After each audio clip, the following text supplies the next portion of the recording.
What does that mean exactly? It means we build field communication networks, computer networks in the field, basically, unclassified and classified networks. Okay, so even in the Marine Corps, you were the computer guy. Yes. Much like you do now with your career. Yes, sir. And obviously, you know the defendant, Mr. Patrick McDowell. Yes, sir. And when and where did you meet Patrick McDowell?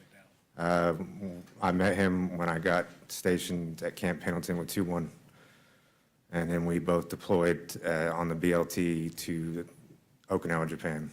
Okay, so as far as the meeting in Camp Pendleton, that would have been approximately August of 2006. Does that sound about Yes. right? Yes. And of course, as we understood, he was a radio operator. Yes, sir. Is that right? And you're a computer guy. Is that similar? Is it different? Could you It's explain the difference? it's different, but we're in a comm platoon, so we all kind of work together. Okay, so it's both comm, same platoon, but your job is more with computers and his was with the radio. Yes, sir. Did you two become friends? Yes, sir. That's brothers. You would say you became close friends or best friends? Yes. The way you would describe it? And during that time, I guess you spent quite a bit of time together? Yes, sir. And what sort of things would you do as friends? Well, as Marines, when you're not training or you're not doing your day-to-day, you go out, you drink, have fun, go to the gym, stuff like that. So fair to say you've spent some time with Mr. McDowell out in the bars, drinking, that sort of thing? Yes, sir.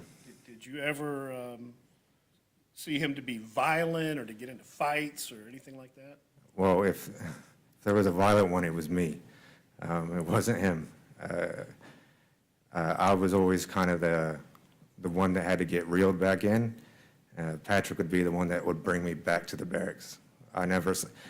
Even if we drank together, I never saw Patrick to a point where he was incapacitated. He was always the one in control?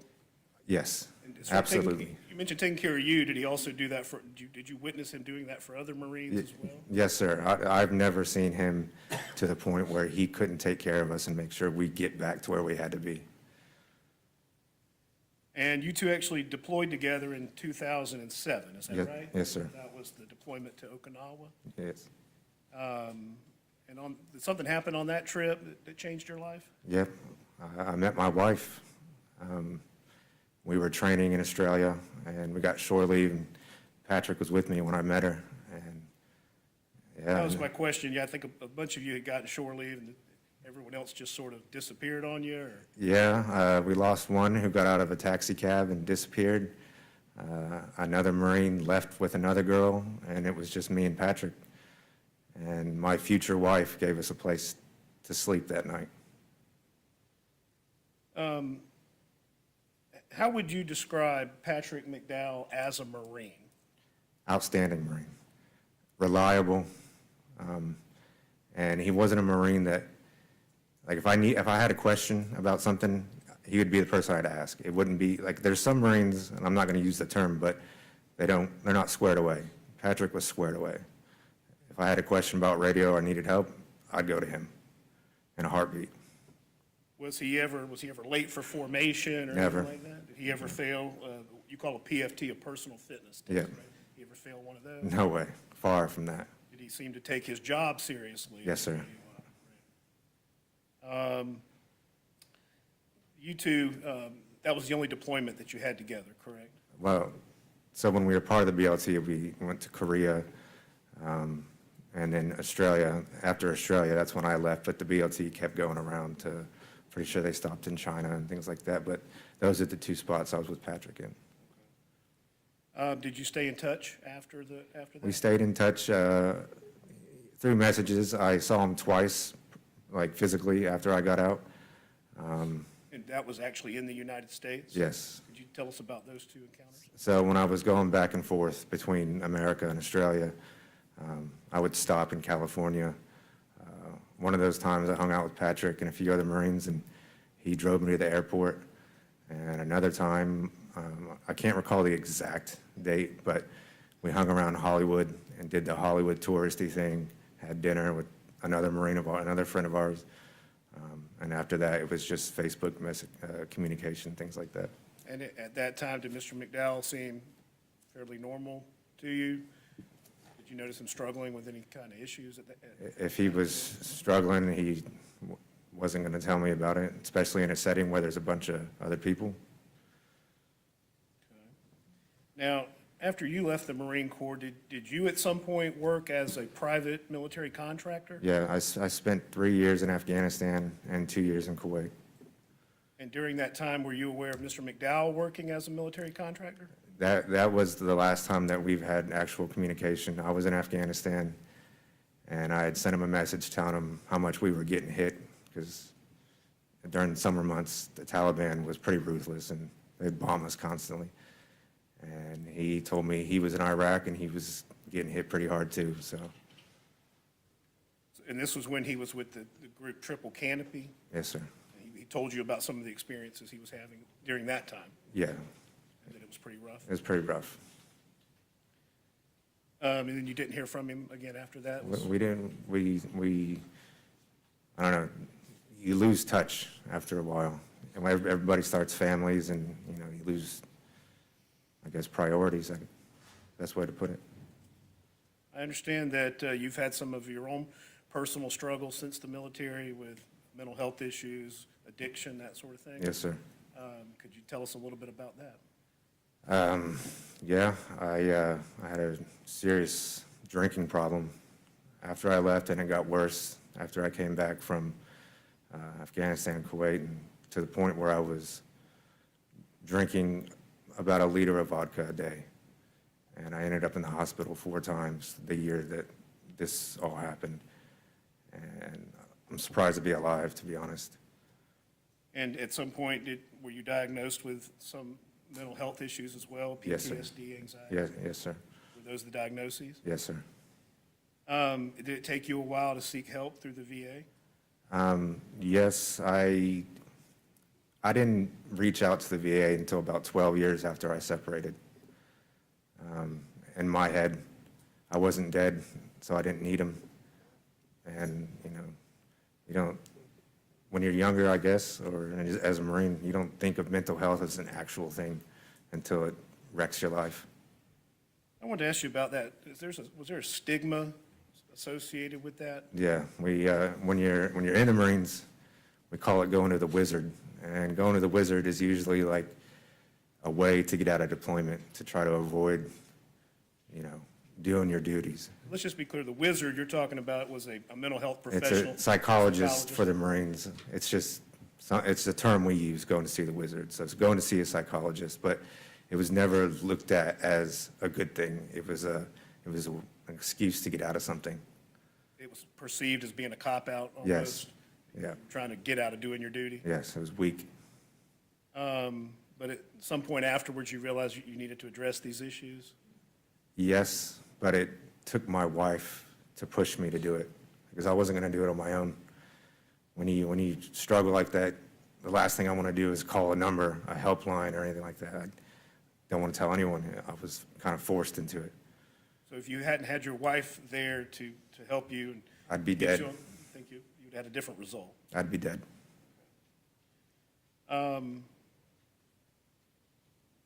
In your struggles that you talked about with alcohol, have you sought treatment before, like on an outpatient basis, gone through programs, that sort of thing? I've been sent to programs after I had to leave the hospital. A couple of them had to see 4 different psychologists to work through it. I even saw a hypnotherapist to try to stop drinking. So you've had times where you've been sober and times where you've relapsed, is that? Yes, fair to say? yes, sir. If you had to estimate how many times you've probably relapsed from sobriety, how many? Probably about 3 or 4. Is it fair to say that relapse is just a normal part of the recovery process? Yeah, it's like there's I don't know how to describe it, but there's like a switch in your head, and once it switches on, you can't stop it. I'm going, I'm drinking. I can't explain it any other way, but that's what happens. But when you're in the period where you're seeking treatment, seeking help in a program, are you serious about it then? Are you taking that seriously? I'm serious when I'm in the program, and then when you get back to normal life, little triggers can just set it off again, I guess. And I guess I want to talk about the stigma as well. We talked before about the difference between physical injuries, seeing someone with missing a leg or an arm or that sort of Yeah. thing, versus the unseen injuries, like Yeah. mental health issues. Yeah. Was that something that y'all sort of dealt with as Marines, that it wasn't real if you couldn't see it? Yeah, I mean, like I said, I walked out of the Marine Corps with all my limbs, so I didn't need help, but I did need help. Most of us needed help, but mental health wasn't a real injury to us. Because you couldn't see it? Like No. someone missing a leg. All right. Mr. Woodard, obviously you've flown all the way from Australia to be here in person to see this jury and address them on behalf of the defendant, Patrick McDowell. What would you like them to know about the person that you knew, that you served with us in the Marine Corps? The Patrick I knew was professional. He was dependable, but he was my brother. And if I had to take a bullet for somebody, it would have been him. And I know without a shadow of a doubt, he would have done the same for me. So when I heard about this, that's not the Patrick that I know, that I knew. All right, so please just have a moment. All right, thank you very much. Cross-examination?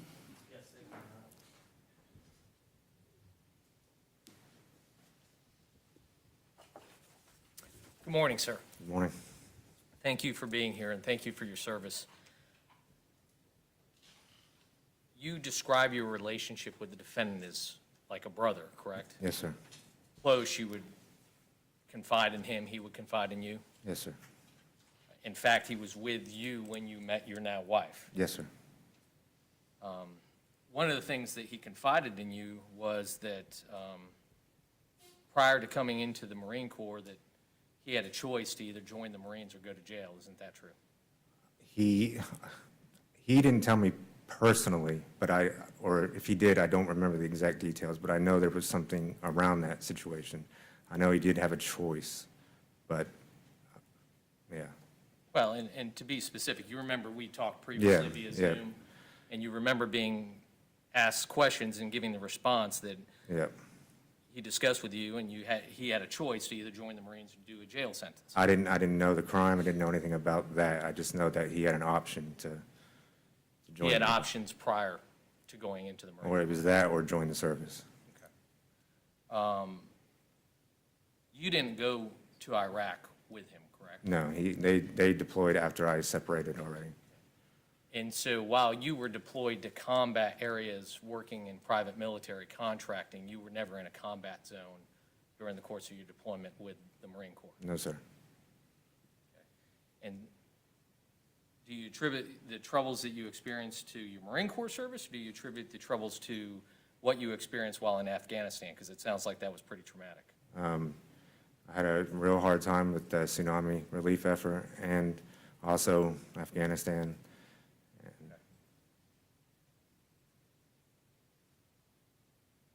And you saw him multiple times after his service in Iraq, correct? I don't know the exact date they deployed, but I know that the 2 times I saw him after I got out. Yeah, and so it was after Iraq that you saw him those 2 times, and according to you, he seemed like the same Patrick as before. Seemed like it's Patrick, yeah. Same squared away guy. Yes, sir. And during the course of your relationship, you described this as best friends and brothers. He never described to you a traumatic upbringing with his parents, did he? No, Never described any difficulties growing up. no. Had a loving family and a supportive family, actually, right? Well, we didn't talk about family like that. And if we did, I don't really remember talking about it. But never indicated to you that he struggled growing up as a traumatic childhood. No, that's not something we talk about as Marines usually.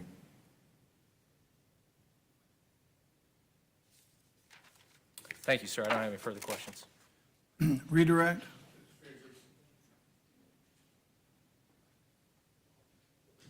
Mr. Woodard, I did just want to clarify a couple things.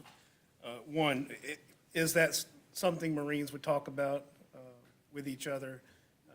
What's that? The family history in the past and troubles that you'd had. No. Is that something you would expect to have, a conversation you expect to have with another Marine? No, I never talked about my childhood either.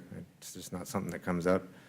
And as far as the situation about the choice of joining the Marines or jail, this was something that you vaguely heard and you're not sure sort of how you heard it or how you came to. Yeah, it wasn't like Patrick and I sat down and had a conversation about it. It was, like, I can't be 100% certain how I heard it, if it was from him or we talked about, but I knew that was the situation. Okay. So if you found out that he had actually joined the Marine Corps in high school on a deferred delayed entry prior to any trouble he had gotten into, is that something you hear that part of it? I'm not sure. Okay, that the joining the Marines actually happened before he had gotten it. I couldn't tell you that. I have no further questions, Ron. All right, the witness may step down, and you're excused Thank you, sir. from further subpoena. Call your next witness. Call Jerry Jones.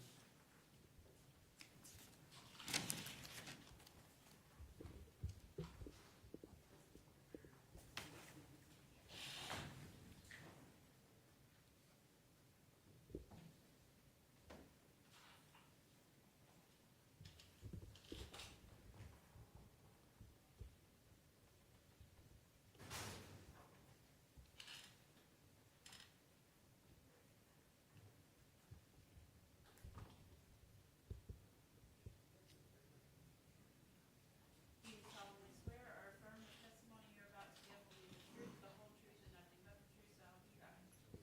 Step this way.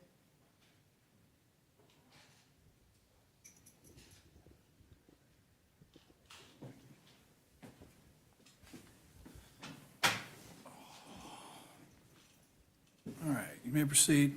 Sir, could you tell your full name? And I don't think you need to spell it, just tell us your name. Jerry Jones, And Mr. Jones, where do you live? Corpus Christi, Texas. And what do you do for a living? I'm a offshore captain, and I run a guide service also. How long have you been doing that? 6 years. And did you serve in the United States Marines? Yes, sir. When did you serve? 2005 to 2009, And what was your MOS in the Marines? 0311. Did you do a deployment to Iraq with 2nd Battalion, 1st Marines? Yes, sir. And as part of the workup for that and then the deployment itself, did you get to know Patrick McDowell? I did. We were a pretty small unit, so our workup during that time was together. So we were a pretty small group of guys. And during that deployment, did you work as part of the jump platoon and the personal security detail for Colonel Paul Nugent? Yes, sir. What was your job in the jump platoon? The rear gunner in Vic 4. So Vic 4, we pretty much took up the rear anywhere we went, any of our meetings. When you say Vic 4, you mean Vehicle 4? Yes, sir. Did you usually go out on missions with 4 MRAPs? At least, yes, minimum of 4. And as the gunner, what was your job and where were you positioned? In the rear of the convoy, try to make sure nobody snuck up behind us. VBIEDs, I mean, just kind of keep your head on a swivel. It was nonstop. So if they could hit us, they'd try to hit Vic 1 or Vic 4. I mean, that was the goal, try to hit us in a choke point. I mean, it was a swivel nonstop. Okay.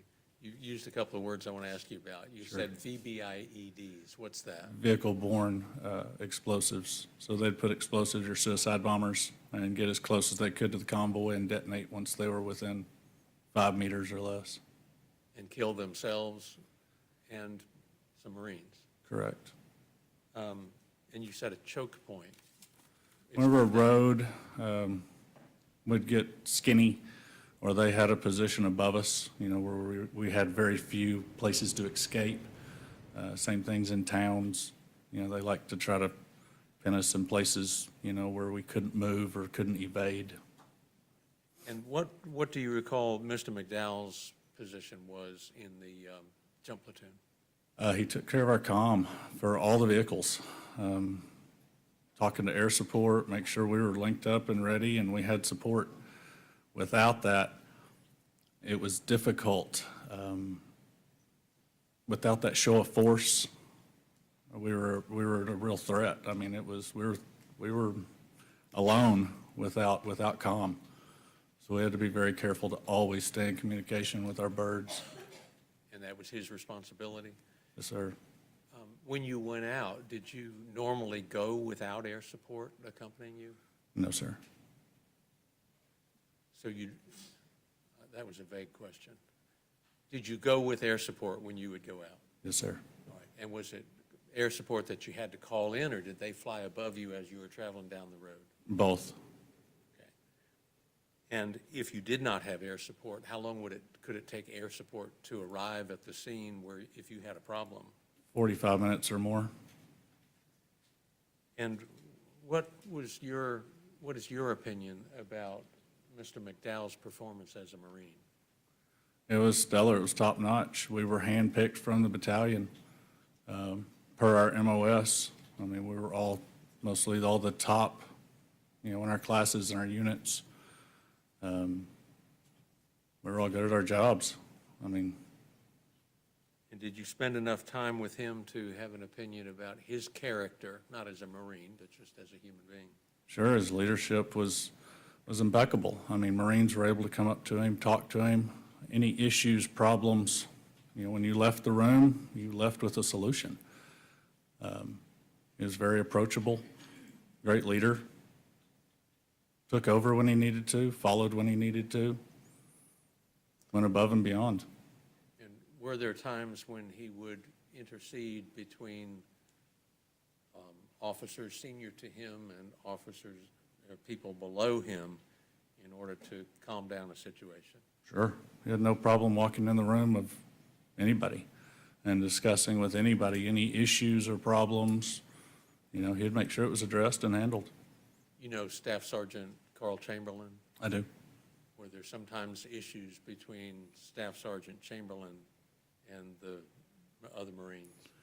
There were a couple times that we had to make some corrections and sit down and have some talks with Staff Sergeant Chamberlain and change some things. And would Mr. McDowell intercede and handle some of those situations? Yes. We have already learned that you would accompany Colonel Nugent on key leader engagements when he would go into towns. Were there some of those that were worse or more dangerous or more risky than others? And if so, can you explain what you experienced? Yes, sir. Some of them were, on foot. Sometimes he would, the colonel would want to get out there and go look and go try to find them, see where we got hit from, try to find any evidence, anything, anybody. Where he wanted to go is where we took him. We had a couple meetings that got compromised. Pretty sure they were a setup for an ambush that we were able to evade. Even trying to evade was pretty tough a couple times. You've told us about one that happened at Carabilla where there were some wires inside a town. Can you explain what the problem was there? A lot of the electrical wires, we had to take a different route to get out of the town once we kind of realized it was compromised. And they were hanging a lot of electrical lines down. My guess is to try to hit our comm, try to take our comm out where they could get us pinned down.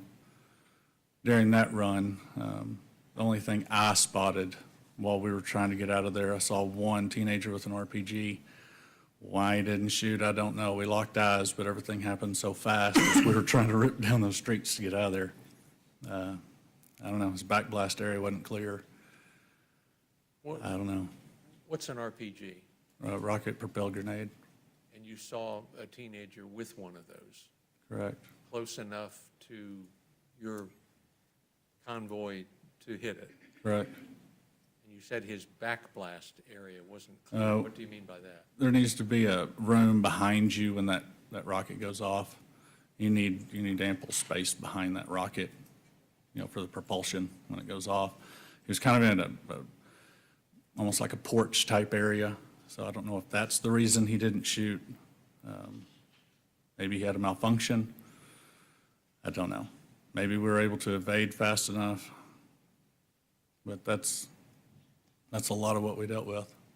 When you were in towns, were the roads sometimes narrow enough that you couldn't keep your convoy in the proper distance and the proper shape that you wanted to? Oh, sure, sure. Sometimes we'd have to get closer, further. You'd have people, get in between the convoys, try to stop the convoys. I mean, everything was a threat. And when you mentioned earlier a choke point, is that a type of choke point? Yes, sir.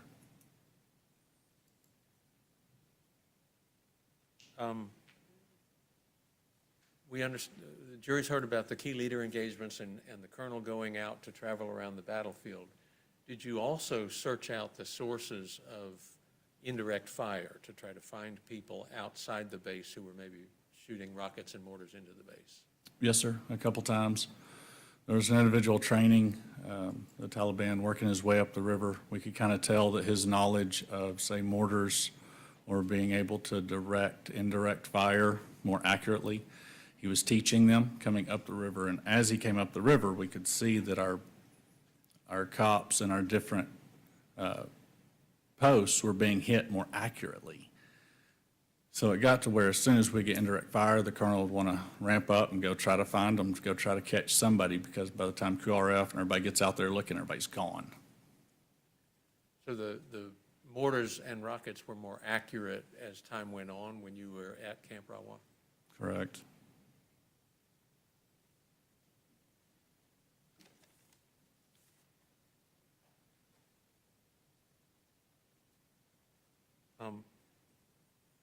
Do you remember a ceremony for a Marine named Brandon Lara?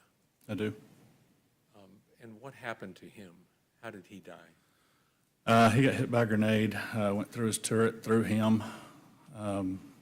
He was able to return fire a little bit, but it was kind of one of those same things, one of those choke points. He had somebody above him, and I was able to drop their grenade and went through him, and then they disappear. There's really nobody to go find a lot of times on those small attacks like that.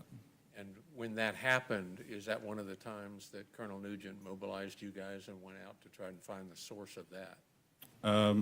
Not during that time, no, sir, but we did go to the ceremony for the young man. And did that happen on a road that you guys frequently traveled? Yes, sir. I want to go back for a minute to your current job. You Sure. said that you work on a boat. How did you begin that employment? So I started the guide service before COVID, and we started Operations Demons Can't Swim. So it was taking vets offshore fishing to kind of help with their mental stability and be able to kind of help the healing process of some of these vets. I noticed And you called it Demons Can't Swim? Correct. Okay. And I noticed myself fishing, getting offshore where I couldn't see land, the stress, the anxiety, all the issues that a lot of service members come back with and have to deal with day to day would go away. Maybe only for 8 hours, but it would go away. And I noticed as I started taking friends and more vets, it was a huge deal. And these guys, it affected them the same way it did me. So that guide service is now pretty much just for taking the vets out, and getting them fishing. And did you yourself, you were in the Marines, you said, from '05 to '09 for 4 Correct. years. And after that 4 years, did you have problems adjusting when you got back to the United States? I went to Sonora, California, and I spent about a year up there in the mountains. I would come back once a week, maybe twice a week, and the rest of the time I spent up in the mountains. And was that therapeutic for you? It was a stepping stone to move forward and learn to adapt to the world that I had stepped into. While you were in Iraq with Jump Platoon, did the members of Jump Platoon talk among themselves about what was likely to happen to them? Sure, and every mission would have a different level of threat. Several of the missions, we knew we were going to get hit. We're leaving today, they're going to hit us. We knew it. And it got to the point that everybody was pretty much already dead and we knew it. So we kind of operated in a fearless manner because none of us really thought we were going to go home. But you got lucky, We got lucky. and you were highly trained and knew how to plan for your missions. Correct. We did great. Each one of the individuals who jumped platoon did a great job. Thank you, that's all I have, Your Honor. Cross.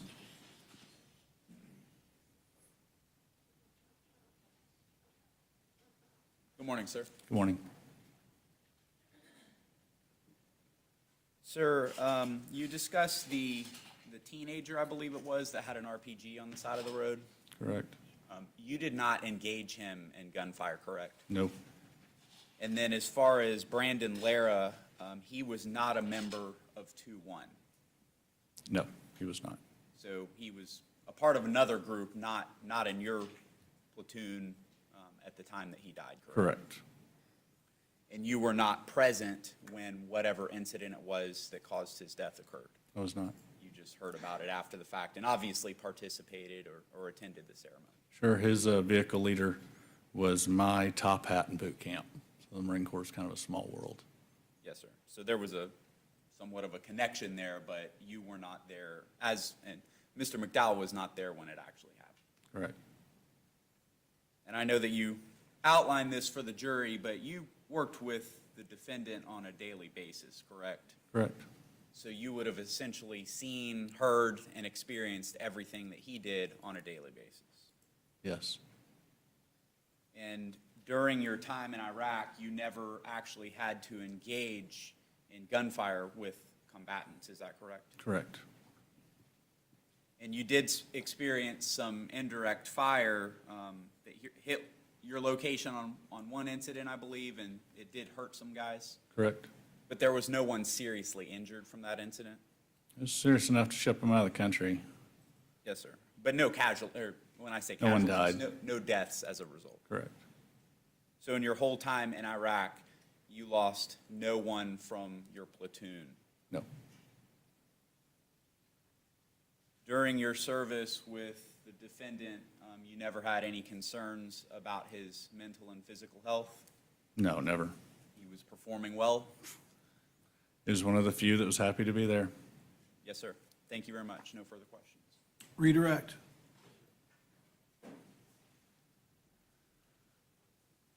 Let me go back to Brandon Lara. You said you attended Brandon Lara's memorial service, Yes, sir. and that was at a base that was different than Camp Rawa. Correct. And at that memorial service, were there some high brass there? The commandant, everybody showed up for this. In the middle of it, we received indirect fire during the ceremony that hit the flight deck and didn't explode, so everybody just kind of shrugged it off and went back to what we were doing. So a mortar or a rocket actually came in during the memorial service, but it didn't detonate. Correct. You were asked about serious injuries. Did you know Captain Skypel? I did. And when Camp Rawa got hit with indirect fire, is it true that shrapnel almost took his arm off That is correct. and he had to be evacuated? That is correct. And you knew Mr. Hanking, I did. who suffered an accidental gunshot wound to his foot I did. and had to be evacuated. Yes, sir. And the evacuations were called in by Mr. McDowell. Yes, they were. Thank you. That's all I have, Your Honor. All right, the witness may step down, and you are excused from subpoena. Call your next witness. Your Honor, defense calls Mr. Adam Foreman.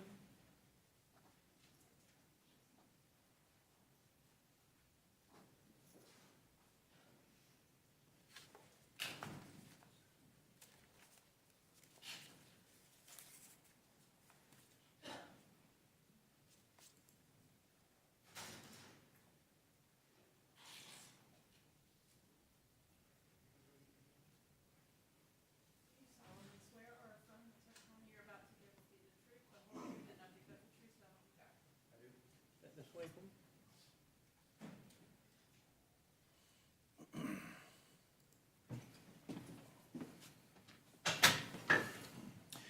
move that chair up a little closer. It's kind of heavy, but it'll get you nearer the mic. You may proceed. Thank you, Your Honor. Please introduce yourself to the jury and spell your last name for Madam Court Reporter. My name's Adam Foreman, last name spelled Foreman. Thank you. Mr. Foreman, where do you live? I live in Spokane, Washington. How long have you lived there? I've been there for the last, 11 years or so, 10 years. Are you married? I am. Children? Married and I got 2 children. Okay. Are you currently employed? I'm a stay-at-home dad. Okay, so don't work outside the home, so to Yeah. speak. All right. And you yourself are a former United States, you were a Marine, you were formerly a Marine, correct? 12 years as a Marine. Okay. And what years were those that you served? 97 and 2001, I got out and then went back into 2006 to, I guess it would have been 2013.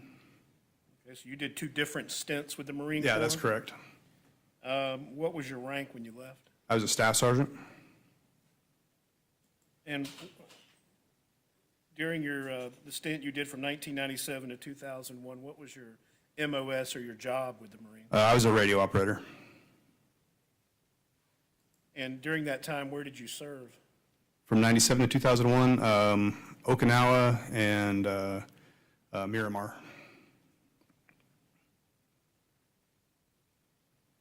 And were you an assistant chief during that time? Radio operator, is that? From 97 to 2001? Yes. No, I was just a radio operator. I barely picked up sergeant before I got out the first time. Okay, okay. What about the second time, the second stint? From 2006 on, I came back in as a sergeant. I went to Camp Pendleton with 2-1. And then, I first got there as a new sergeant, so I didn't have a lot of responsibility, but gradually picked it up. And before I left 2-1, I was the assistant radio chief. And would it be fair to say you were a little bit older than the other Marines at that Yeah, time? I was 26, I think it was, when I came back. So most of the Marines that were my peers in rank were like 20, 21. So they kind of thought I was an old man. Well, they gave you a nickname, didn't Yeah, grandpa, pop, that sort of thing. they? Okay. So there's a little bit of an age difference. And also, was there a bit of a rank difference? You were, I guess you were in charge of the radio operators at this point? As a sergeant in the comm platoon, you had a lot of junior Marines under me. And you know the defendant here, Mr. Patrick McDowell. Yes, sir. When did you meet him? I got there, I want to say February of '06. He must have been around there around the same time, maybe a little after, maybe a little before. And we've heard from a lot of witnesses here that were very close friends with him. It's fair to say you didn't have that kind of relationship with No, we had a good professional relationship, but we weren't friends at that point, no. him. In effect, weren't you his boss? Yes, sir. He was a radio operator, you were the assistant chief, so he would have Yes, sir. answered directly to you during that time? Yes, sir. Okay. And were you able to, you were supervising his work during that time? Yes. Seeing him on a daily basis, seeing how he performed on a daily basis? Yes, sir. And what could you tell this jury about, as his boss, how you perceived his work during that time? He was a really good Marine. He was very professional, competent. You could trust him. I would often task him with things because I knew it would get done. It would get done right. You wouldn't have to check up on him or have it get done again. Very dependable person. And you two actually deployed together initially to Okinawa? Yes. When was that approximately? I guess it must have probably been like January 2017, maybe. We were there for a year. And during that time, were you his boss or supervisor Yes. during that deployment? Yes. Again, you're supervising him, seeing him every day, seeing his work every day. Yes. Describe for the jury, how do you perform during that time? Same, very dependable. He was a great Marine. And as time went on, he got more responsibility and be in charge of, junior Marines that would come and go. And he was a good leader as well. And you two deployed together to Iraq Yes, sir. as well. Now, during that deployment, I'm guessing you didn't have the same level of sort of daily involvement, is that right? Yeah, he was assigned to the jump platoon, and I was still with comm. And while I was with the comm platoon, I got tasked with flying to different bases. We were kind of retrograding gear. So I didn't see him as much, but when I would come back, when the jump platoon was there and I happened to be there, we'd see each other.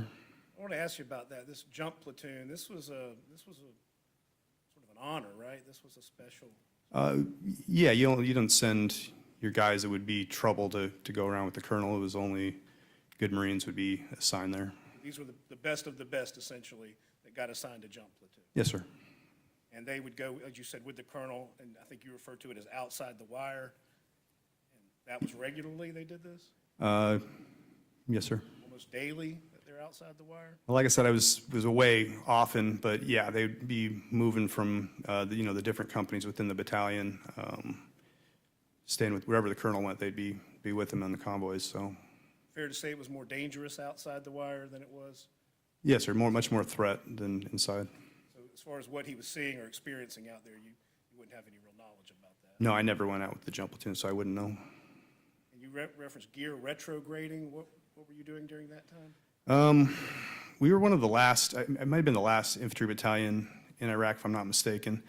And there was a lot of equipment from other infantry battalions that left that didn't get replaced, that had to get either, the valuable stuff sent back to the States, some stuff that we didn't want Iraqis to get to destroyed, some stuff would be, so it would be up to us to go just sort through this piles of gear from units that left. So you'd either send stuff back to the States or disable it so that Yeah, it couldn't be used. yes. During the time that you were Mr. McDowell's boss, essentially, did you see how he interacted with others? Yeah, absolutely. He was, got along well with everybody. I didn't know anybody that had a bad thing to say about McDowell. He got along, I wouldn't want to say cliques, but, there's different groups of people, you got the guys that listen to hip hop, guys that listen to country music, whatever, and he fit in and out of those groups just fine and got along well with everybody. Got along with all of them equally. Yes, sir. What about the chain of command? Did he do pretty well with that? Yeah, absolutely. He was good about being respectful without being kind of a suck up at all ever. Like, he was well respected by his superiors and the people under him as well. He had a great just way about him. So as his boss, your impression of him as a Marine obviously was a very positive one. Absolutely. He was a much better radio operator than I ever was. If I could just have a moment, Your Honor. You may. Thank you.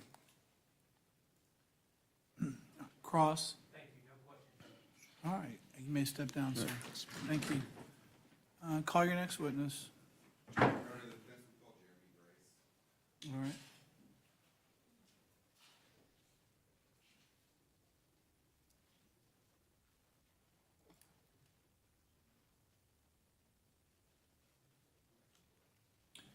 He is live.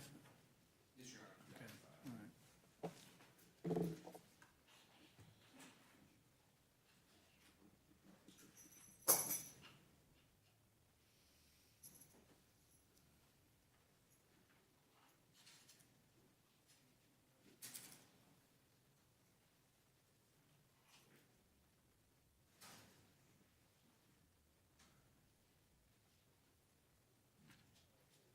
Do you solemnly swear or affirm the testimony you're about to give will be the truth, the whole truth, and nothing but the truth, so help you God?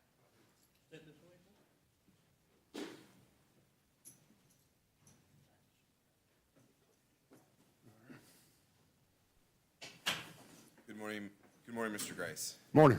Can you please state and spell your name for the record? Jeremy Trevail Grice, that's Jeremy Trevail Grice. Where do you currently live, Mr. Grice? I live in Coconut Creek, Florida. Okay. Do you have any ties to Northeast Florida? I was born here, but my family was military, so we moved. I came back and finished high school in Jacksonville.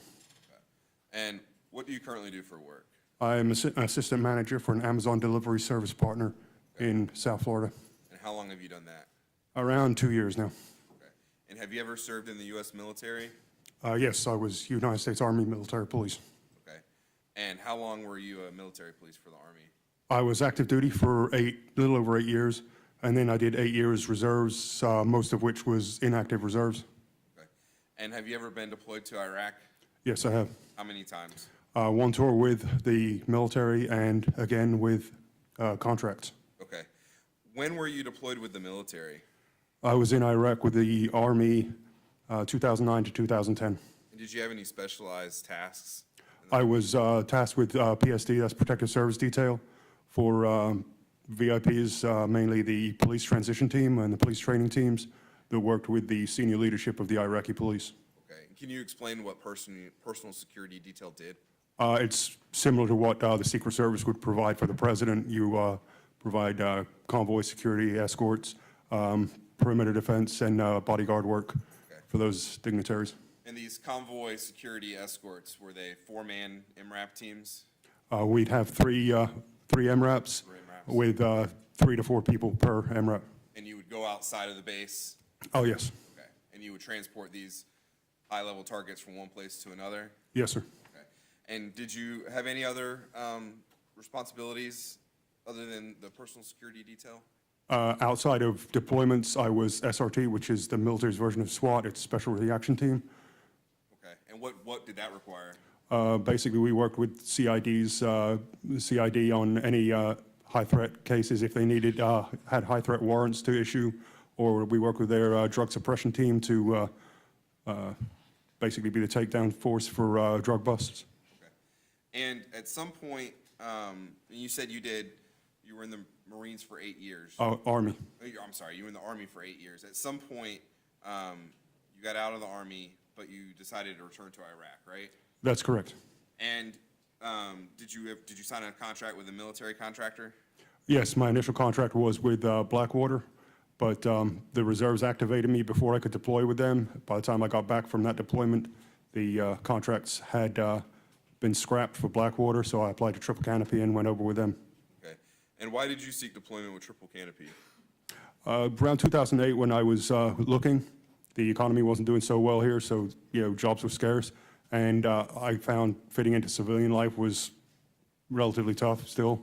So being around like-minded people was a much better fit for me at the time. Okay.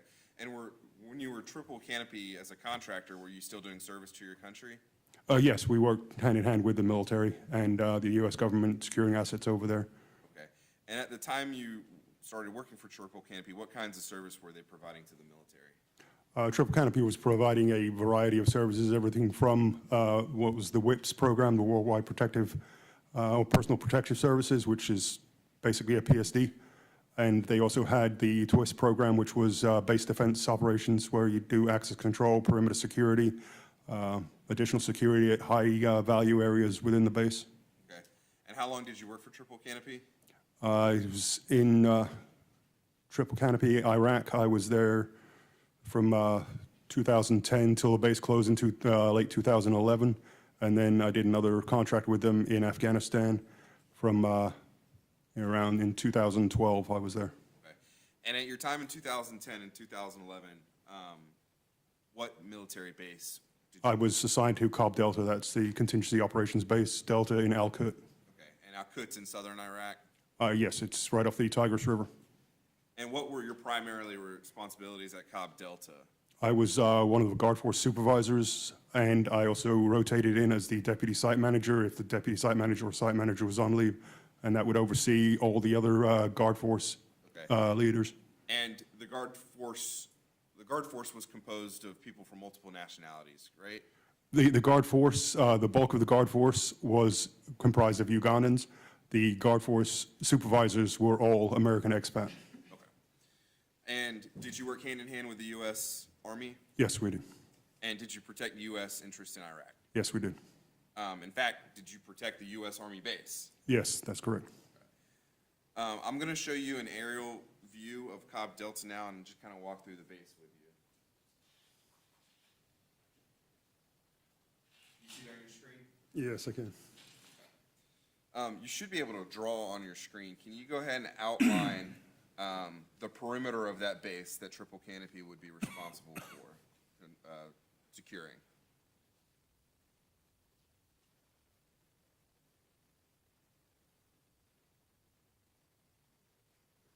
Roughly, that would be the perimeter. Okay. And at the time, in 2010 and 2011, was the U.S., United States trying to transition control back to the Iraqi government? Yes, they were. Okay. So were more and more Iraqi citizens coming onto the military base? We had continuously, there was local nationals that would work on base. We had the local national shops where soldiers could buy stuff, and people working in various locations such as janitorial services and things like that. But more and more, as Americans filtered out, more and more Iraqis would be given positions to take over certain areas of the base. And how would they come onto the base? If they were not military, Right. then the civilian contractors would come through ECP-1. They would line up single file. They'd get wanded and pat down. Then they'd move into the hut to be have the X-ray machines or the kind of like an airport metal detector run around them, and the biometric scans of their iris and fingerprints. And what is ECP? You say ECP-1. What does that? ECP is an entry control point. ECP-1 and was on one side of the base. ECP-2 was on the other side. Can you go ahead and mark ECP-1 and ECP-2? ECP-1, I believe, see where's the road comes in there. I believe it was right around there. Okay, and can you mark ECP-2? ECP-2 would have been out the back gate, and I believe it was somewhere around here. And who is responsible for controlling those entry control points? That would be Triple Canopy. Okay. And would that have been something you did? I would rotate through there. I would check on the soldiers. Most of my work was as what was the floater or one of the senior Guard Force commanders, and so I would go around and I'd spot check all the different positions. So yeah, I spent time at every position on the base. And is that kind of something that everyone, at least all the Americans, did for Triple Canopy, to rotate? They would rotate from different positions to basically break up the monotony and keep them sharp, because if you spend too much time in one place, complacency could set in. Okay, I want to talk about the entry control points. Was there ever any threat of insurgents coming through the entry control Oh, points? absolutely. Okay, and can you just explain why that was a threat? The insurgents were not a standing military, so they didn't have a standard uniform. Identification of anyone just in civilian garb, loose-fitting robes, anything could be concealed up underneath it. So at any point, somebody could come up with a suicide vest and clack that off. Or, people who were allowed to drive up to base, they could have a bomb in the vehicle, any type of that. Even if they weren't carrying explosives, any one of them coming in, and they were caught on several occasions. We had to escort them off base. They'd come in and they'd pace count areas of targeted. So they'd walk off an area, say, okay, it's this many paces, this distance to this place, this distance to that place. And so they could get a generalized map of the area in order to target. And I'll get to the pacing off with the maps, but I just want to talk about the threat of suicide vests and explosives. It was Triple Canopy's job to detect those explosives, right? Yes, it was. So if someone got hurt at the entry control point, it wouldn't have been someone in the Army at that time, right? Very rarely. How stressful was it having to check for those things daily? There's always the threat, so the stress level is always there. You've got to stay on your game. You've got to be at 100% awareness the entire time you're on your shift. And then the second thing you talked about was that insurgents would come in and kind of map out the base. Yes, sir. How do you know that? They were observed on the internal security cameras or by other people on the base deliberately walking the same lines and in a measured pace, which indicates, they are trying to get, based off of their pace distance between their feet, a certain distance. They can then calculate, okay, it's 30 yards from here to here. And then what would happen when they left the base? We generally have incoming, in IDF, that's indirect fire from mortars, rockets, within, the day or 24 hours, 48 hours. So how did that affect your mental state, knowing that insurgents had made it onto the base and were collaborating with people firing mortars? It was definitely stressful, and but unfortunately at the time, the government didn't want to ruffle any feathers. They wanted to have good working relationships with locals, and so it seemed to a lot of us that they were willing to take that, the risk, just monitor, and hope you can catch them in time. How often were mortars and rockets fired into Cobb Delta? It varied throughout the year. Colder months, it was less so. I guess they didn't want to be outside in the snow. But the summertime, and especially around religious holidays, Eid, Ramadan, it would increase exponentially. It'd be almost daily at that point. And it's my understanding that the expats at Triple Canopy, or the Americans working for you, often went by call signs or nicknames. That's correct. And what was yours? My call sign was Cheerio. Okay. And everyone kind of knew you as Cheerio. That's correct. Would it be fair to say that they knew you as Cheerio rather than JT Grice? That's correct. And did you know someone by the name of Skeeter? Yes, I did. Okay. And do you now know who Skeeter is? I do. Okay. And who is Skeeter? Skeeter is Patrick McDowell. I see him sitting over there. Okay. And do you recall what Mr. McDowell did for Triple Canopy? I do. And what did he do? He was brought on because he was under the age of 25, which is the minimum age to be a supervisor of the guard force. He was RTO, the radio transmissions officer. He worked in the BDOC, liaising with the military, and he was basically our go-between with comms between the military and Triple Canopy. Okay. And so was he also cross-trained at the entry control points and the? Well, he couldn't work them by himself. He would often go out to the different points to get some experience. So when he turned 25, if he chose to stay on and take over a position, he would have an idea of what was required. But he would have worked all of the stations with someone like you or another Yes. American over 25. Yes, that's correct. Now, I want to talk about you said he was a radio operator. I think you said BDOC. Do you know what that is? That's the Base Defense Operations Center. Okay. And the Defense Operations Center, so he would have been there with the Army, right? Yes. So if a mortar came in, as they frequently did, who would you radio in the coordinates or the direction of the mortar to? If we witnessed the impact, the point of impact of the POI, then we would call that in.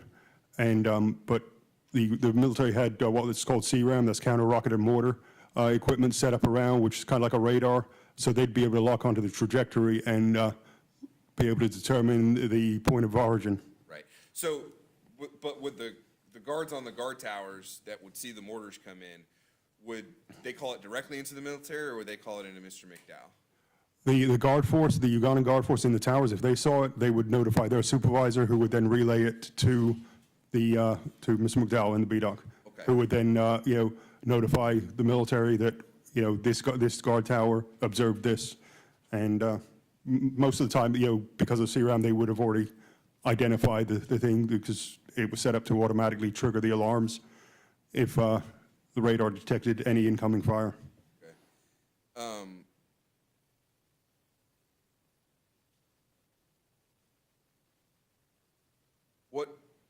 Did you have an opportunity to get to know Mr. McDowell?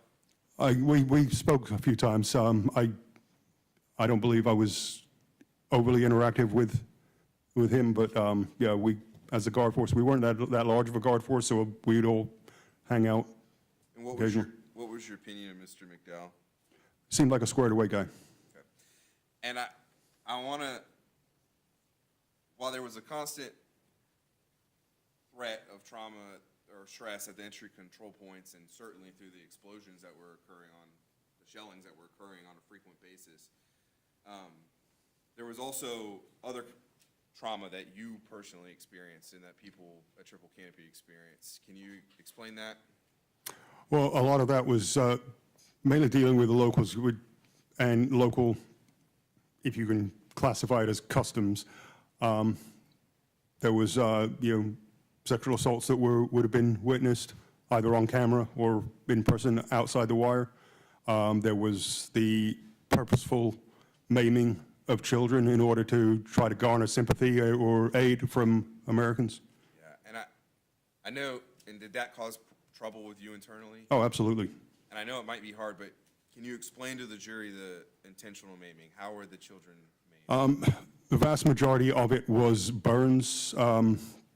The family would come up to the gate saying, you know, their child had been injured. They'd pull this pot of water off the stove or something like that. But looking at the injuries to the child, it was obvious it was not from anything splashed. Anything splashed from the stove would have been mainly frontal, head to toe. These burns were basically a complete circumference around the midsection and lower extremities. They, as if they'd taken the child and purposely dunked them in boiling water Or hot oil? or hot oil. And were you able to do anything to the parents? No. And We were Was the basically told, you know, get them some medical supplies and some food and send them on their way. right, and were they allowed to be treated at the Army hospital on base? If At one point, yes, but after a certain point, they started turning them away for that, just give them the medical supplies and tell them to do it themselves. how often did you see these maimed children? I probably witnessed 5 or 6 of them personally.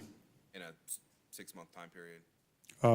The time period that I was there, so around a year, yeah. Around a year. And how did that? But I wasn't always at the ECP. I was moving around a lot, so the times that I was there, that's what I saw. And how did that affect you then? It still affects me today. And you carry that home with you? I do. And how have you coped with that or dealt with that? Well, I take medication for PTSD. Okay. I drink. Have you ever had substance or alcohol problems? Not diagnosed. Not diagnosed.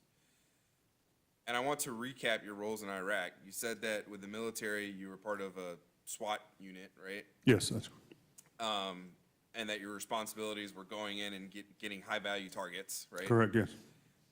You also said you were part of a personal security detail. And can you remind us again of what that entailed?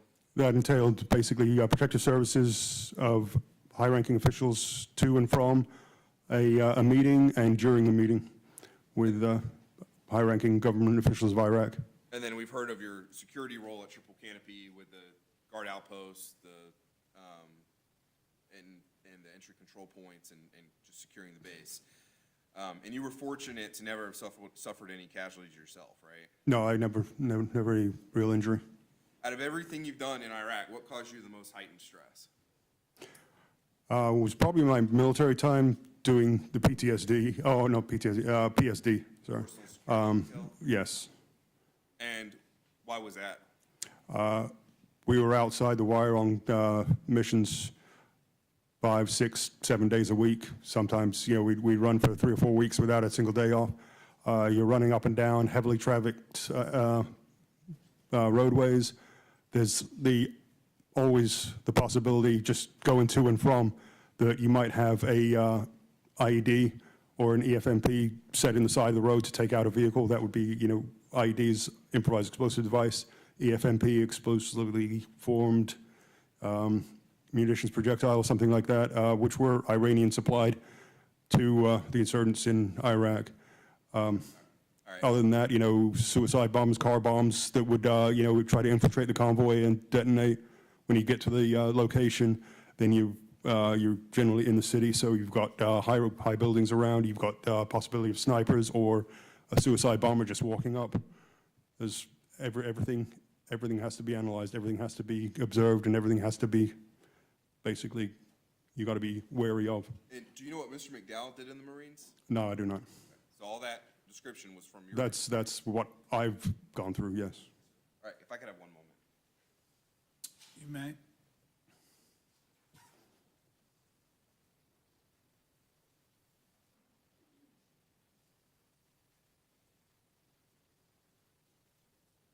And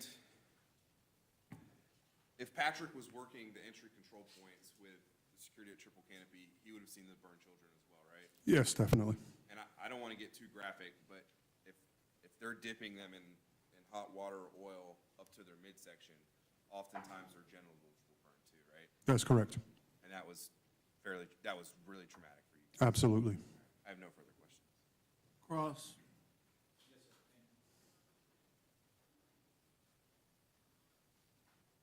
Morning, sir. Good morning. Sir, you also said, I believe that you served in Afghanistan with Triple Canopy in 2012, Yes, I did. and that was a high kinetic zone, is that correct? That is correct, yes. That was down the Leatherneck Bastion Complex in Helmand Province. Yes, sir. Triple Canopy provided security at the base so that the Army personnel could go outside the wire and do their operations. Correct. So your job never actually took you outside of the wire? Not while I was in Afghanistan. Yes, sir. And that's what I'm talking about. So essentially, well, let me take a step back. In Iraq, you're saying that it did? No, only going to and from Baghdad to fly in and out. Most of the other time we were, Triple Canopy was relegated to the base. Yes, sir. So I was talking about Iraq. So basically, your only time outside of the wire was going to and from Baghdad to fly home or at least fly out of Iraq. With Triple Canopy, yes. The military, no. And when you would go outside of the wire just for transportation purposes, you would have an armed security detail with you. The convoy was armed. We were not. Our weapons had to stay on the base. You mentioned that on a couple of occasions, insurgents made their way inside of the base and they were essentially scoping it out, in your words. Yes, correct. But on none of those occasions did you have to engage with the enemy in terms of gunfire, correct? Correct.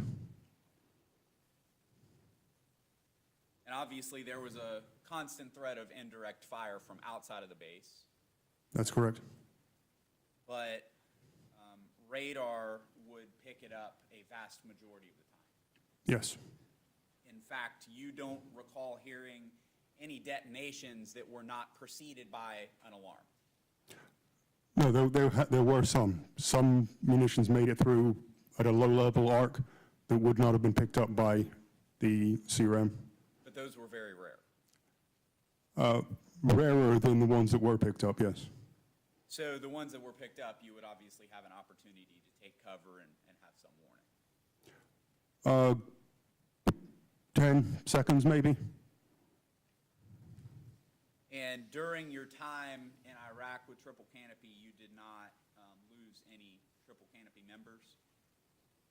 No. And obviously there were, unfortunately, some military casualties that occurred, but you were not present when those actually occurred outside of the wire, correct? No, but I was present when they were medevaced in and the all call went out for anyone willing to donate blood because they had such a high level of trauma victims that they were running out. Yes, sir. And that's an unfortunate reality of being in a combat zone, correct? It is.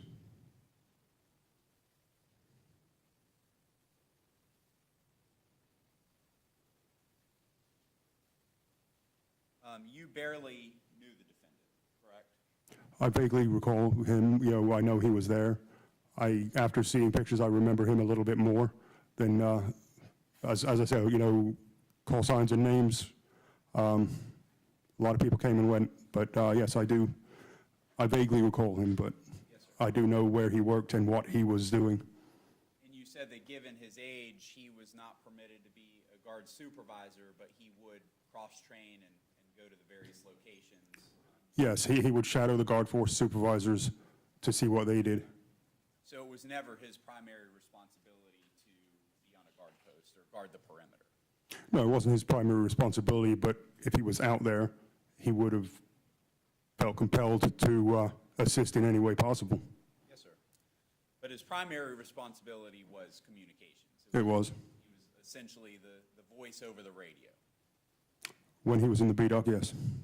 And he would have been in the communications center pursuant to his responsibilities the majority of the time. Yes. Thank you, sir. No further questions. Redirect.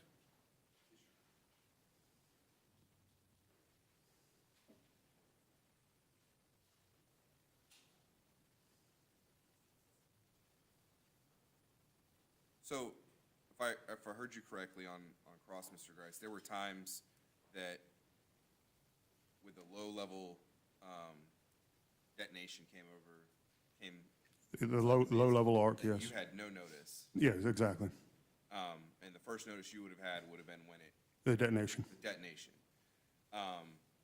And who would be responsible for communicating that detonation with the Army and creating a coordinated response? Whoever was in the vicinity and saw the point of impact would notify, if it was a guard, if it was one of the Ugandan guards, they would notify their supervisor, who would notify VDOC. If we had a vehicle in the area, they would essentially go out to the point of impact and try to get a better grid coordinate on that, so they could have a response team go out there and analyze the battle damage. And if there was a response team that went out there, they would know that there's a likelihood that there are more mortars coming into the exact same spot, right? It is possible, yes. Okay.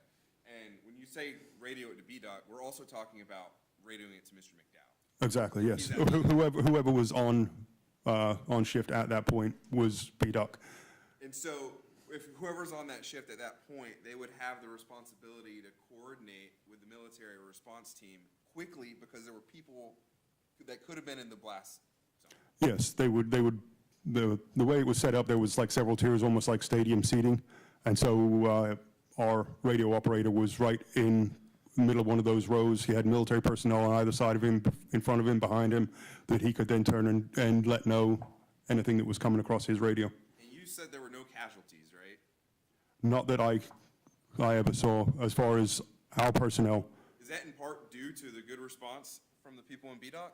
It was a good response for, I believe, everybody, just, the advance notice from CRAM when we had that, and the inaccuracy of their ability to shoot mortars, and basically a lot of luck also. Right.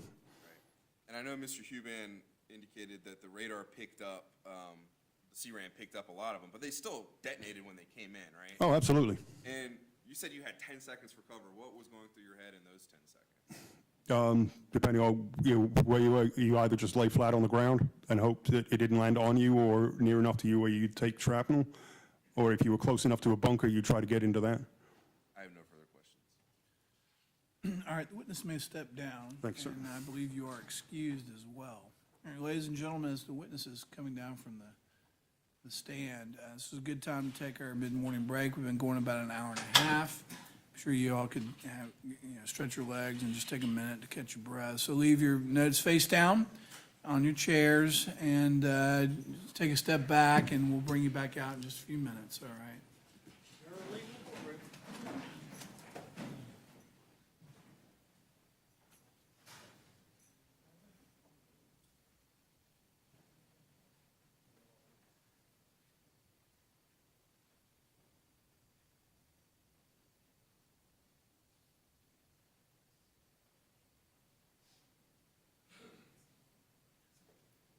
Jurors are all out. Everybody can have a seat. Is there anything that we need to take up? All right. We'll try to get started about a little bit. It's 5 till on that, so 10 after. Okay, that's 15 minutes. All right.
everybody have a seat, and we'll bring the jurors back out unless y'all need to take up something.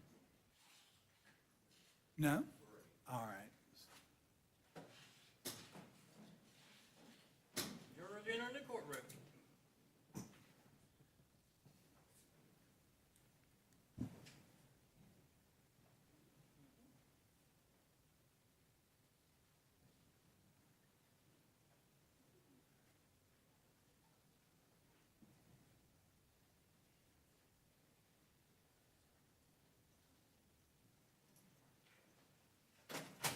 All right, everybody be seated. Welcome back. We had a nice short break anyways, and we're ready to resume the morning session. You call your next witness. Sure, this time defense will call Anthony Ferrer.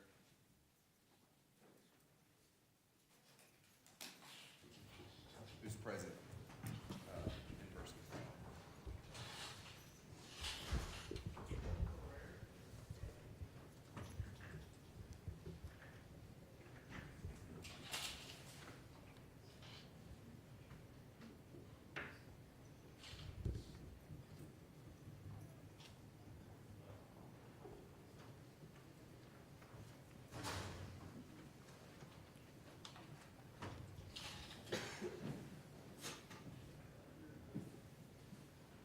Do you solemnly swear or affirm the testimony you're about to give will be the truth, the whole truth, and nothing but the truth, so help you God?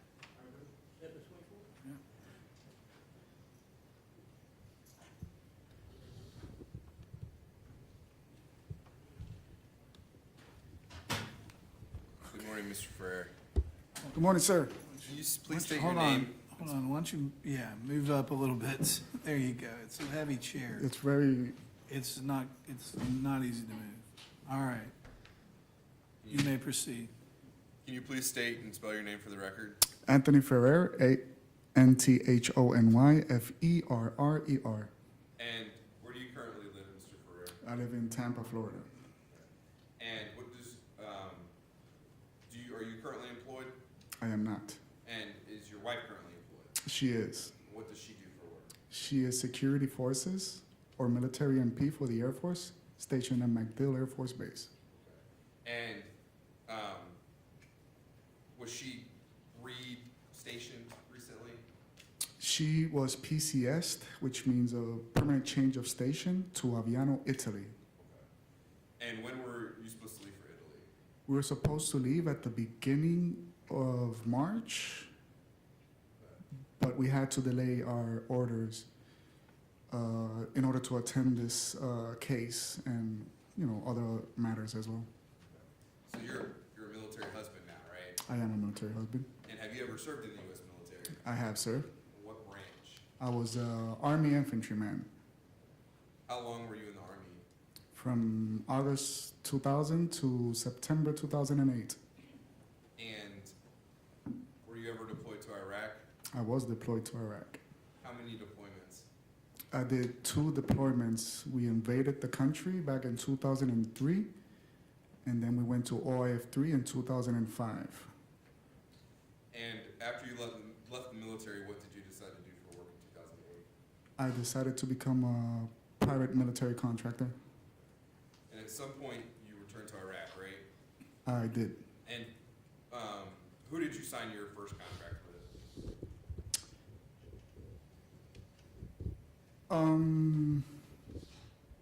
A private security firm. I don't know if it would be proper for me to mention because Go ahead. At some point, you signed a contract with Triple Canopy. I did. That was my second company, correct. And what year was that? I was around 2010. And why did you decide to seek employment with Triple Canopy? Well, I wanted to continue to serve my nation in a different way other than fighting as an infantryman. I was getting a little bit old and tired, and so I decided to do less physical work, I want to say. And it's fair to say Triple Canopy also paid significantly better than the U.S. Army, right? Cash, yes. Benefits, no. It's debatable whether we would say more, but yes, the pay was generous. The cash was generous. And I want to direct your attention to 2010 and 2011. Where were you working for Triple Candy at that time? I was working in FOB Delta, Al-Quds, Iraq. Okay. And you worked hand in hand with the U.S. military, We were. and you protected U.S. interests in Iraq. We did. In fact, you protected that Army base. Absolutely. And while you were at FOB Delta, were you under the threat of violence from insurgents? Every day. Can you explain that threat? It's a different kind of threat than that when you are an infantryman, of course. When you're an infantryman, you're out there looking for trouble or looking for the enemy and engaging him. When you're a security contractor, the enemy's looking for you. So now we have the roles inversed. They try to hit our supply lines, our assets, our peoples.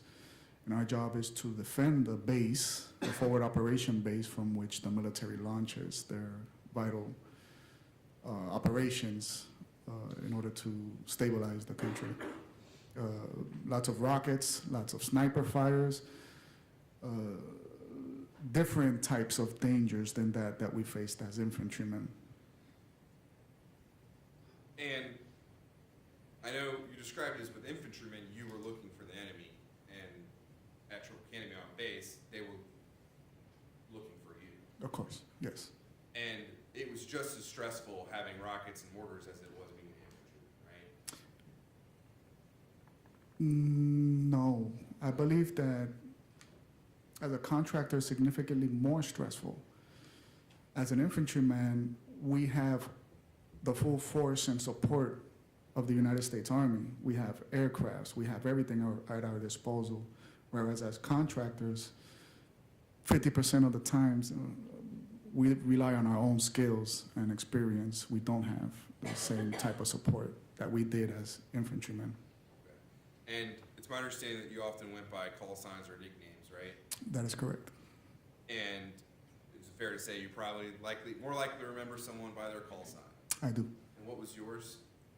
For the beginning years of my In 2010. 2010, it was Scratch. It was Scratch. And do you know Skeeter? I do know Skeeter. All right. And what's Skeeter's real name? Patrick McDowell. Okay. And during this time in 2010, were you close with Mr. McDowell? I was. Okay. And I'm going to show you some photos of Mr. McDowell. You see the photo on your screen. It's marked as Defense Exhibit 85. I do. And can you tell me who the people in the photo are, starting with the person on the left? Well, the person on the left is Patrick McDowell. Skeeter. The person following him is Snooky, Jordan Blaine, and then you got Flex, Luis Marquez, and then you got myself. And y'all are fitted with rifles and extra mags and security vests, right? Correct. Okay. And why were you fitted like that? We were fitted like that because the job still required force protection. It still required for us to use our skills as infantrymen to engage the enemy whenever he attempted to breach the wires or the perimeter in forward operation base Delta. I'm going to show you what's previously been marked as Defendant's Exhibit 86 as well, 87 as well. What is this a picture of? That's Snooky and Skeeter. Okay. And what are they doing in this picture? I believe that two things are happening there. We were training on duty, and we happened to snap a few photos at the moment. But I don't know who was. I can't remember exactly which one of us was on duty on that day. But we were conducting a little bit of training, and I'm going to show you the last picture of Defendant's Exhibit 86. You recognize this picture? I do. And what is this picture of? What we're doing is room clearing. I am the first one with the short pistol going into the room. As you guys can see, Skeeter's right behind me with his rifle. And Snooky's pulling rear security. Right. And was this something that the security detail did, or the guards did frequently? Absolutely. Can you talk about the roles of triple canopy guards at Fob Delta? What you were responsible for? Well, there is the written rule of what we are responsible for doing, and then there's the unwritten rule, which is what we are hired, which is the reason why we're hired. We're hired because we are military first, because they understand that we have an Army no-quit mentality, of course, or Marines in this case. But our roles was to provide security to the FOB, right, on paper. And we've heard that there was a perimeter that triple canopy was responsible for guarding, right? Correct. And we also heard previously that there was a TOC, or communication center, with triple canopy in the Army, right? Correct. And do you know what Patrick McDowell did for triple canopy? Again, on paper, he was a radio operator, but he wasn't hired because of his radio operating skills. So is it fair to say that Mr. McDowell, while he was a radio operator, right? Correct. And he did that kind of work. Correct. Did he also do the other guard duties? He had to comprehend, he had to have some experience in order to understand what he's disseminating onto the radio. And is it true that the radio operators worked, it was a 6-hour shift every 2 days? I'm not 100% sure about how the radio operators did theirs. Ours was 12, so I'm not. What would Mr. McDowell do when he wasn't a radio operator at DDOT? He will be either in the gym training or with us learning and helping us. Okay. And that would be on the wall or in these outbuildings that we see in these pictures? Either we are counting for the millions of dollars worth of weapons and machine guns and night visions and vehicles and all the equipment that we were issued. We had to account serial number by serial number for hundreds of rifles and gear, correct? He will help us with that. How would you describe Mr. McDowell's character at that time? He was a geek. He was a very innocent person, no malice. I wouldn't, he was a very friendly, kind kid. He was very young. Was he a leader? He was a leader, absolutely. All Marines are. Did he have your back? As you can see, I would, yeah, he had my back, and I wouldn't hesitate even today, given the opportunity for him to have my back. What were the mental conditions of Fob Delta? Can you be a little bit more specific on that question? Sure. So what kinds of things did you experience at Fob Delta that affect you to this day? The constant threat of the constant bombardment, either by rockets or mortar shells, or rifle fires, sniper fires, suicide bombers, being on constant vigilance, even with the Iraqi locals, Iraqi army and Iraqi police forces that we worked with. Many times, for example, they would kidnap the Iraqi generals or officers' family, and they will threaten to kill the family if the general didn't strap himself with bomb, walk into a DFAC or a checkpoint and blow himself up. You know, different type of warfare, terrorist type of warfare. How close did the rockets or mortars come to hitting you? Me personally,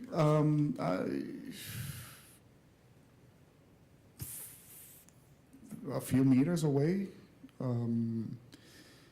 I would say from where the jury is to where Patrick is sitting. And how close were they to the barracks? Where Patrick is sitting. Okay. Trying to figure that out one moment.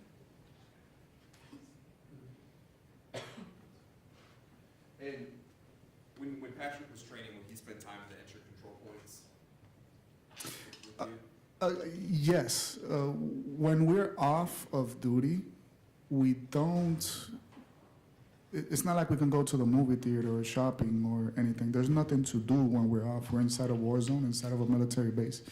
So there's nothing to do except go and help others. And, you know, even if you're just there to small talk and support, he would have had to be with someone at one of the posts helping us Okay, so he would or have learning.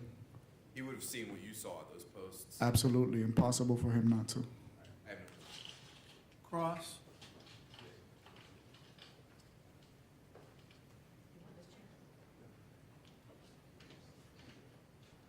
Good morning, sir.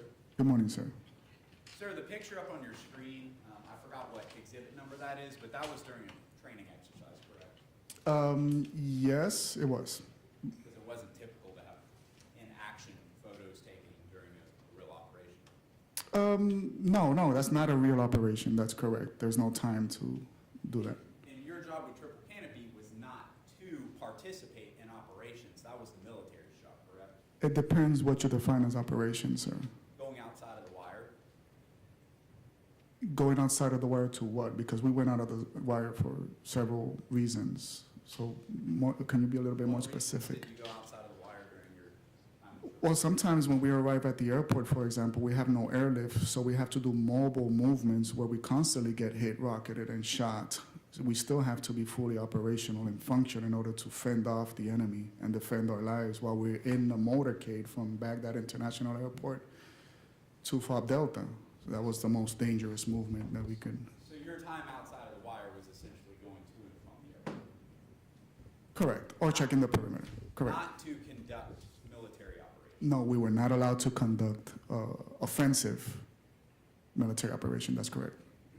And you said that it was more stressful being with the contractor than it was being with the military because the enemy was seeking you out and you had no support, essentially? Correct. But you were working inside of a military base with military personnel, military equipment, correct? When we were working inside of the military base and personnel, we did have military personnel and equipment. When we were on the road in a mobile PSD team or moving from point A to point B, we did not.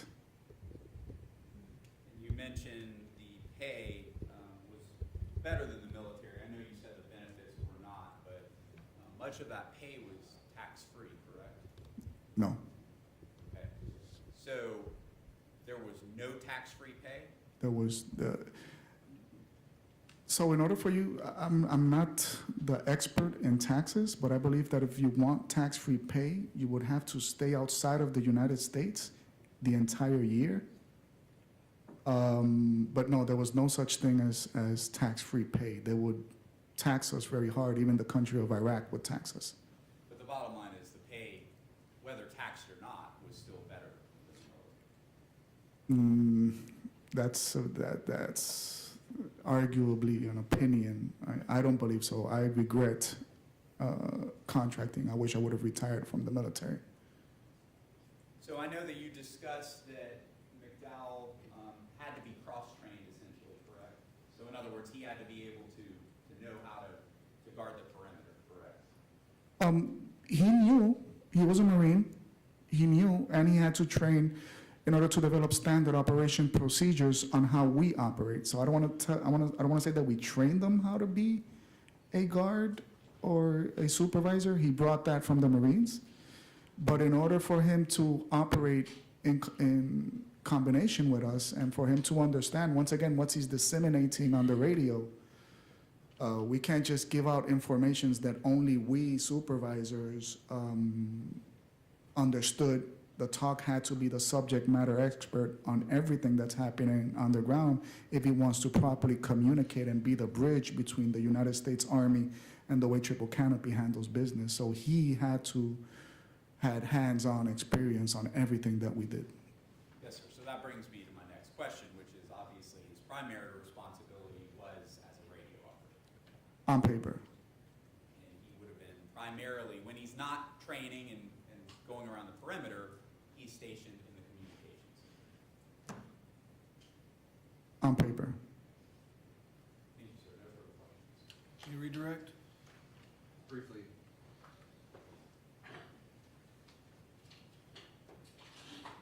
You You mentioned that you would have to travel to and from the airport on your own without the military, right? Correct. How was that as a contractor? It was extremely scary.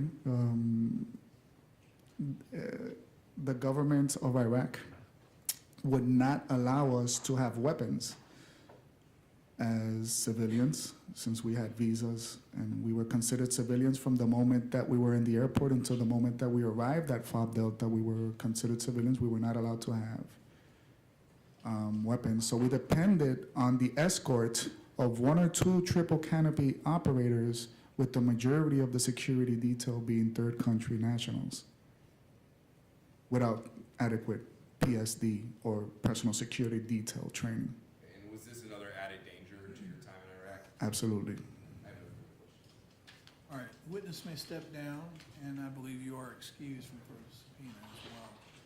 Call your next witness. Commissioner, this time, let's call Patrick Jackson.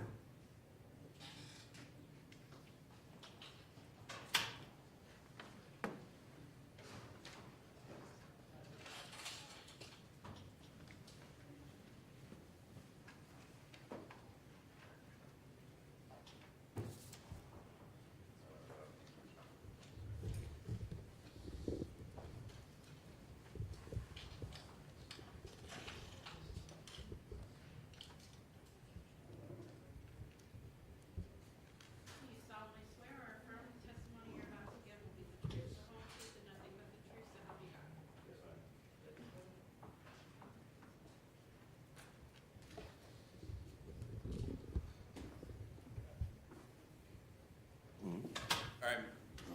All right, Mr. Jackson, can you please state your name for the record? Patrick Jackson? And are you currently employed? Yes, sir. And what do you do for employment, Mr. Jackson? I'm a contractor, sir. Okay. And who are you currently contracted with? I have my own company, Hustle Inc. Incorporated, Okay. And where do you currently live?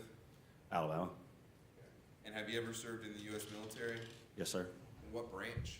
Marines, How long were you a Marine? 8 years, sir. Can you briefly describe what you did for the Marines? I was in infantry, so I fought in Fallujah in 2004 and Ramadi in 2005. And my next question was, have you been deployed to combat zones? And Yes, sir. it sounds like you have. How many deployments did you do in combat zones? I did 3 in the Marines.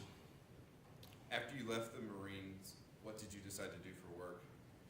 I decided to work as a private security Okay. defense contracts.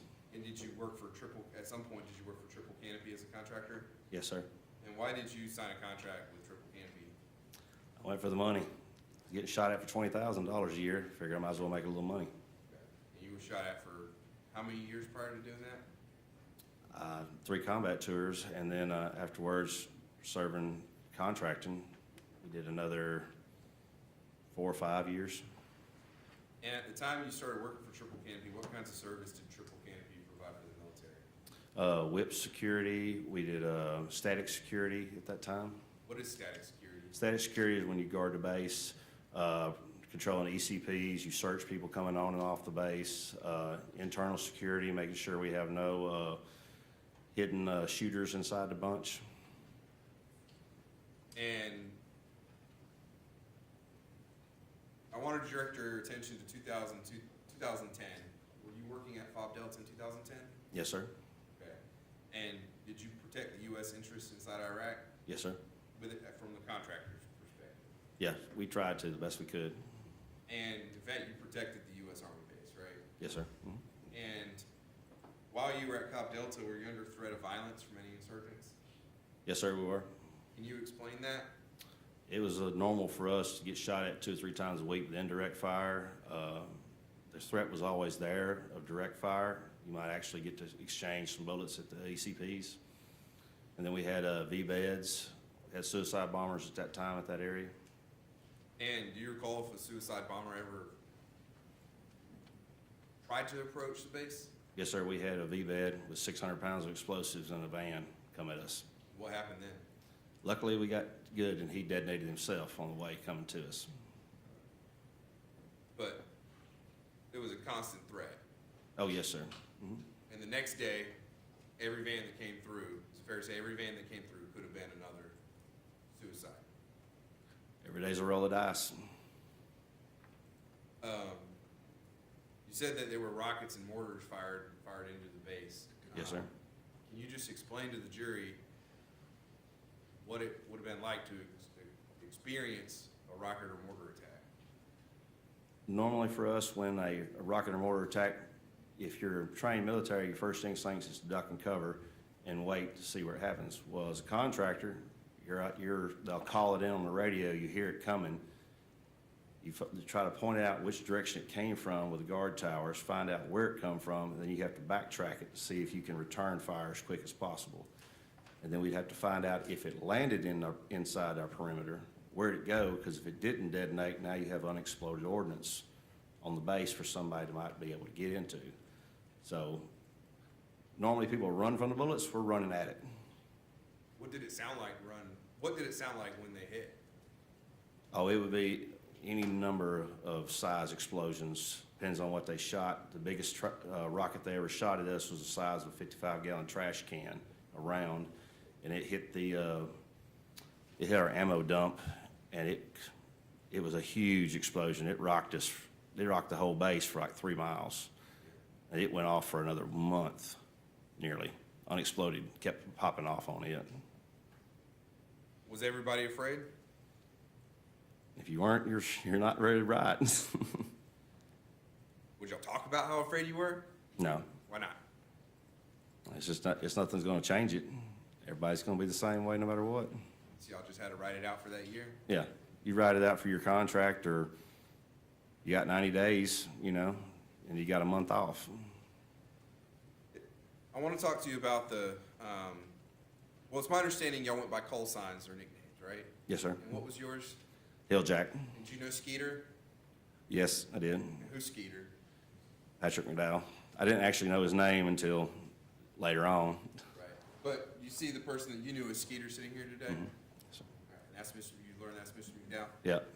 Been a few years. What do you remember about Mr. McDowell? I'd work night shifts, so I'd see him at passing, at handoff. Like the rest of us, kind of free-loving, happy-go-lucky during the day, but we're all having to stay wired. You just try to make the light of the situation. Yeah. And do you remember how long the shifts at the TOC were, or the BDOC? Oh, yeah. You have a 12-hour shift, you're required to be there. Most of the time, we'd come in a little early, stay a little late, just for a handoff. You'd have a little more personnel at the TOC between 5 and 7 o'clock in the morning. And were those 12-hour shifts every day? Yes, 7 days a week. And when Mr. McDowell wasn't at the TOC, and did you ever work the TOC? Oh, yes. Okay. So when you weren't working the TOC or the communication center, what were you doing? I worked as BDOC, Base Defense Operations Coordinator, and for us, I would come in, check in, see Patrick there at the TOC, then I'd go down to the ECPs for a while, check out the ECPs, see what's going on, get accountability of everybody, where they're at on the base. As far as triple canopies personnel, just check that and just make sure everybody's on tower, on station. And as a triple canopy guard, when he wasn't at the comm center, Patrick would also be at the ECPs? Yes. Everybody rotated through different stations. It just helps to keep moving, make yourself a hard target, but also gets your mind working. You can't ever get too comfortable. So what was the BDOC like when a mortar barrage came in? Very, very hectic.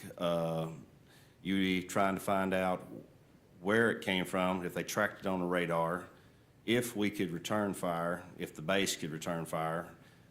We used to be able to do that, and then they took that away from us at the end of 2010 when they had a drawdown in Iraq. I think we actually stopped firing everything, including illumination rounds in 2011.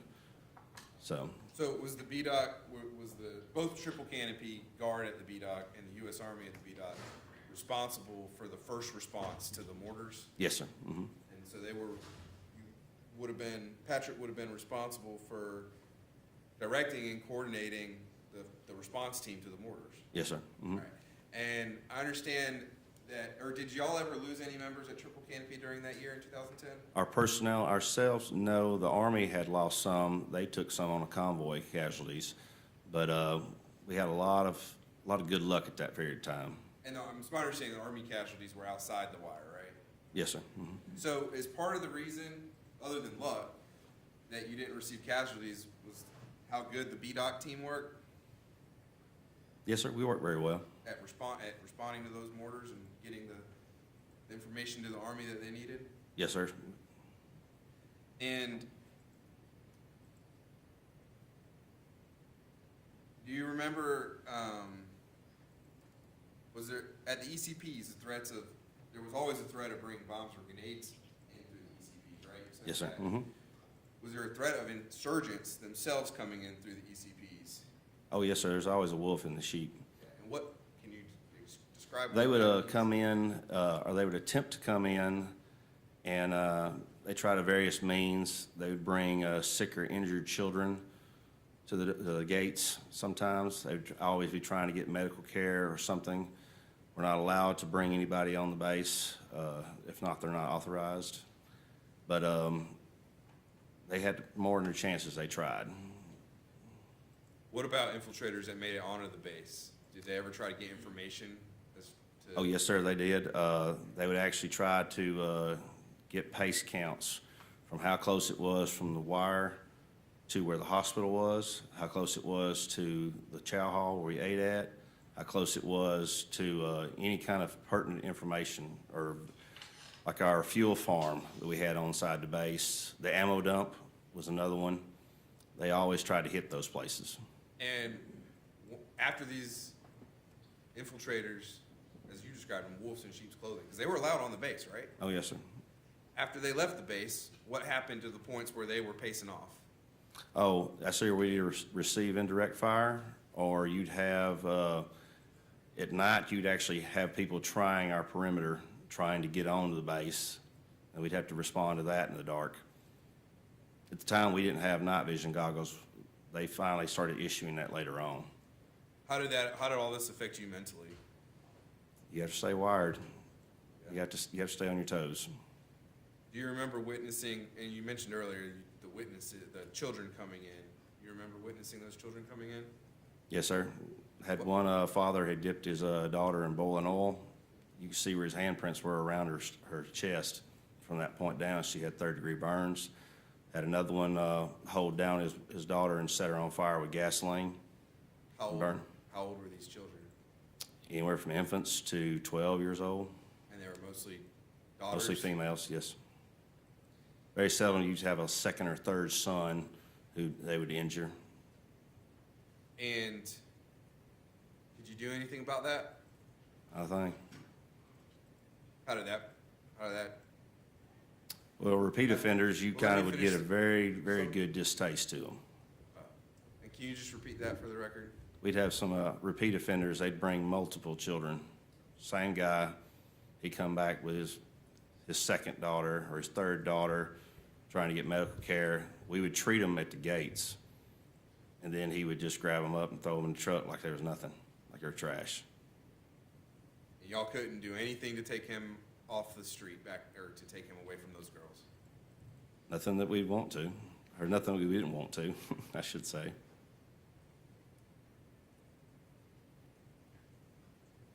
So we've heard that a week at Fob Delta could consist of mortars and rockets exploding inside the wire, infiltrators coming in through entry control points, potential bomb threats at the back, and witnessing burned and mangled children while protecting the military from all these insurgents. Mm-hmm. How were you able to deal with that mentally? Well, I'm on my second marriage, and definitely I've had a multitude of jobs over the years. If I could have one moment. You may.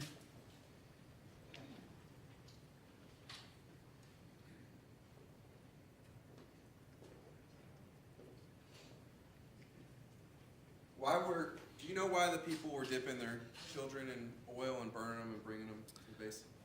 They would try to get access to the base. Hold on. There's been an objection. I don't, you need to rephrase the question. I think obviously it's speculation as to any one particular person as to why they were doing it, but as a general you know, the general reasons that, or you can ask that question. Yes, Your Honor.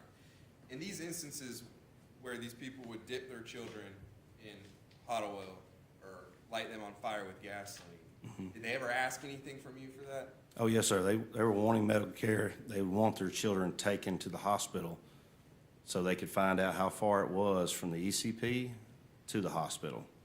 Did they ever ask for cash for that? And occasionally, yes, they'd want medical care. You know, can you help me pay for the medical bills, that kind of stuff. They'd ask for aid. I have no further questions. Cross?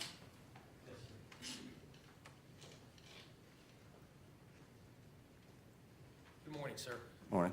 I think you said the main motivation for working for Triple Canopy and other contractors was the financial benefit, correct? Say it again, sir? The main reason why you worked for contractors was the money, Yes, sir. Mhm. okay? Because I think you said if you're gonna get shot at for $20,000, you might as well get shot at for more money working Yes, sir. in the private Mhm. industry. How much more money was it? It'd be over 100 grand. So substantially more money. Oh, yes, when you're used to making 20,000 as a sergeant in the Marines, you come out, you make 100,000 starting out. You talked about some of the threats. The one thing that you did say that I wanted to get a little clarification on, what about people trying to infiltrate at night? You said there was a difference once you got night vision goggles. What were your duties at that point in time? What were your requirements? What were my shooting requirements, sir, you said, or? Well, no, I mean, like you said, people would try to infiltrate at night. What did you have to do to respond to that? We would try to find out where they're at, because now you're trying to find somebody in the dark, where they're at in the dark in the base. We have people in guard towers watching, and it's like, hey, we got somebody coming in, he's probing the wire. You can't just shoot the first person coming around. You got to find out why they're there. If they're armed, if they're not armed, what's their purpose here? And then try to direct them back to where they need to be, which is away from us. Okay, and if I remember correctly from other people testifying, the Triple Canopy members were supervising a Ugandan force that was primarily working the perimeter itself. Yes, and sir. the guard towers and things of that nature. But then we'd have our guards driving around, like the Triple Canopy people, if you checked your people, you had to drive around at night and make sure there's wasn't somebody asleep up there in that tower. He's actually working, he's doing his job, he's got his eyes open, he's awake, he's functionally operational for that day. And would you have occasions to return fire or shoot at individuals who are infiltrating? If you return fire at that time, you were going to be handed over by the State Department to the Iraqi judicial system. So more than likely, you'd spend life imprisonment in their prison, in a third world prison. So if Mr. McDowell had discussed with other individuals that he was forced to return fire, because obviously he didn't spend the rest of his life in Iraqi prison, that would be incorrect. That's only if you got caught. Usually if you had an incident where you had to return fire, they would try to get you out of the country within 24 hours. Okay. But that didn't happen with Mr. McDowell? Not to my knowledge, not that time. Last question. You had said, as a part of your response with Triple Canopy, you would, instead of like others run away from the gunfire, you would sort of run towards the gunfire, because that was part of your responsibility. Yes, Sort of like a first responder or a police officer. yes, you are. Thank you. Redirect? All right, witness may step down, and you are excused from further subpoena. Call your next witness.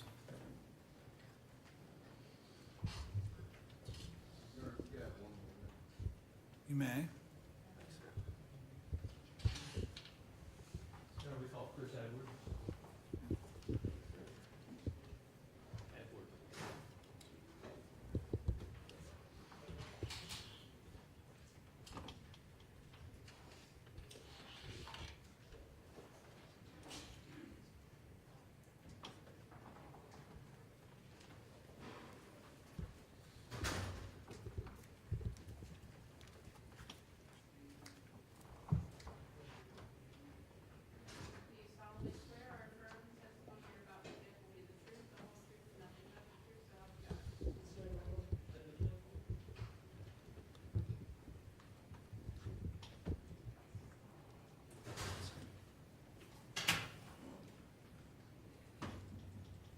pull that chair up a little bit further. Yes, sir. All right, you may proceed. Sir, could you tell us your name? Chris Michael Edwards, And where do you live, Mr. Edwards? Greenville, South Carolina, Can you tell us how old you are? 56. And are you married? Yes, sir. And do you have children? Stepchildren. How are you employed? I'm a security operations manager on Fuxi Island in Hilton Head, South Carolina. And what kind of security do you provide there? Primarily, we're a security team on the island there. It's mainly a tourist island. So it's we, like a resort area? a resort area, yes. Do you know Patrick McDowell, who's seated over here at council table? Yes, sir, I do. What name did you know him by? Skeeter, What name did he know you by? Sunshine. And did you serve together with Triple Canopy at Forward Operating Base Delta Yes, sir, we in did. Iraq? Yes, sir. Is that where you first met him? Yes, I did. And was that in early 2011? Yes, I believe, yes, it was. Mhm. Do you also remember, well, how about the guy who just left? Do you remember him from working at Triple Canopy? Yes, sir, I do. Hilljack. Mhm. How long were you at FOB Delta? I was there approximately 1 year. Were you there before Mr. McDowell arrived? Yes, I was. And did you have prior military training before you went to Triple Canopy? Yes, sir, I did. And if you're 50, you say you're 56 now? Yes, sir. So you would have been in your early 40s, I guess, when you were at Triple Canopy. I believe I was about 42 at the time. And where had you, what was your military service before you went with Triple Canopy? I was in the U.S. Navy first, and prior after the U.S. Navy, I was in the Air National Guard. How long did you stay at Triple Canopy? I was with Triple Canopy in Fort Operating Base Delta, Al-Quds for 1 year, and then I'd returned 2 years later to Camp Leatherneck in Afghanistan with Triple Canopy. What was your job at FOB Delta? I was a shift supervisor. I primarily was in charge of the security perimeter for the towers and for the entry control points. And I was also a EMT, a medic. Did you have a full-time medic who you helped or you supported? I did. I was an assistant, and then when they would rotate out to go on home on a break, then I would fill the spot while they were gone. And who were the people who guarded or who manned the towers that you were helping to supervise? They were the Ugandans, And were they called foreign nationals? FNs, foreign nationals as referred, yes. And what was an expat? An expat, E-X-P-A-T. Primarily expats were us, Americans, veterans that had served in the American forces. And what was Mr. McDowell's job at FOB Delta? He had worked in what the BDOC, TOC, Base Defense Operations Center. He was a radio operator, radio dispatch. He primarily was in charge of all our communications. And did he also spend time at the entry control point?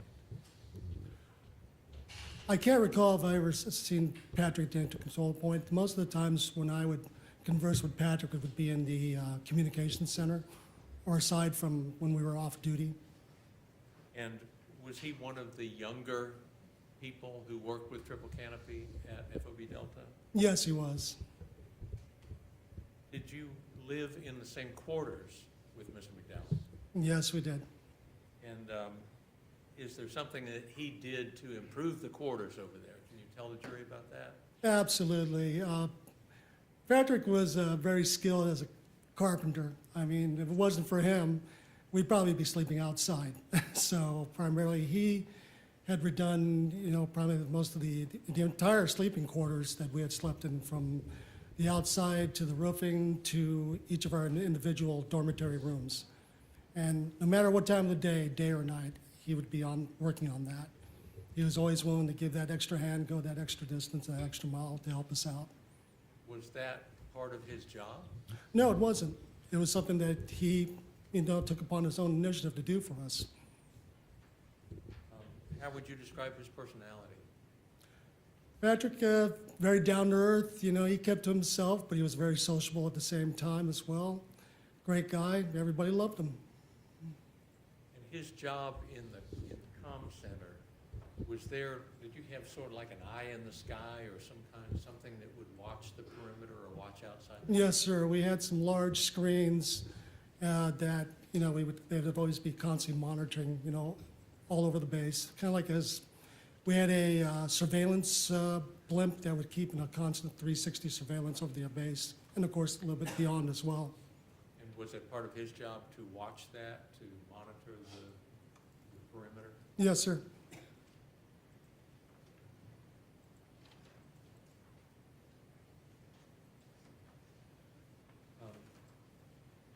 Is there anything in particular you remember about Mr. McDowell and his work on the base? I can recall the day, it was coming close to the time for me, I was completing my one-year contract with Triple Canopy at Fob Delta. And I remember the early morning of that day, I believe it was May 2nd. I was sleeping, I can't recall the exact time, maybe it was 5 a.m., 5:30. And we all were equipped, we had portable hand radios that was required for us to carry as supervisors and medics. And I remember hearing that Patrick's voice coming over the radio, announcing that was the day that bin Laden was eliminated. And of course, there was a big, you can hear the hoorahs in the background and all that for that. You know. I want to ask too about another incident where 2 Army men came through the entry control point and died. Do you recall that day? I do, yes. Can you describe what you know about that? From what I remembered that day was that, yeah, they had come into the entry control point.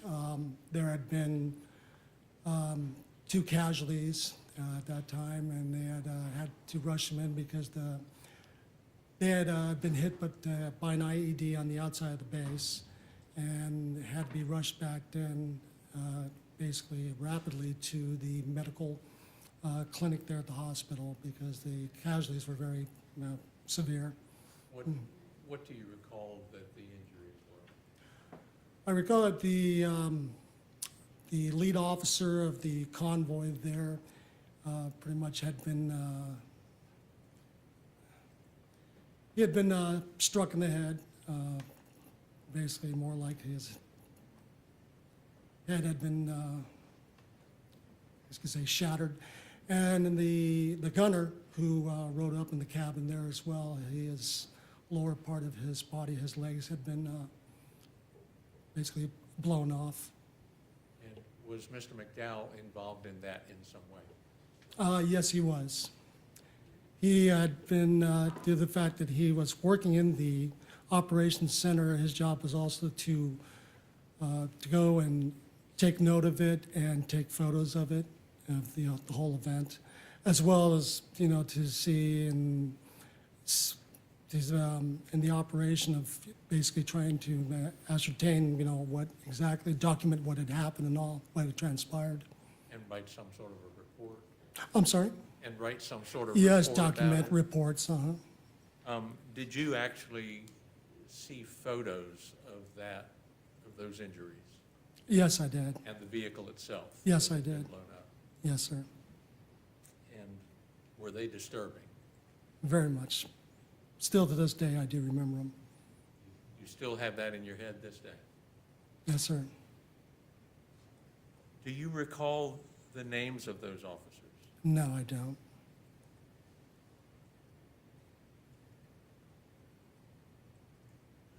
Did you find being on that base to be stressful?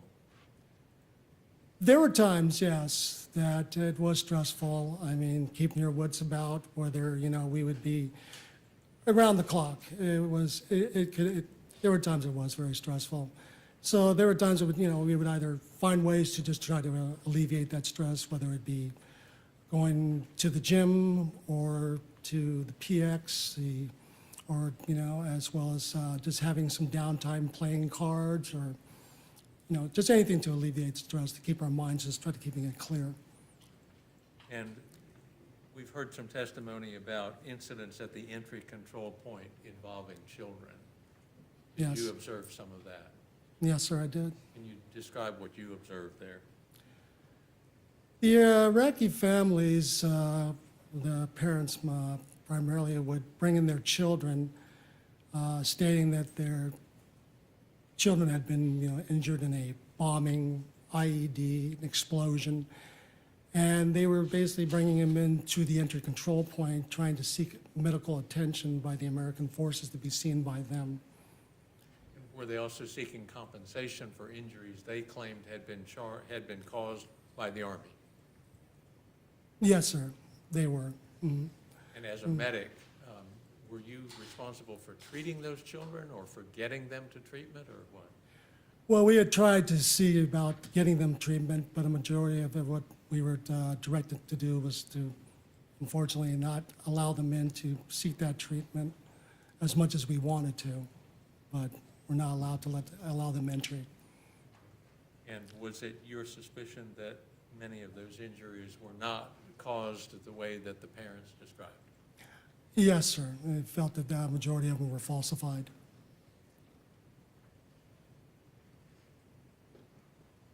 I want to ask you about indirect fire. Do you remember indirect fire actually hitting the base at one point? More than once, sir, on several occasions, yes. And do you remember occasion when the storage container was hit? Yes, I do. And was that a significant impact? It was. I mean, the impact was close enough to where we all felt it, where it had woken us up out of our sleeps, those of us that were sleeping, yes. So was it, when it happened, did it hit close to the living quarters? Yes, sir, I'd say it was probably about anywhere from, probably about 30 to 40 feet away from the living quarters. And the walls that Mr. McDowell helped construct for your living quarters, was that capable of stopping shrapnel if a mortar or rocket hit close enough? As skilled as a carpenter as Patrick was, unfortunately, no, it was not enough to withstand a blast, even if it came any closer to the sleeping quarters. So the shrapnel would have come through the walls? Or It could have, yes, very much. Now, you mentioned that the announcement about bin Laden's death came shortly before you left Triple Canopy. Yes, sir. And when you leave Triple Canopy, you go by escort to Baghdad Yes. and then wait for a flight to take you home? Yes, we would go to Baghdad International Airport from Fob Delta, yes. And you might have to wait a day or two for a flight, depending on when one came in. Yes, sir. It would sometimes take up to a week. And is it true that you happened to run into Mr. McDowell at the airport? Yes, I did. Did you fly out of Baghdad on the same plane? Yes, he was sitting right behind me in the aisle. When you left Triple Canopy, how did you feel about leaving? I felt good. The stress factor was slowly alleviating from me. But at the same time, I felt as, in the military, a mission that was completed.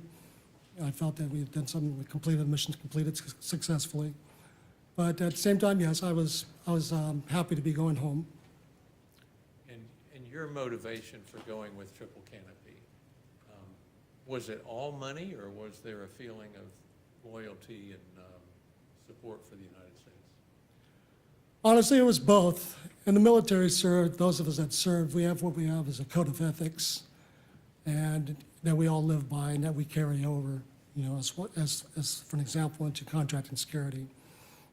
Service before self, excellence in all we do, and integrity. And I always take that to any job that I've always had, and I've applied that. And do you believe that Mr. McDowell reflected those values as well? Yes, sir, I do.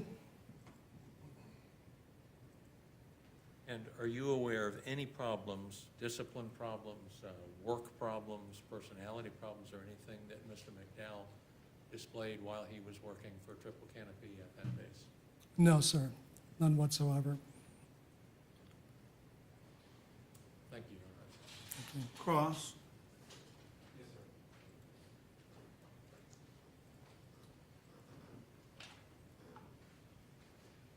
Good morning, sir. Good morning, sir. Sir, you testified about an incident where there were unfortunately some Army casualties that occurred and they were brought inside of the base. Yes, sir. And you said that Mr. McDowell had to document those injuries and eventually write a report detailing the incident. Yes, sir. But neither you nor McDowell were there when the incident actually occurred off base, correct? No, sir. So it was just a follow-up as part of your duties after the fact. Yes. And essentially what he did would be equivalent to a police investigator responding to a scene and taking pictures and documenting what happened, correct? I would say so in that relation, yes. Just to clarify a couple of things, you said, the first thing was, you said that you also served with Triple Canopy in Afghanistan, is that correct? Yes, I did. And that was after Iraq? Yes, it was. And you said you were there in Afghanistan, I'm sorry, you were there in Iraq the entirety of McDowell's time there in Iraq with Triple Canopy? I was there for that year, and yes, when Mr. McDowell came later on, yes. So you were obviously familiar with his day-to-day operations and comings and goings. Yes, it was. And Mr. McDowell was a dispatcher relaying intelligence between the Army and Triple Canopy, Yes, sir. and he was primarily stationed in the communications center. Yes, sir. He was not stationed to be on the perimeter actively guarding the wire, essentially, is that correct? No, sir, he wasn't. Because that was the job of the third country nationals. Primarily, as well as us, as the American contractors as well, that would supervise them as well. That- yes. Supervising the third country nationals. Yes, yes.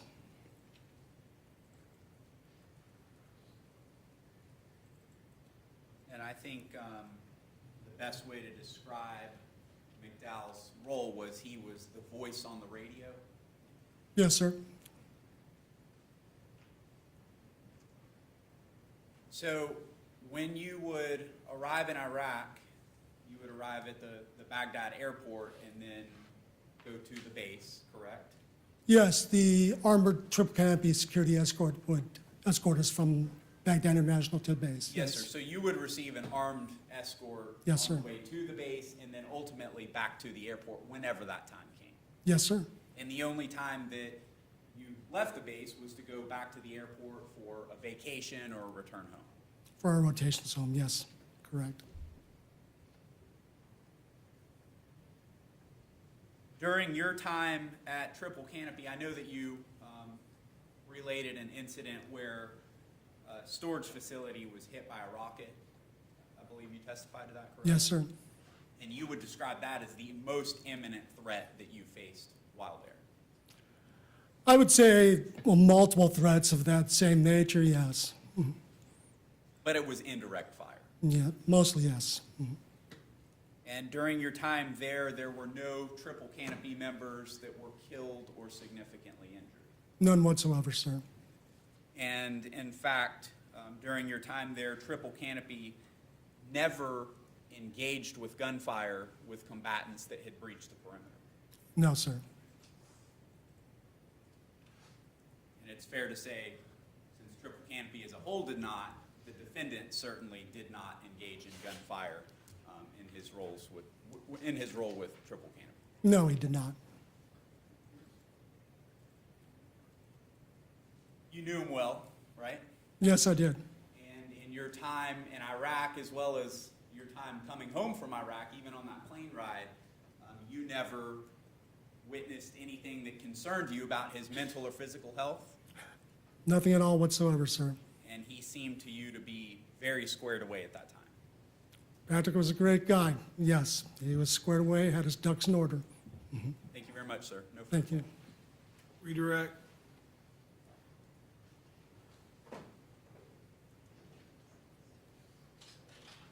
I want to clarify a couple of things. Even though no Triple Canopy employees suffered casualties, casualties of Army soldiers were known and came through the entry control point. Yes, sir. And they were either treated or they were evacuated by helicopter. Yes, sir, they were. So people who worked at the entry control point would see those casualties? Yes, we were basically the front line first to see those casualties, injuries coming in. And the serious injuries or the deaths that you described of the 2 Army soldiers, Yes, sir. Mr. McDowell actually did the report about that and took photographs and actually sent you a photo. Yes, he did. You saw the photos that he took, Yes, he did. I that did see vehicle, him. I'm sorry, sir. of that vehicle. Yes, the military vehicle, the MRAP. Yes. Before it had been cleaned up of the blood, the tissue, and everything that was inside of it. Yes, sir, I did.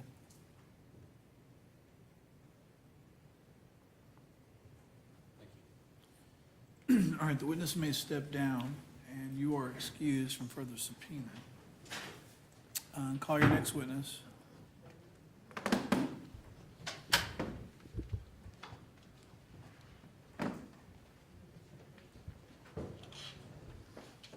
So we would call Karen Wren.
Do you solemnly swear or affirm the testimony you're about to give will be the truth, the whole truth, and nothing but the truth, so help you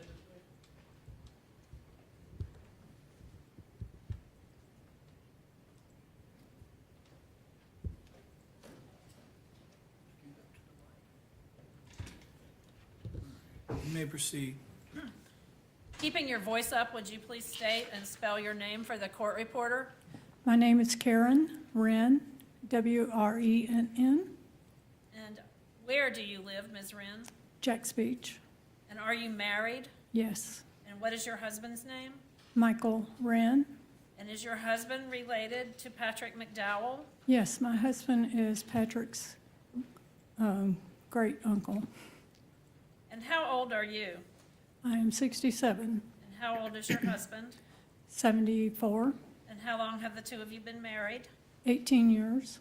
And did you meet Patrick McDowell through your husband? I did, And how long ago did you meet him? 19 years ago. And do you remember when you first met him? It was at a family gathering. I'm not sure which one. We have a lot of family gatherings. And did you know Patrick's wife, Shauna McDowell? No, not personally. Did you and your husband ever have any kind of a celebration or an oyster roast for Shauna and Patrick when they became engaged? We did. We had a large family gathering when they moved back from Illinois, shortly after they married, And where was that held? and in our backyard. And did all of your family members attend? Yes, there was about 30 in attendance that day.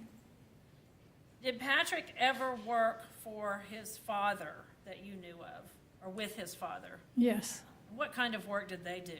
construction.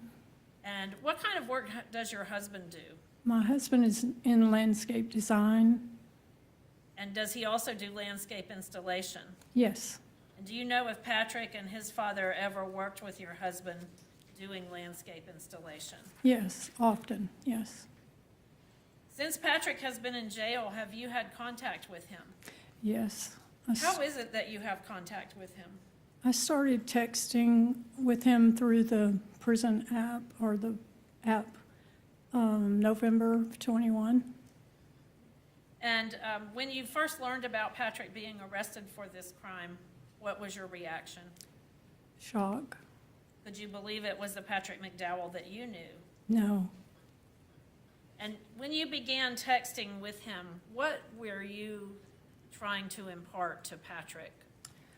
When I first texted with him, Patrick has always been special to me from the first time I met him.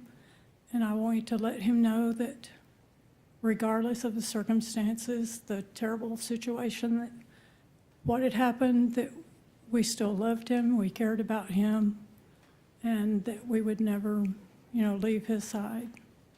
And did you continue to contact with him as the days and months went on? Yes. And tell the jury a little bit about your religious faith, where you worship and what your faith is. I'm a woman of faith, great faith, and I wanted to impart to Patrick that there was someone who loved him greater than we loved him, and that there was peace on the other side of this, and that he could, I know he was battling a lot within himself and all of his self-loathing and all that, and I wanted him to know that he could find peace with a relationship with Jesus. And did you discuss that with him? In great detail, yes. And on how many occasions? 3 or 4 times a week, at least. And that's been since this To case this happened? day, yes. Have you seen any type of change in Patrick since you've had these discussions with him? Yes, absolutely. And Ms. Wren, often, as I'm sure you're aware, people facing difficult times in prison or in jail will suddenly say that they've found the Lord or found God or found Jesus and hope that that would help their case. Yes, Do you believe that Patrick's interest in your faith and your conversations with him was sincere? absolutely. And how can you tell the jury how you know that it's sincere?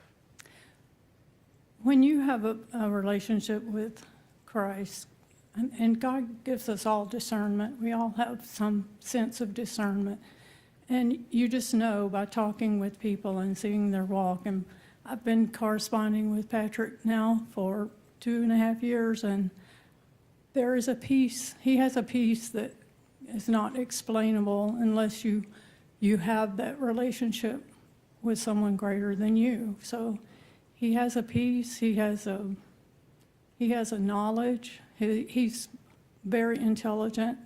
He comprehends the Bible. He reads it on a daily basis, and he comprehends it better than I do myself. So, Do you discuss those readings with him? yes, And do you send Patrick books? Are you able to send him books at the jail? yes, I started sending him books right away. And what kind of books do you send him? He likes fiction. He's a voracious reader, so he would request something that he wanted, and I would always send him along with that something faith-based. This was in the beginning because I wanted him to be exposed to that. And was it apparent from your conversations with him that he had read both the fiction and the faith-based materials? Absolutely. His knowledge and his insight into his readings just astounded me. And do you know whether he has had any kind of regular religious contact or studies with other family members? Yes, And do you believe that these meetings with other family members as well as with you continue to have a changing effect on him? I do. Did you see the photos on the news when Mr. McDowell was taken into custody? I did. Did you recognize him?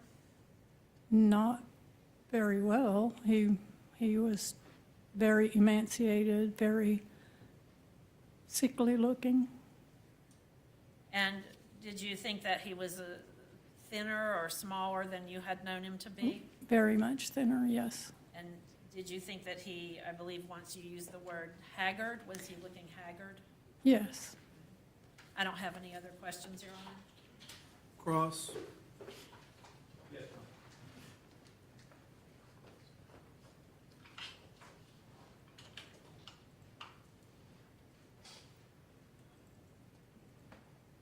Good morning, ma'am. Good morning. Ma'am, did you discuss Christ with Mr. McDowell prior to the murder? No, Is it fair to say that you would have been willing to do that? I would have and I should have, but I didn't. And willing to do whatever you needed to do to help him, correct? Absolutely. Because you cared and still care very deeply for him. Yes. After his Marine deployments, around the time that you threw the party, you didn't notice anything different about him? I was so busy that day being the hostess that no, I did not get a chance to spend much time with he or his wife at the time. You were getting pulled in multiple different directions? Yes. But from the interactions that you did have with him, you didn't notice anything different? No. And then once he returned from Triple Canopy, he seemed more distant and sad, right? The times that I saw him, I didn't see him frequently. He didn't come around as much, But he was functioning pretty well from what you could see. from what I could see, yes. And about 3 months prior to the murder, you saw him when he came to pick up some tools? Probably around that time. I would see him often. He would come by the house to get something. And at that time, when you had last seen him, he looked normal? Mm-hmm. Is that a yes? Yes, I'm sorry. Like the same old Patrick that you had always known? Yes, I guess. I didn't see him but very briefly. But the bottom line is, in the interaction that you had with him, that 3-month period before the murder, you didn't notice anything abnormal or anything that stood out to you? No, he was still a gentleman, called me ma'am, which I asked him not to do because it made me feel old. Thank you very much, ma'am. Sorry. Redirect. No further redirect, Your Honor. All right, you may step down, and I believe you also are excused from further subpoena. Okay. Can I see council sidebar for scheduling for a moment?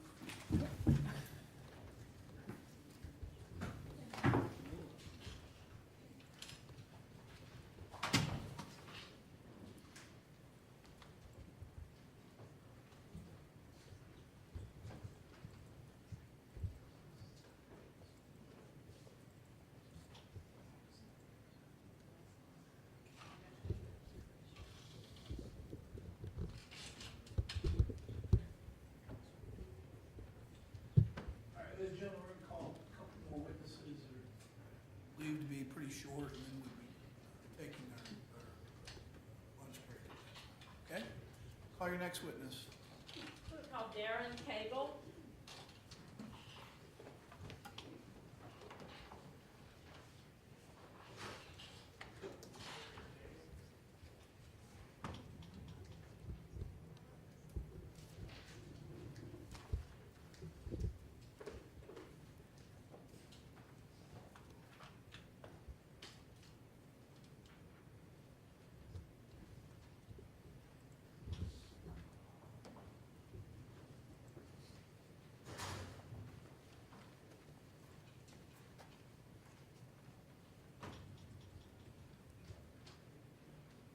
Do you solemnly swear or affirm the testimony you're about to give will be the truth, the whole truth, and nothing but the truth, so help you God? Yes.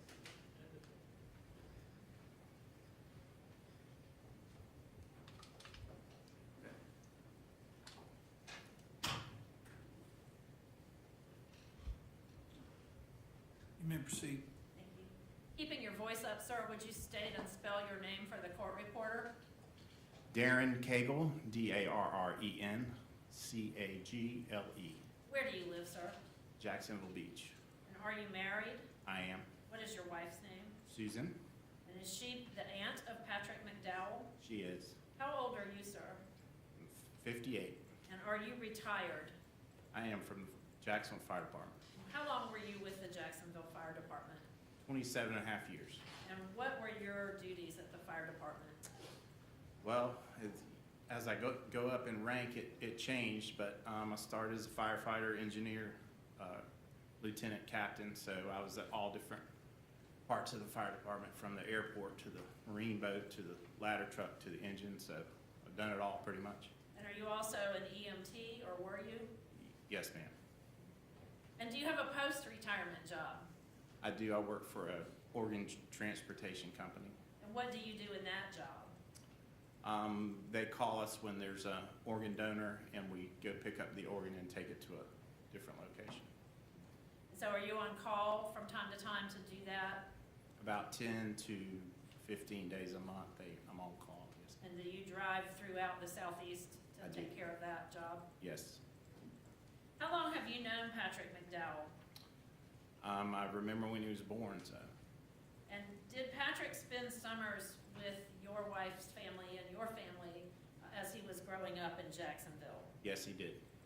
And was he at a beach house that you and your wife rented for your entire family on numerous occasions as a child? Yes, ma'am, we rented a house in South Parnavidra typically, and Patrick would usually come down there. And did you know Patrick's wife, Shauna? I do know her, yes. And were you in touch with Patrick when he first returned from Iraq, from the Marine Corps? Yes, yes. Did he seem different to you than those summers he had spent with you growing up and with being married to Shauna? Yes, ma'am, he was different. I believe he was just a happier kid, you know, when he left, and when he came back, he was just, I'd say, just more serious, more down type of person.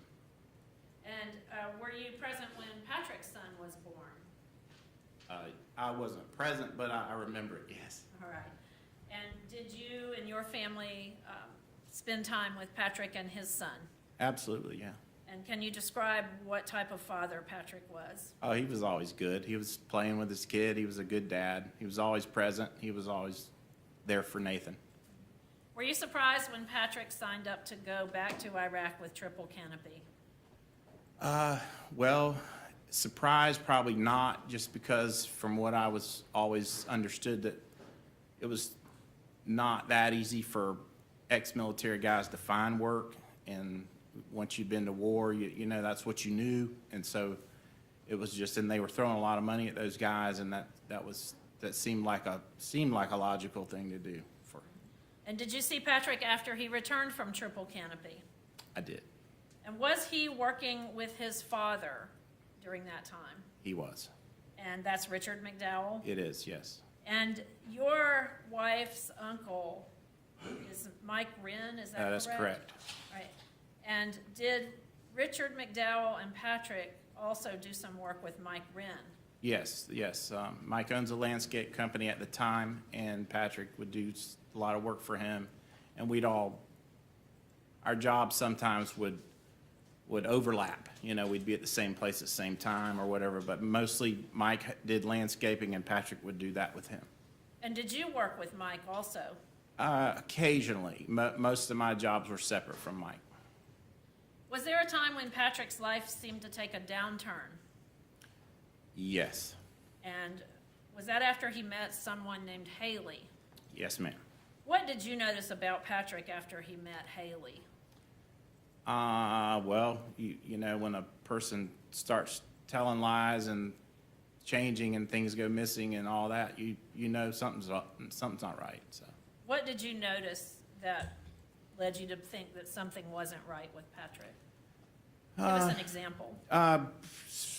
Showing up late for things and having terrible excuses that made no sense. Did you ever meet Haley Wheeler?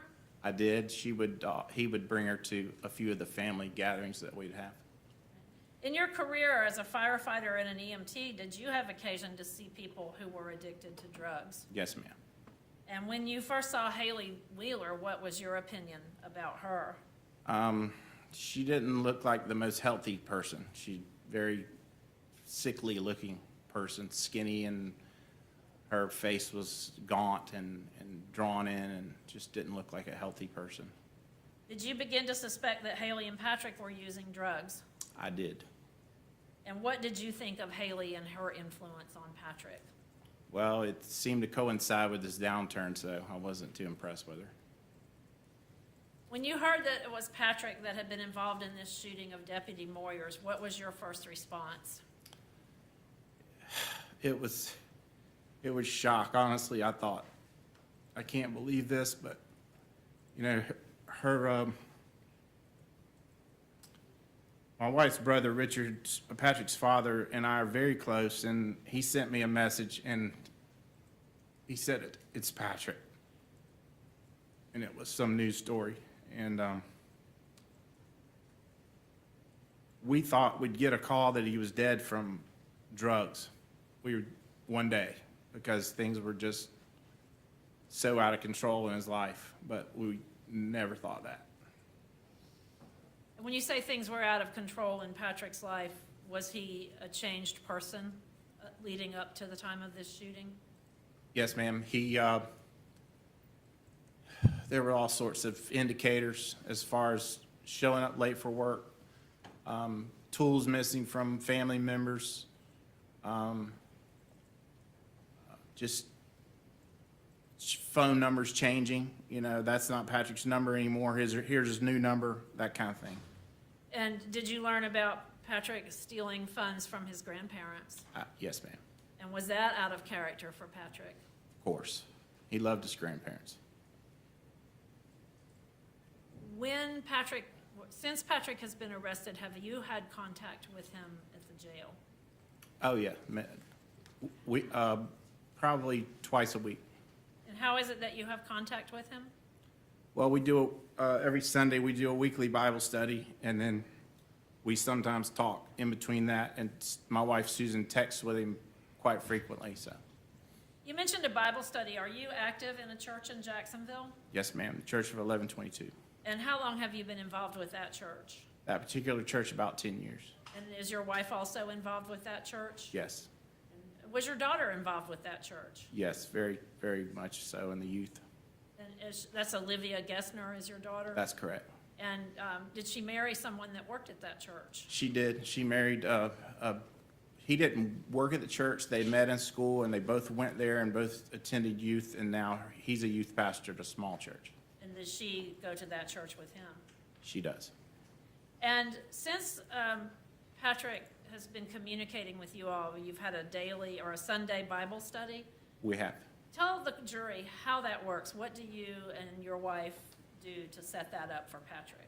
Well, we go, we just take the weekly message that we learn, we take notes from it, and then we go back and have a call, sometimes video call, but usually an audio call with Patrick, and we go over the weekly message, and then we sort of,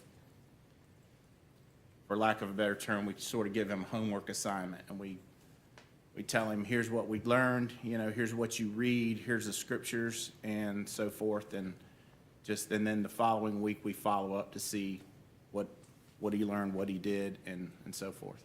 And has Patrick shown genuine interest in participating with you and your wife in this Oh, yeah. Sunday event? Oh, yeah. He looks forward to it. He calls right on the minute that we tell him to call, and he's always enthusiastic about it. And have you and your wife sent him books and reading materials in jail? We have, and he's done those studies as well, you know, so. And if Patrick is sentenced to life in prison, will you continue to support him emotionally and spiritually? Of course.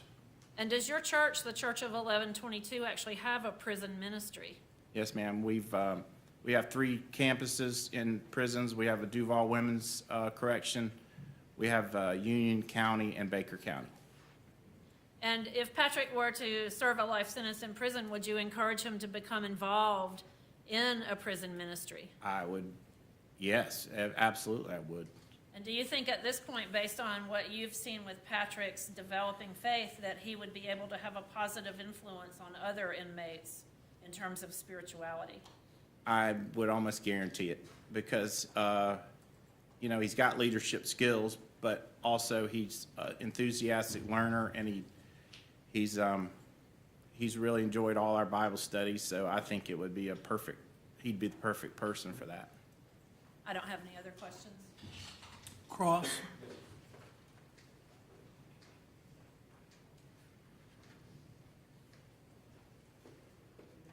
Good morning, sir. Good morning. Is it fair to say that the Bible study would have been available to him with your family prior to this murder, if you had been willing to do it? Yeah, I would have done it. And I know that you have a little bit of difficulty when we discussed during your deposition about separating the deployments and when he came back as far as the timeline? Yes, sir. So generally speaking, when he came back from the deployments, you perceived that he was just more grown up, is that correct? I don't know how to put it, honestly. I thought that he was different. He seemed more quiet and different. Okay, but you attribute it possibly to the fact that he had grown up. When he, sort of like when he left, he was a kid. When he returned, he was a man. That was certainly part of it, yeah. And I know that he worked for you on several occasions, and generally speaking, he was pretty businesslike, correct? He was. He went about his business on a in a professional way. And while there was obviously the incident where he didn't show up on time, and I think he said he got lost. Yeah. There was nothing that stood out to you as anything strange going on up until a certain time. I had done a job with him before that, and he had asked me for money before the job ended. And I thought that was a little weird, but not, I couldn't say that that was any reason for that. But the late call one day, and he was making up excuses why he was late, I was like, something's not right, so. But he never showed up high. Not that I could tell, nope, He was never using drugs while on site. never that I could tell. And it's fair to say that as you sit here, you care for him, and obviously prior to the murder, you and the family cared for him very much. Yes, sir. And you would have done whatever you could to help him, Apparently didn't do enough. but you tried. I reached out a couple of times, but just, texts and things, so not aggressively. Were you transporting organs back in September of 2021? No, sir. No further questions. Redirect. No redirect, Your Honor. All right, the witness may step down and you are excused. Yes, sir. Let's call one more witness. Yes, Olivia Gestner.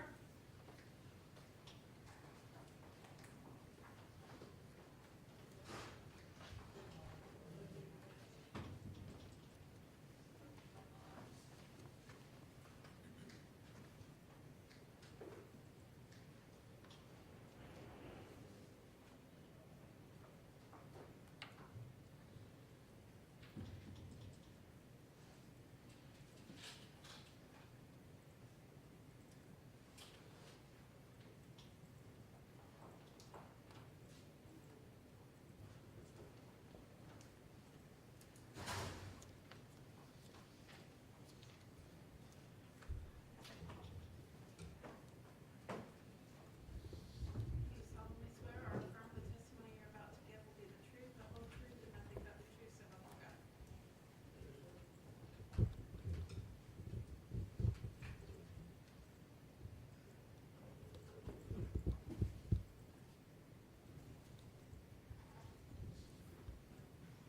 All right, you may proceed. Thank you. Would you state and spell your name, please, for the court reporter? Yes, Olivia Gestner, Oliviagesner, And where do you live? Jacksonville, How old are you? 24. Are you married? Yes. Who is your husband? Noah Gestner, What does Noah Gestner do for a living? he is a youth minister. And do you have any children? Yes, we have 2. Are you related to Patrick McDowell? Yes, he's my first cousin. And what is the age difference between you and Patrick McDowell? I think 11 years, maybe 12. Do you remember spending time with Patrick McDowell when you were young? Yes. And is that because Patrick McDowell came and stayed at both of your grandmother's house in Atlantic Beach in the summers? Yes. Let me just ask you to take, I think there's a picture going to come up on your computer screen there, Yes, ma'am. if everything works right. I see it. All right. Exhibit number 104, defense exhibit number 104. Can you see that picture? Yes, ma'am. Who's in that picture? That is me and Patrick. And was that at your grandmother's house? Yes. And as you got older, what kinds of things would you and Patrick do together? My grandma lived at the beach, so we went to the beach a lot, and she had a pool, so We played outside a lot. Just spent a lot of family time together. And was Patrick, being a little bit older than you, did he sort of take care of you or help you Yes. around when you were younger? Yes. He'd always put me on his shoulders and carry me around a lot. And let me ask you to take a look at what's Defense Exhibit 105.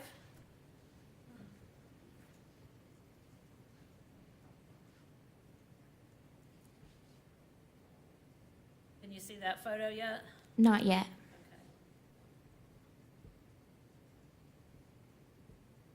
I see it now. All right, and who's in that photo? That is me and Patrick. And do you know, is that at your grandmother's house also? Yes, that's at her pool. And was Patrick always helpful to you going to the pool and the beach? Yes, Did you definitely. feel safe in his care? Yes. Take a look at, if you would, Defense Exhibit 106.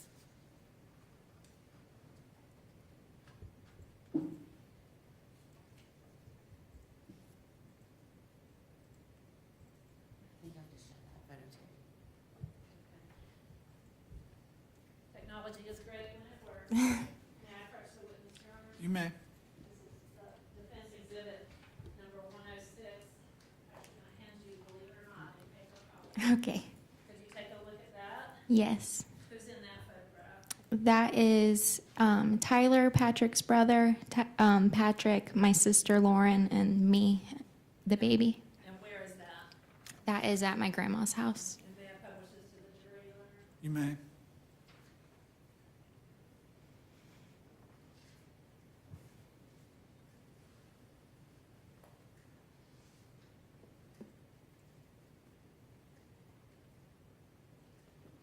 And was Patrick always the big kid looking out for all of you little kids in that photograph? Yes, ma'am. Do you recall a time after Patrick came back from serving in the military overseas that you and your family went to watch the fireworks in Jacksonville Beach? Yes, ma'am. Is that something your family did every year? Yes, ma'am. And how did you all do that? What steps did you take to prepare to see the fireworks?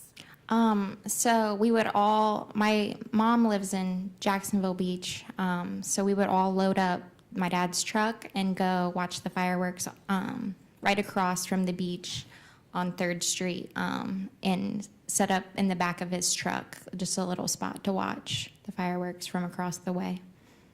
And do you remember Patrick, after he came back from serving in the military overseas, coming to that 4th of July event where you all were set up to watch the fireworks? Yes, ma'am.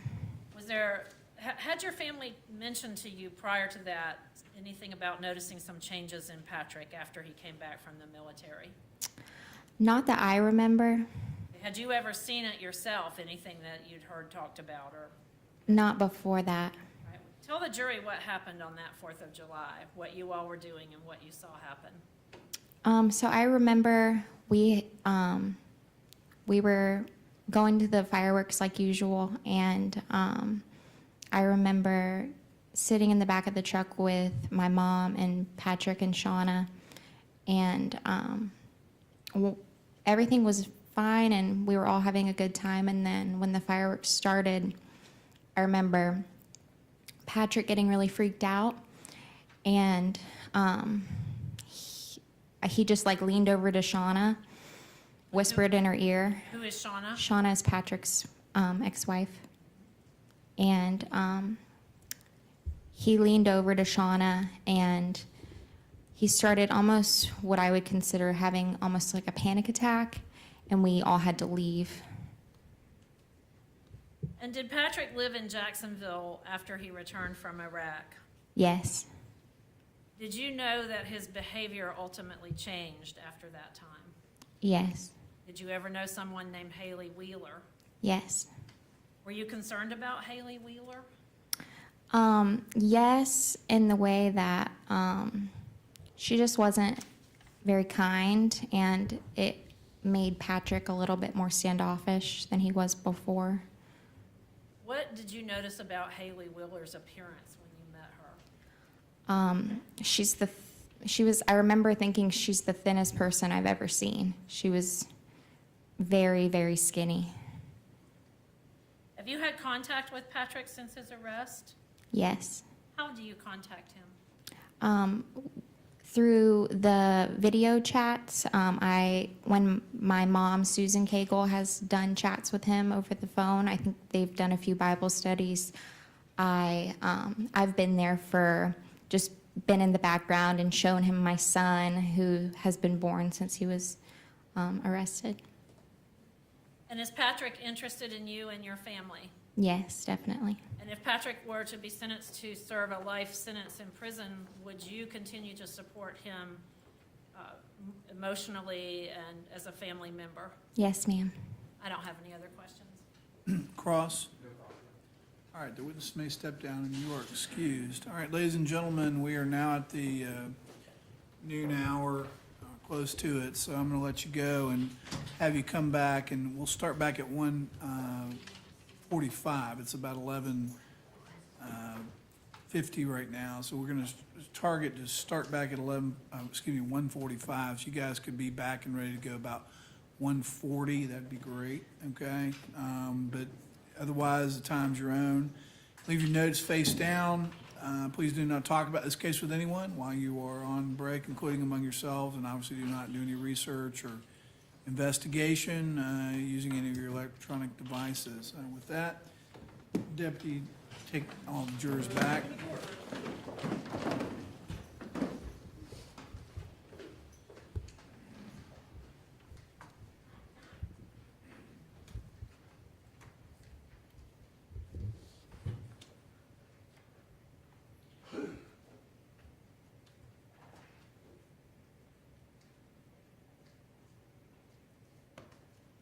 All right, the jury's out. Everybody can have a seat. Is there anything we need to take up? All right. Well, if you all can be ready as well at 1:40, I'd like to start right at 1:45, okay? All right, thank you. All right.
Everyone, please be seated.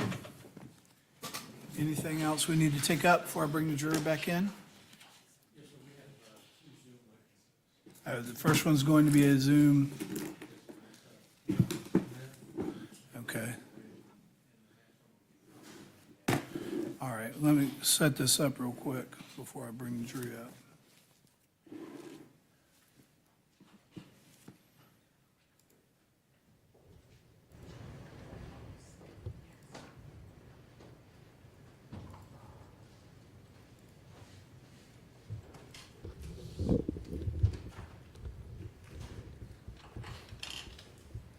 You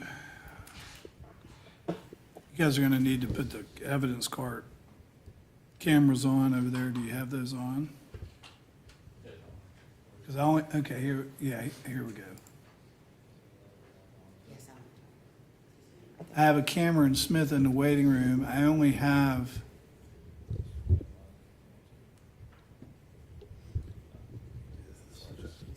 there we go.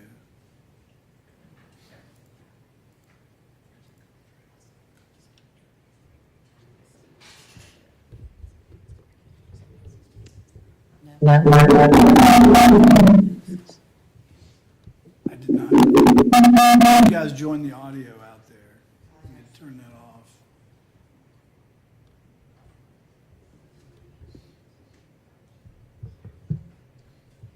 I mean, you're on the screen now. I mean, you're up. You would need the cameras for me and the clerk.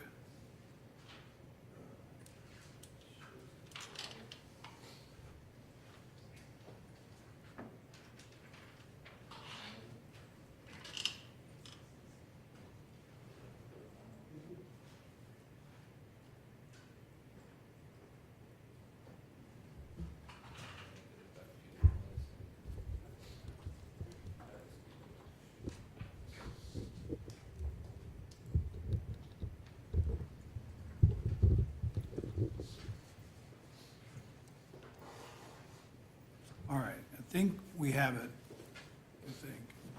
Why don't we go ahead and bring the jury in?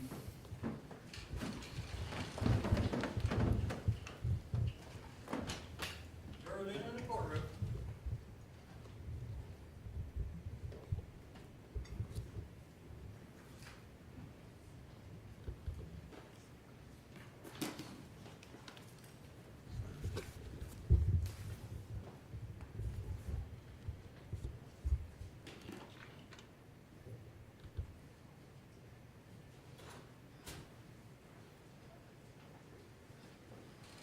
All right, everyone have a seat. Welcome back, ladies and gentlemen. Hopefully, you had a nice lunch. Extended it a little bit because I think we give you a little bit more time, and I think we're on track to finish up on time today. Our next witness is going to be by Zoom. The defense will be calling their next witness remotely. So why don't you go ahead and announce who that witness is going to be, and I'll bring that person in. Sure, defense will talk.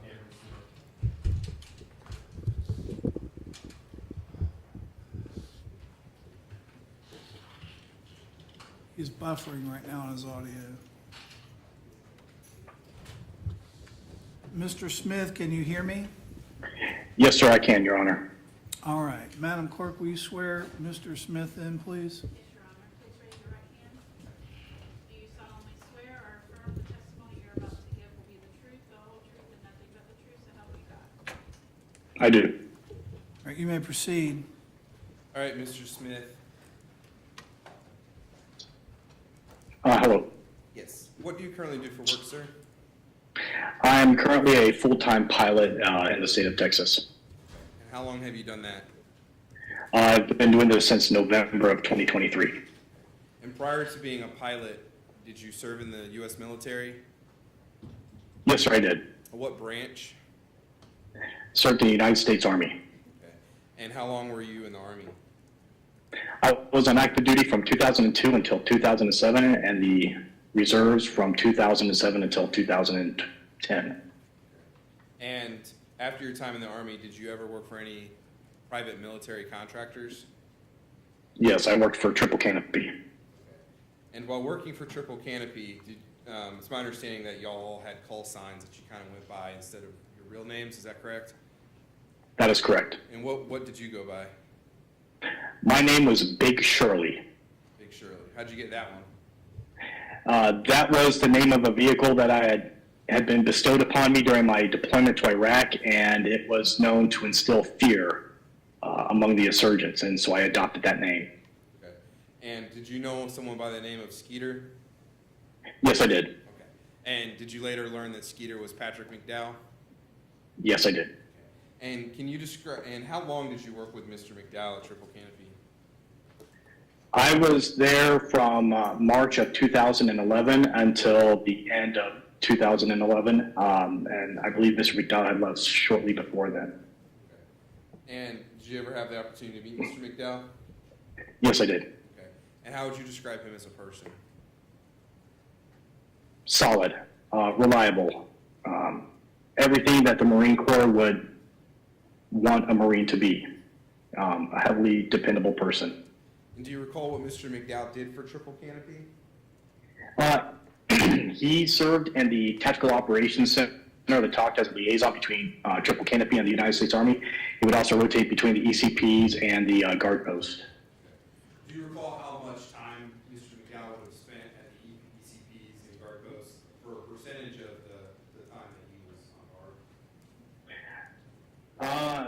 That I do not recall the exact percentage that it would be. Okay. Would Mr. McDowell spend a significant amount of time at the ECP and guard posts? Yes, he would.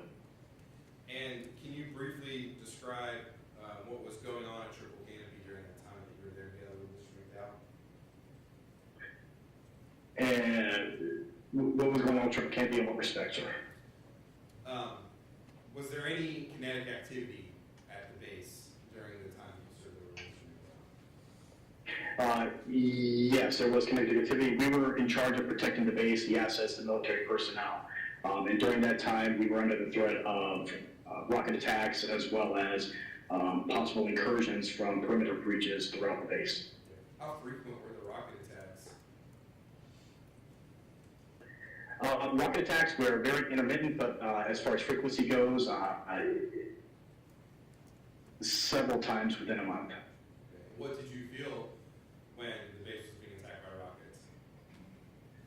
rockets? Every emotion known to man, fear, anxiety, adrenaline. The majority, I would say, though, would be fear because of the uncertainty as to where they were coming from and where they were landing. And was that the most traumatic thing that you experienced at Triple Canopy?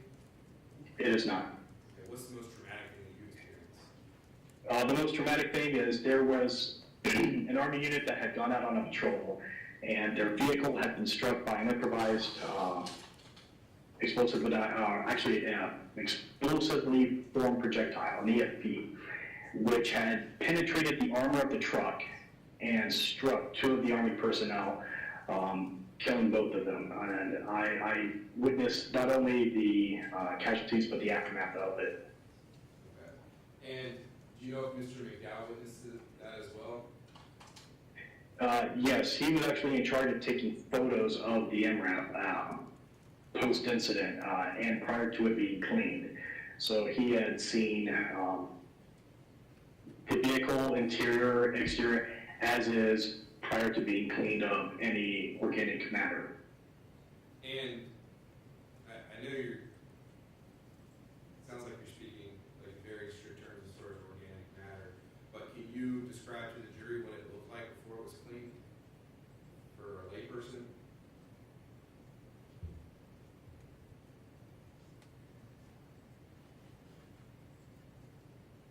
Take about 50 pounds of hamburger meat from the store and throw it all over the inside of your car and paint it red.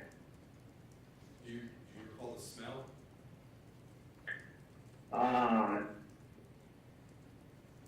Very distinctly, yes. Between the smell of iron from the blood and the residual smell of burnt flesh, yes, I recall it very well. And I apologize. Excuse me. I apologize to bring this back up. Does Yes, it does. I'm gonna show you photos, and I'm gonna preface it with, they're photos after they were cleaned up, okay? So, don't have to worry about that, but do you see on your screen,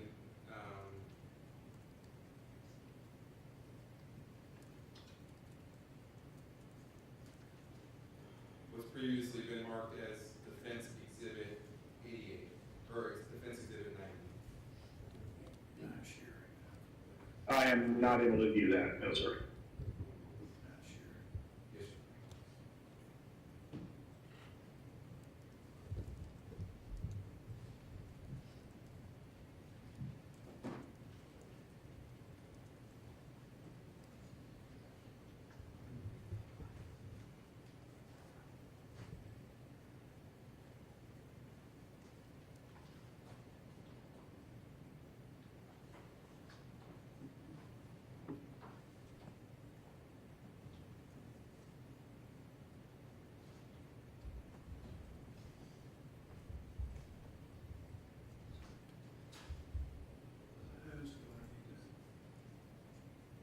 Yes, sir, we're not able to pull up the screen. Let me see. Now do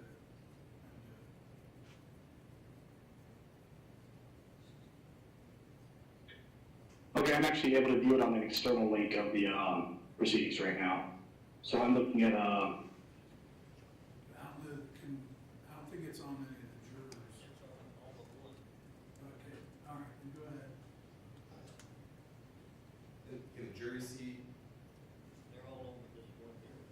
But the photo, photo is not on there. We have a hard copy that's been admitted. I just hit allow everyone to share. Go ahead. Did you see what's on your screen as Defense Exhibit 90? I do not see that, no, sir. Okay, what do you see? It is not showing on my computer screen right now. Need to figure it out.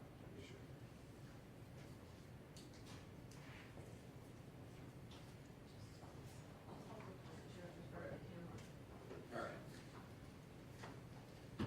Can you see in my hand what is Defense Exhibit 90? Yes, sir, I can. And do you recognize that photo? I do. And what is that a photo of? That is a photo of the MRAP that I just spoke about and the damage that was caused by the EFP. And on photo 90, where do you see the damage to the MRAP? The damage is going to be in that exposed plate as well as directly behind it where the grab bar is. And I'm going to show you what's been previously marked as Defense 88. Is this a picture of the exposed plate after it was taken off, or the plate after it was taken off with the MRAP? Yes, sir, that is covering part of the protective plate that's covered, yes. And then lastly, I'm going to show you what's been previously marked as Defense Exhibit 89. Do you recognize this photo? Yes, sir, I do. And what is this a photo of? That is a photo of the path the projectile took when it entered the vehicle. And the two men from the Army would have been sitting in the vehicle during that time? Yes, sir. And did you see how Patrick responded to this? I did not see Patrick's response to it. I can only say my own personal response. But Patrick, you indicated that Patrick was responsible for taking the photos of what it looked like before it got cleaned up, right? What did he do? Correct. What did he do with those photos? Those photos were handed over to the person in charge of our outfit. His name is Johnny Medina. But I do want to go back. I did not witness Patrick's response as it happened, but afterwards he was deeply disturbed by what he had seen. Did y'all talk about it at all? No, sir, that was pretty much something that we all kept to ourselves and kept quiet. I have no further questions. Thank you, sir. Cross? I have no problem. All right, sir, thank you, you are excused, all right? Thank you, Your Honor. All right.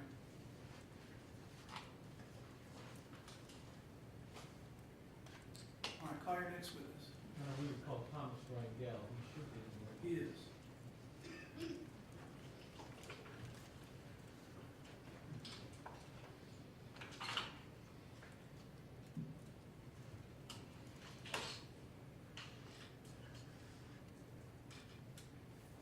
Mr. Rangel, can you hear us?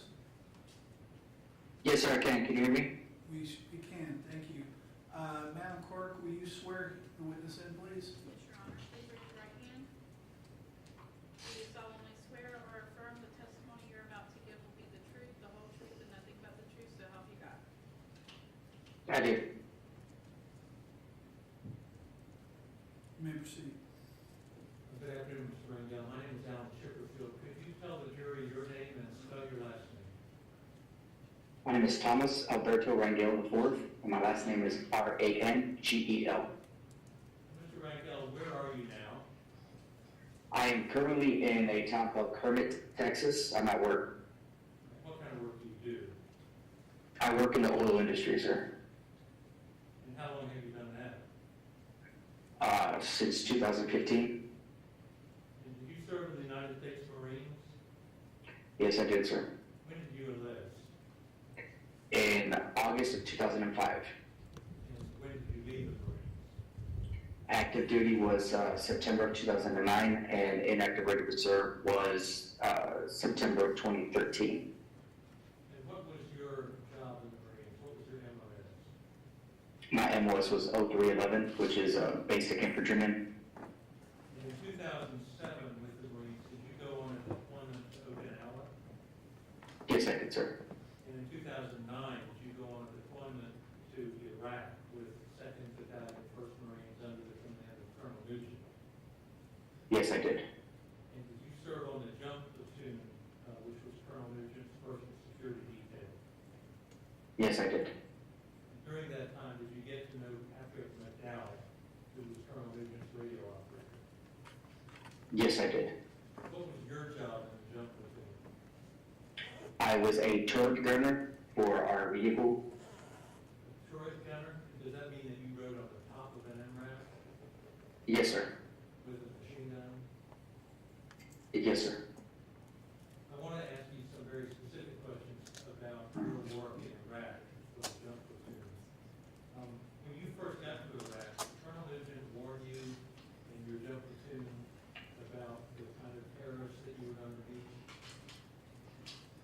Yes, he did, sir. He said that all the stupid excuse my language, but all the stupid terrorists are dead. Only the smart ones are left.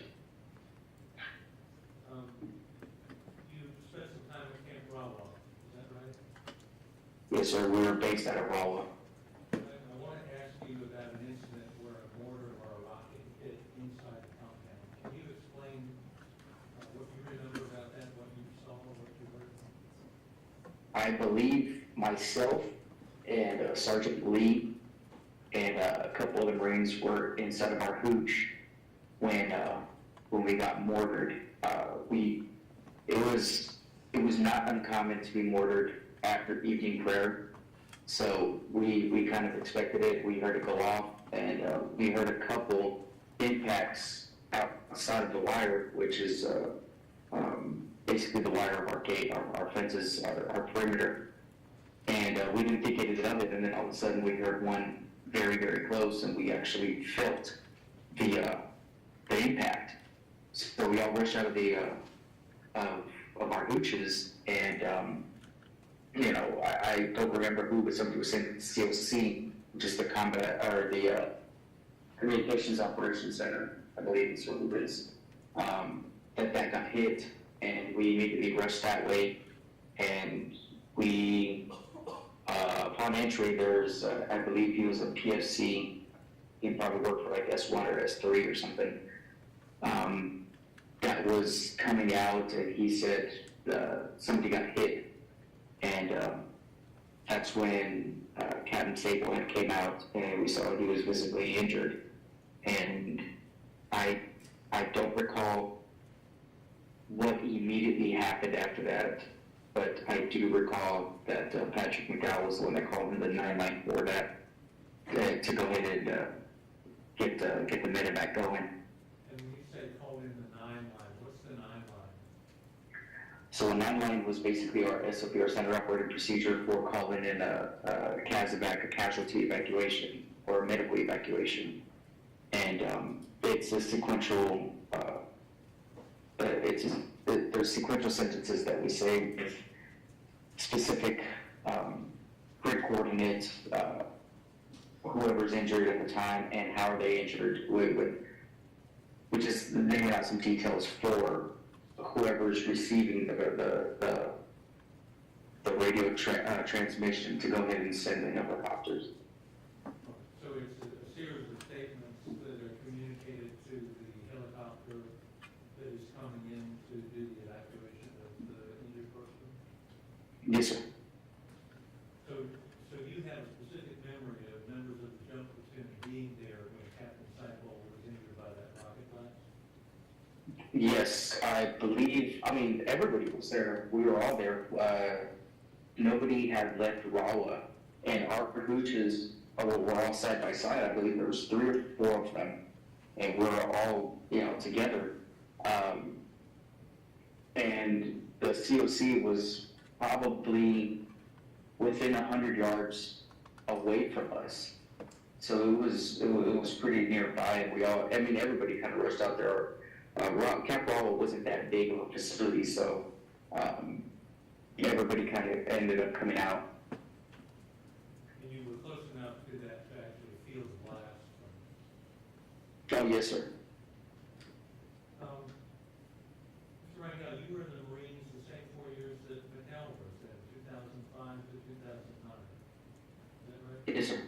And you went, Yes, sir. And you went on both deployments that he went on, to Okinawa and then to Iraq. Yes, sir. Can you tell the jury the kind of Marine that McDowell was? I first met Sergeant McDowell, I want to say it was still stateside. I think it was after BRINPAC. BRINPAC was a training exercise that we conducted in Hawaii with AAVs, amphibious assault vehicles, and I believe we met in the smoke pit where it was a designated smoking area right outside of our CP, our command post, and I mean we would have interactions almost every other day, just seeing each other in passing and say, hey, what's up? Then on our deployment to Okinawa, we saw more of each other, and like I said, it was interactions, smoke a cigarette every now and then, just seeing each other. There was a couple other Marines that he knew, like Staff Sergeant Spani or Corporal Gongora, I apologize. And we just would see each other passing, and it wasn't until our deployment to Iraq where we actually did get a lot closer. And I mean, hell of a Marine, I'll tell you that much. He knew everything and anything that had to do with any type of radio operator. Just his job, he knew his job through and through. He knew the job above him and the job of the next guy. He taught us everything we needed to know about radio operations. Not only that, just leadership skills. He ensured everybody was taken care of before he was. I mean, if you didn't have an MRE, to eat, he could be his. Just an excellent leader. I'm proud to say that I served with him. Mr. Rangel, when you went home from Iraq, from that deployment and ended your 4 years of active duty in the Marines, did you yourself experience problems related to your service? Yes, sir. Immediately after getting out, I mean, everything kind of comes on because you really don't know what to do with yourself. 1 second you wake up and you're around all your buddies, and you have somebody to talk to. The next second you're back home alone, and separation anxiety happens, your depression. PTSD starts kicking in, all of your, you're just always on high alert, it's certain things that we were trained in, it was instilled into us of how to be in combat. It affects your day-to-day, it still does to this day with me. And I went and I sought out help, and I'm currently dealing with the VA right now. How long did it take you before you sought help? It took me a solid 3 years before I actually went to the VA, even stepped foot in the VA. And what was it that compelled you to do that, or who was it? And there was an incident at my father's house.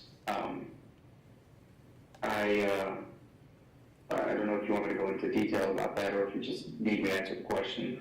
That's all right, that's rather personal, but was it something that happened in your life that caused you to realize that you really did need help? Yes, sir. And did you get a disability rating from the VA?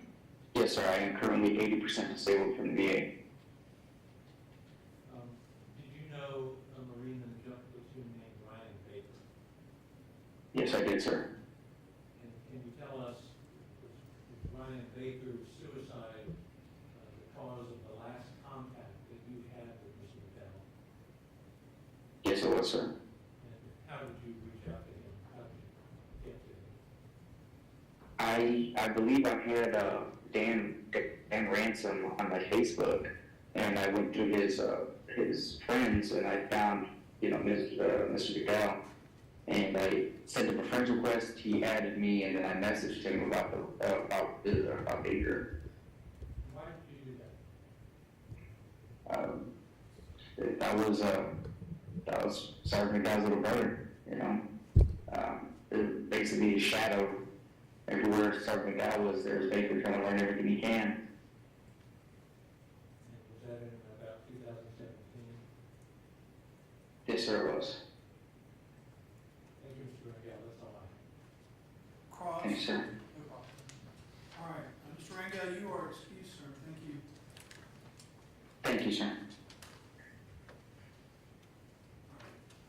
Will there be any further testimony today by remote Zoom? All right, then I'm going to turn off the Zoom applications. You can call your next witness. We call Susan Kagel, Your Honor.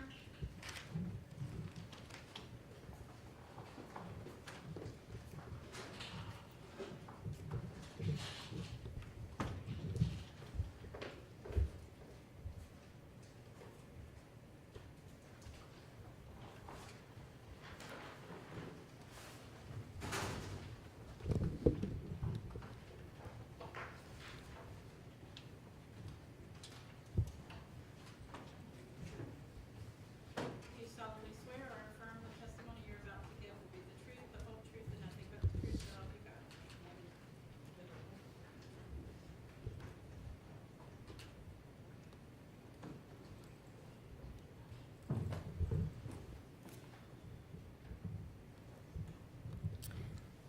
Thank you. Trying to move that chair up, it's heavy, but if you could do that. Okay, Close to the thank you. microphone. There you go. Thank you. You may proceed. Okay. Keeping your voice up, would you state and spell your name for the court reporter? Yes. Susan Kagel, Susancagle. And Ms. Kagel, where do you live? In Jacksonville Beach, And how long have you lived in the Jacksonville or North Florida area? since I was 4 years old. And is Frances Winecoop your mother? Yes, she is. And are you related to Patrick McDowell? Yes, he's my nephew. How old are you? I'm 58 years old. And where did you grow up? I grew up in Jacksonville, and then we moved to Jacksonville Beach when I was 18. And did you grow up with Pete Winecoop as your stepfather? Yes, And was he like a father to you? absolutely. Are you married? Yes. What is your husband's name? His name is Darren Kagel. Do you currently work outside the home? No, I've been a stay-at-home mom, and now I'm a stay-at-home grandmother. Have you ever worked outside the home? I did when I was a very young, and I went to cosmetology school, and I worked for just a couple years until my first daughter was born. How old are your children now? My oldest is 35, and my youngest is Olivia, who just testified, and she's 24. Are you and your husband active in any church currently? Yes, we go to 1122, the Church of 1122. And what has been your involvement in that church in the past? Well, I've served in many areas because we've gone there for about 12 years. And just different capacities over the years, the Connect Center, special needs in different areas. But right now, we've taken a break, and we're serving in different ministries outside the church, and also just with my family at home. Do you know Rena McDowell, Patrick's mother? I do. When did you first meet her? I met her when she was, when she married my brother Richard, and he brought her, actually I think we went up for the wedding, so I met her then. Was that in Illinois? Yes, And did Richard and Rena eventually move back to Jacksonville? they did. He brought her home, and they lived with my mom, and I was still living in the home then. And did Richard and Rena have a baby in Jacksonville? They did. And They who was did. that? They had Patrick, and they had him at Memorial Hospital, and we were there when she had him. I'm going to show you what's been marked as Defendant's Exhibit 91. It should come up on the screen in Okay. front of you. Let me know if it doesn't. Yes. And who is in that photograph? So that's me holding Patrick at their apartment. And about how old was Patrick at that time? I don't know. He was a big baby. He was born, like almost 10 pounds, but he was probably just a few months old in that picture. All right. And Defendant's Exhibit 92, if you would take a look at that. Yes, he would have been in my mom's house in that picture, and he probably was maybe 4 months old, I'm guessing.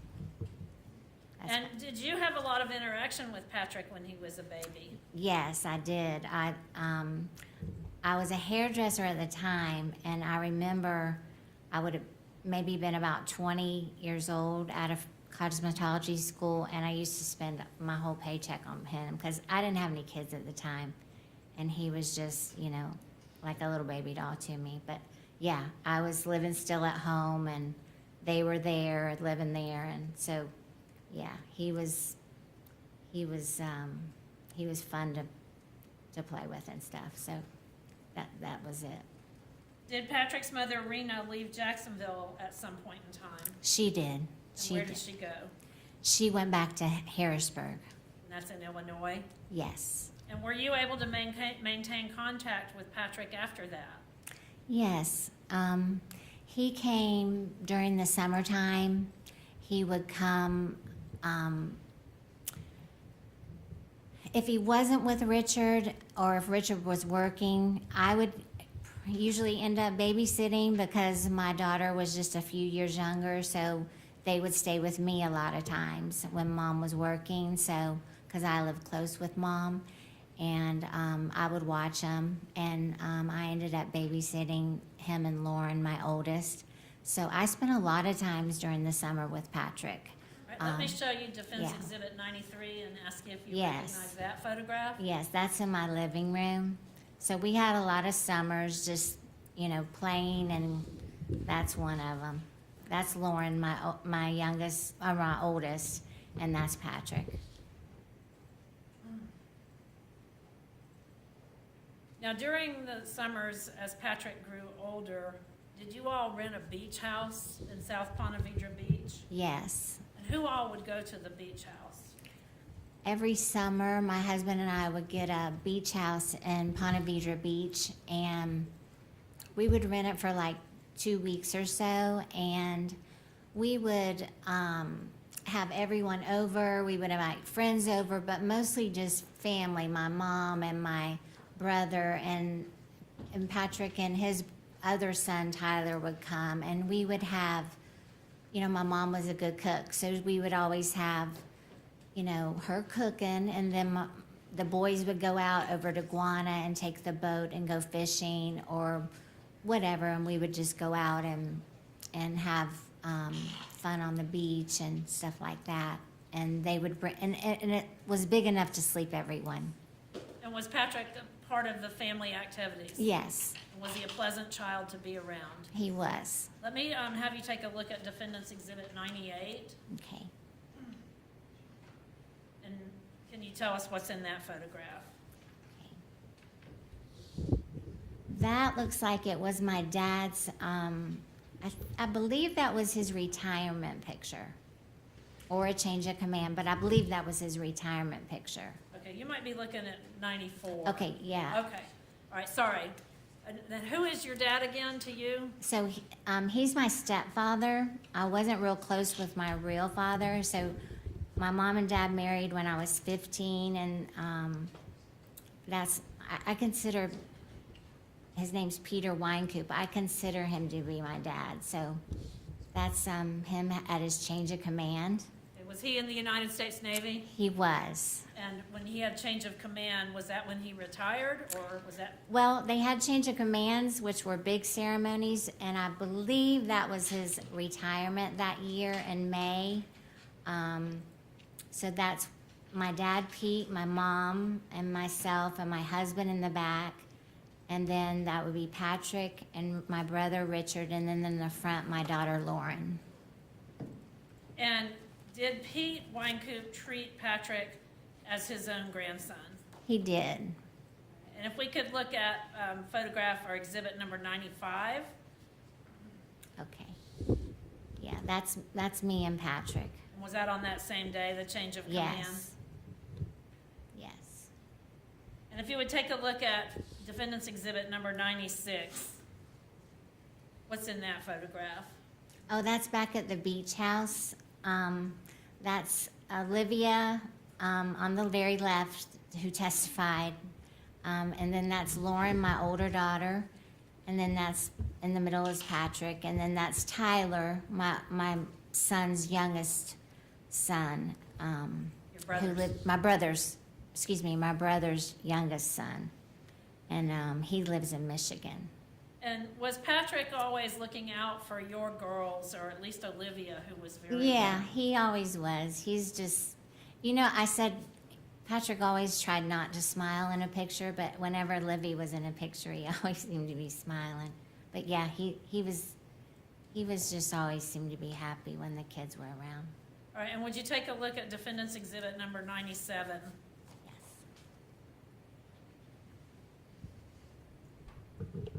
Yeah, that's at my mom's beach house. She lived kind of on the beach and, Can we just stop for a second? yes, Just skip over that picture. okay, And that one too.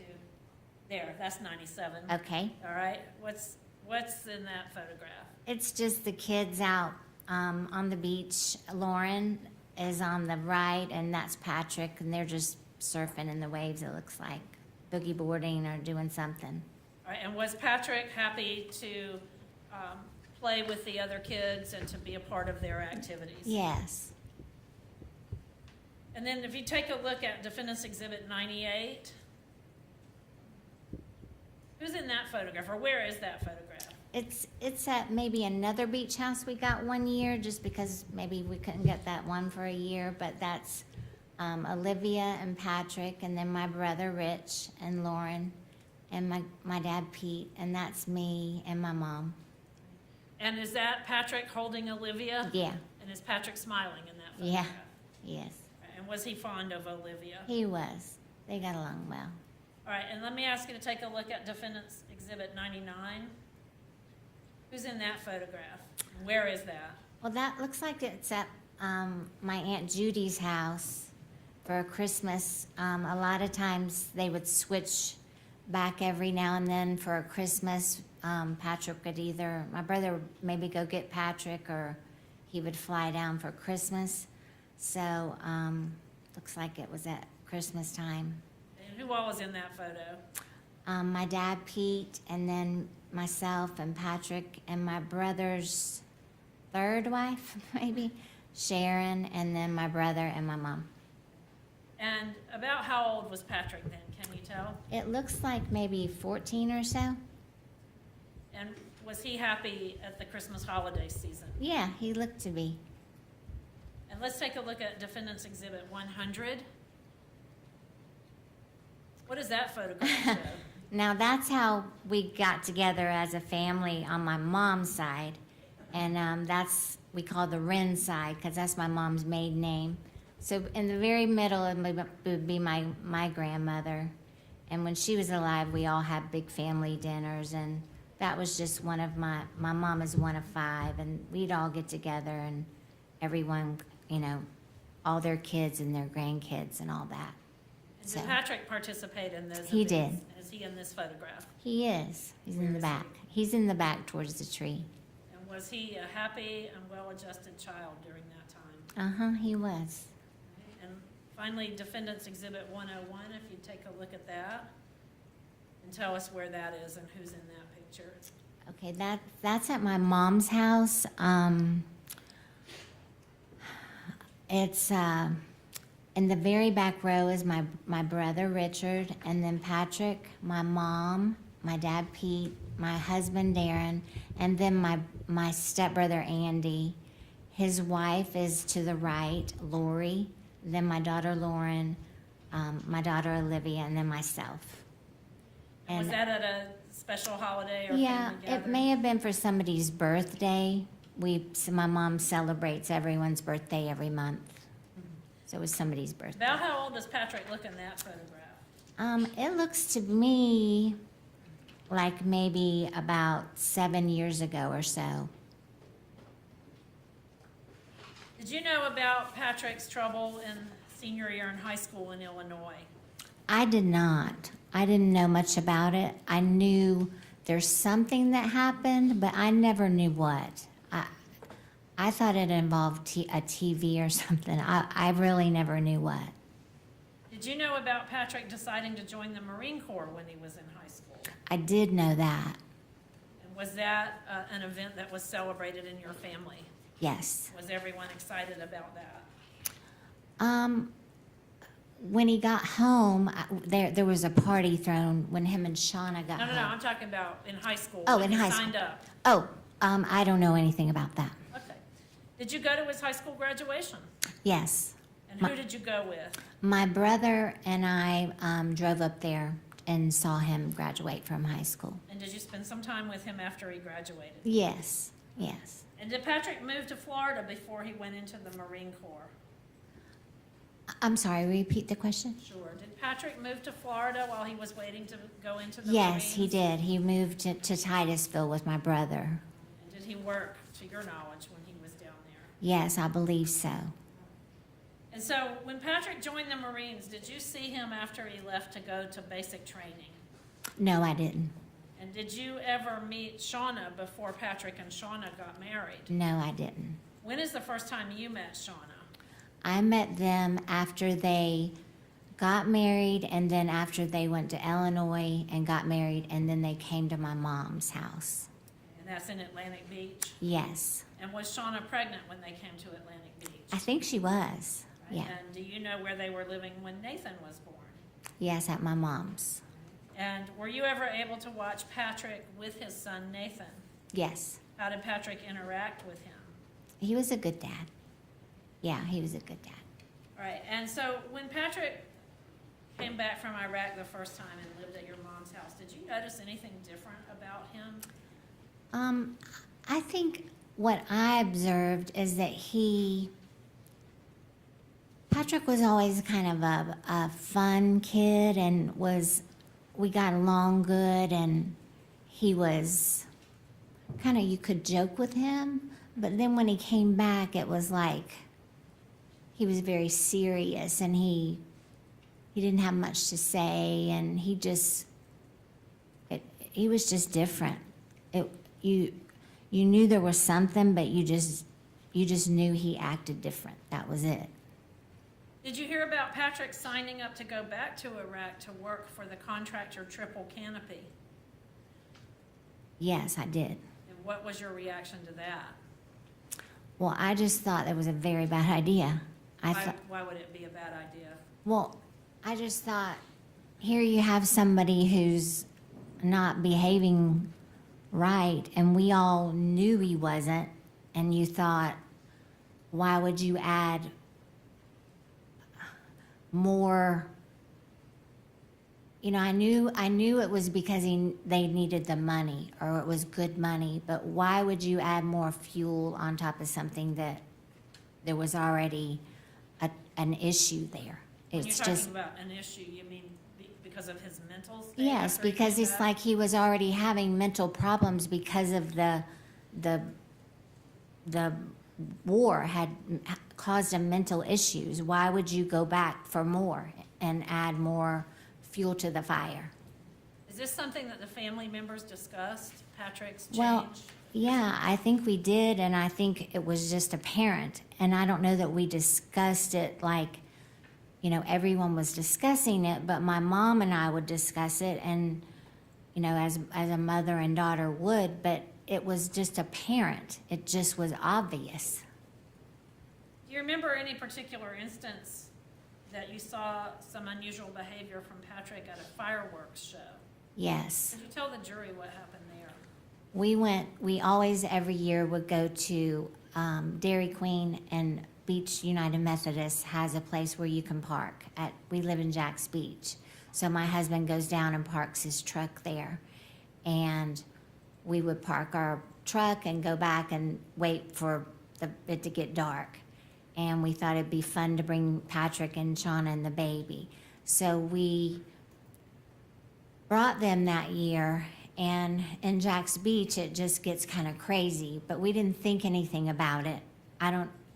Looking back, it's silly, I don't know why we didn't, but everything started happening. The fireworks started shooting off, and the bottle rockets start shooting off, and the ambulance started going back and forth, and then all of a sudden, Patrick's just, you know, obviously having an issue with it, and we had to go. And it just was like, we needed to go. What did Patrick say? I don't remember what he said. It was just like an apparent we had to go situation. And we just realized that that was something we needed to do because all of that was bringing back memories for him. Did you know anything about Patrick having seizures after he came back from deployment in Iraq? Yes. Tell the jury about that. Well, one day he had a seizure, and the reason I knew about it was because my husband's a fireman, and my family kind of called him whenever something happened because of his EMT experience or something. I think they thought they better call Darren, and so they called him to come over, and Patrick was in the living room, and I just remember it very clearly because he just looked super tired and like something had happened. So Darren encouraged him to, you know, seek medical attention for it because he needed to be looked at because of it. And did Patrick go to the emergency room? Yes, I believe he did. Was there an occasion when Patrick had been out running and stopped by your home in Jacksonville Beach? Yes. Was there something that Patrick said or something about his behavior that impressed you on that day? Yes, that day was, it was really hard because Patrick had, you know, he wasn't one to talk to me about anything. He would talk more to my mom or Shauna about the things that happened in the war, but he never really talked to me. And he had been running and running on that day, and he told me he had been running from his demons. And I opened the door, and he came in, and he just said he just needed to talk to me. And I was always kind of the person that I talked to him about the Lord. So I think he came to me for some sort of guidance or something. He just wound up at my door. And he just started talking, and he started crying, and he started saying, you know, Aunt Sue, I just saw so much, and I just, you know, saw so much. And I think he was having like sort of a mini breakdown because he just said he was running from his demons. I think he said he just had been running like most of the day, and he just couldn't run from them anymore.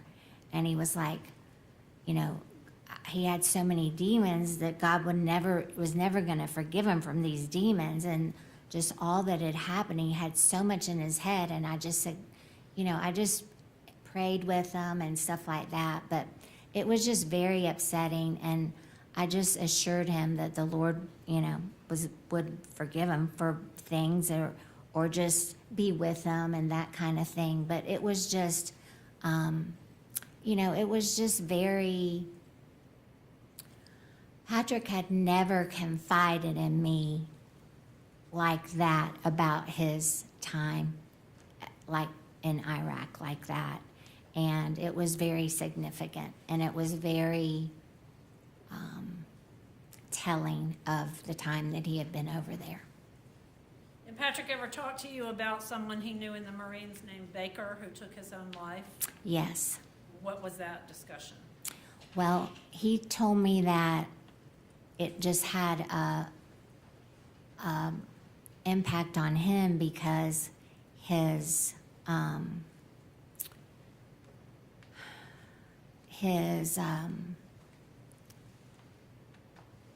faith, the man's faith, had been so uplifting to him. Like, Patrick really was kind of ignoring the man's faith while he was there. But he had just had so much faith while he was there. The man was praying over all them and all this and just lifting up the whole platoon and everything. But yet the man came home and shot himself in front of his wife. And that was something that really, really broke Patrick. It really did. Was Patrick shaken up by that? Oh, very much so.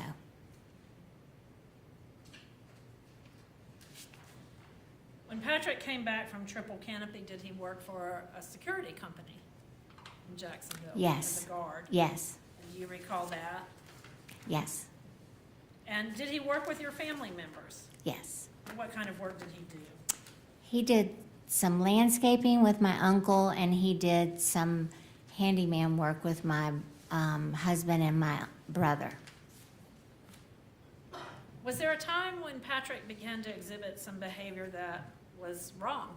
Yes. And did he steal from your mother and stepfather? Yes. Was that something that you had ever known Patrick to be like? No. Did No. you suspect that there was some underlying reason for him doing that? Yes. And what did you suspect? Well, I knew that if he would do that to my parents, that there would be something terribly wrong. Did you have any knowledge of a woman named Haley? Yes. And who was Haley? Haley was his girlfriend. And when did she come to family gatherings? She did. She came to a few of them. And what was your impression of Haley? I didn't care for her. And what was it about Haley that made you not care for her? It just seemed to me like when Haley came into the picture, that's when Patrick started going downhill. Because he wasn't like that with Shauna. He wasn't like that ever before. And then when Haley came into the picture, that's when Patrick's, I mean, did he have PTSD? Did he have troubles? Did he have, we knew that he had that. But was he stealing from my mother? Was he, obviously these, Haley looked to be like she was taking drugs. Patrick's behaviors started changing. He started stealing from my parents. These were obviously things that Patrick wasn't doing. So it just seemed like all that coincided with Haley. What was it about her appearance that made you think she was doing drugs? Well, she was extremely thin. When you look at somebody that's very thin, bone thin, with her hip bone sticking out and her hair very thin, and she just a drug person's appearance. I just believe that's what she looked like. I didn't see what he saw in her at all. Have you been in contact with Patrick, or let me ask you this. Did you see Patrick before this incident happened when Deputy Moyers was shot? I saw Patrick February 2020, and I saw him one more time after the jail incident when he got out of that. And that was it. And closer in time to this shooting, did you and your mother ever have a conversation about what Patrick looked like? Yes. What did your mother tell you? When she saw him right before the shooting? Yes.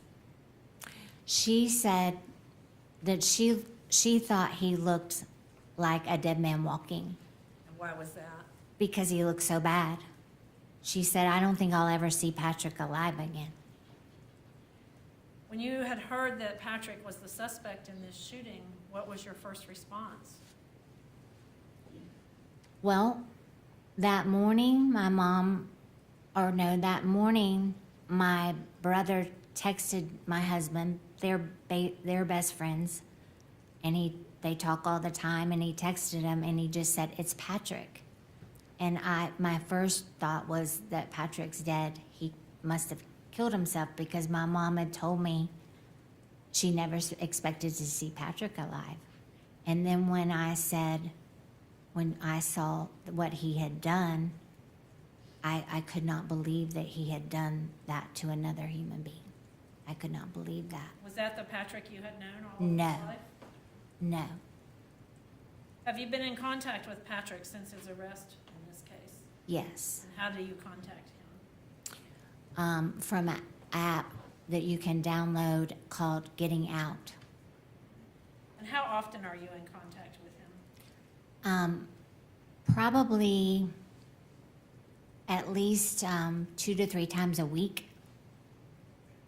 Are you able to see each other face to face on occasions? Yes, sometimes, but mostly we just talk audio, and then we text a lot, but I haven't seen him on a video very many times because it's too hard and it just doesn't work out. Do you look forward to your visits with him? Yes. Why is that? Well, about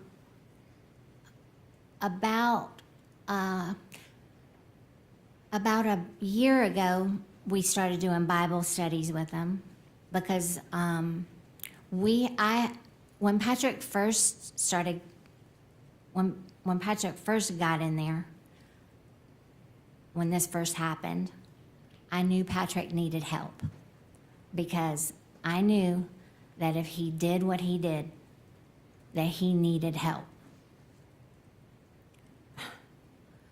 Because I knew if he was capable of doing that there was darkness in him, and he needed help. And he needed light to be shown to him, and he needed light, and I needed to show him light. And I don't know that anyone else was willing to do that. And I knew I had light. And so I started texting him as soon as I could. And my brother told me there's an app to get on, and I got on that app the day I found out. And I started texting him, and I haven't stopped. And I started texting him and texting him. And I do it, and I haven't stopped. And he resisted at first, but I thought, well, I got a captive audience. And I think the Lord just started working on his heart, because all along, his whole life, I've been planting seeds, and I think he started getting it, and he's resigned to it, and the Lord's got him now. And I know people don't want to hear that maybe because he did a horrible thing. I know he did, and it was evil. But he has changed his life, and he has given himself to the Lord. And we've been doing Bible studies with him, and we do them faithfully. and he is a different person. And I know that for a fact. Has Patrick expressed remorse or sorrow to you about what happened in this case? Absolutely. Do you know him well enough to believe he is truly remorseful? Yes. Do you and your family bring Patrick lessons from your church on Sundays? Yes. And does he engage in those lessons with you? Absolutely. And do you give him work to do after each of those lessons? Yes. I send them workbooks to do. I send him workbooks to do to become a better human being, to become a better father. I mean, he's got a lot of work to do. I mean, he's got a lot of makeup work to do. He's got a lot of work to do. And I know that. And he knows that. He knows that more than anybody. You know, nobody needs to tell him that. But the thing is I don't have to tell him any of that. He knows it. But I just help him along and sending him all these things. And he's been in isolation for 2.5 years. That's what he does. He's in those books. And when we meet on those weekends, every Sunday night, that's what we go over. And it gives you 15 minutes to talk. He'll call back, he'll call back, he'll call back. And we go over my notes, and me and him and Darren, and we'll talk over them. And if I don't feel good that week or whatever, I'll say, okay, you're leading him this week. That's how I know he's changed. Because you can't just say, you lead this week. If he doesn't know what he's talking about, then he doesn't know what he's talking about. I know, I've been a Christian for a long time, and he leads the group that week. So I know he knows what he's talking about. And so he's a changed person. Do you and your family and Patrick pray together during this? Yes, Do you pray for Deputy Moyer's family? absolutely. Has Patrick expressed his anguish and grief? Yes, Do you and Patrick discuss his son Nathan in these meetings? yes, And has Patrick worked through the books about becoming a better parent? yes. Is it apparent or evident to you that he has done those workbook tasks? Yeah.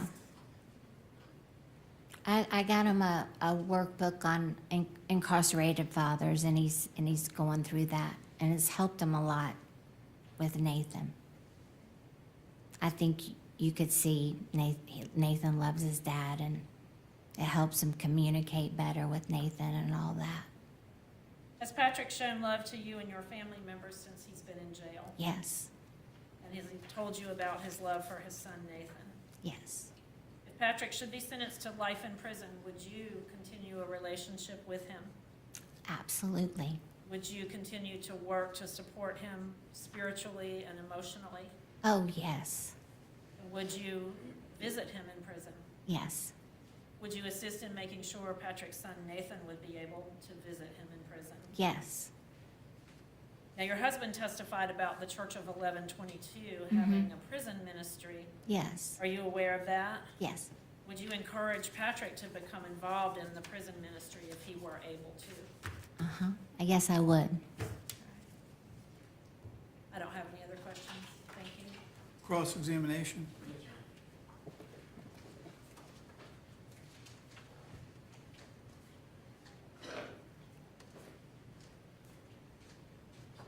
Good afternoon, Ms. Kagel. Good afternoon. Nice to see you again. You too.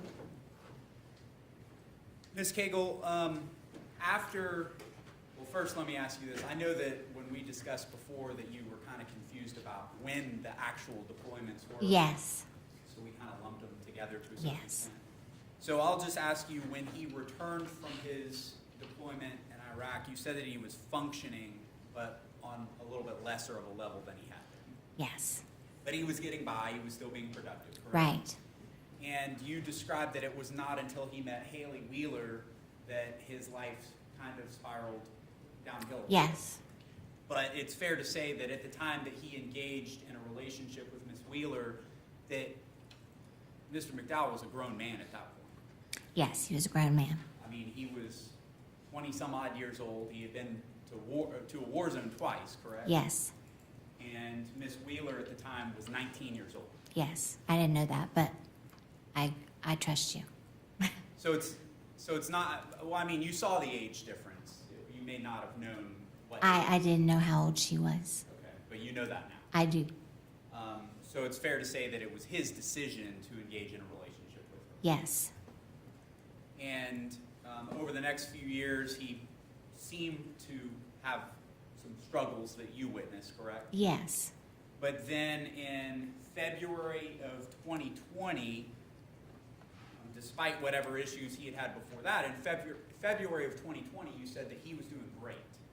I think he was. I do, until COVID hit.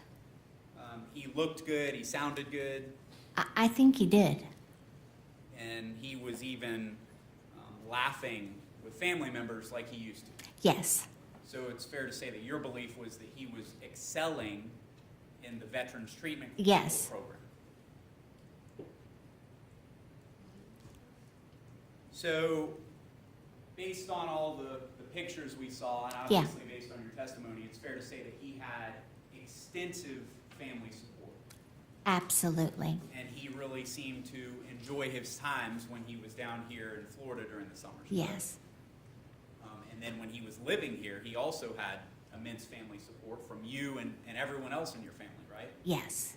And at that time, you did whatever you could do, and I say collectively, you and other family members did whatever you could do to support him in whatever way that he needed. Yeah.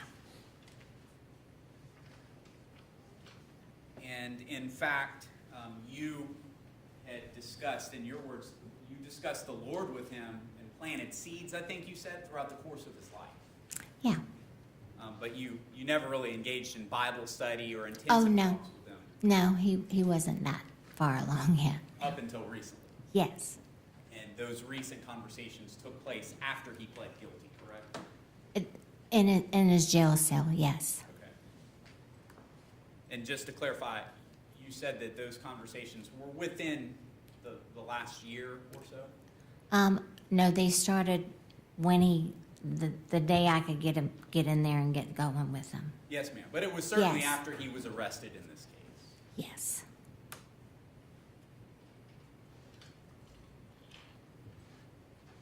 One more question that I have for you is Okay. related to that incident that you were discussing where he had been on the run Yes. and he came to you and said he was running from his demon. Yes. Specifically, what he told you that during that conversation was that he had to kill a child, correct? Yes. He said that he had to shoot and kill a child that was your daughter's age at the time, Livy's age, Yes. because he said that the child was armed. Yes.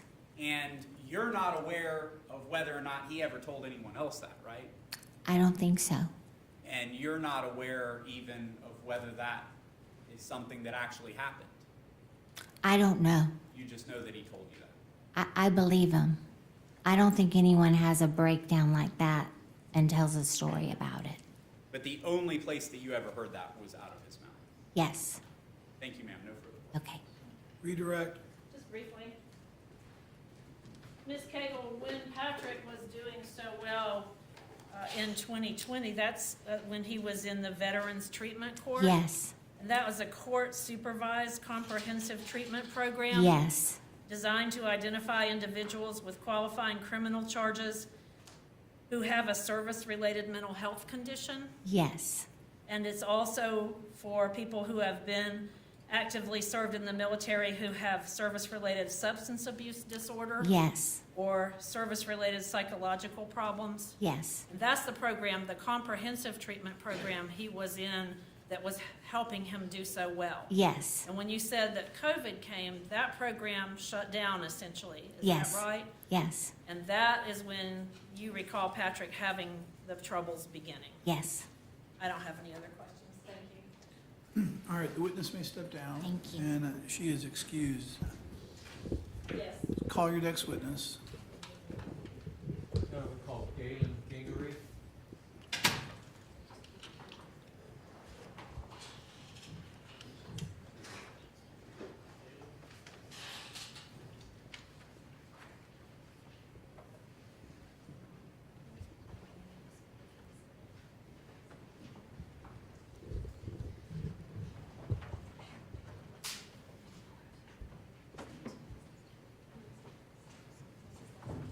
Do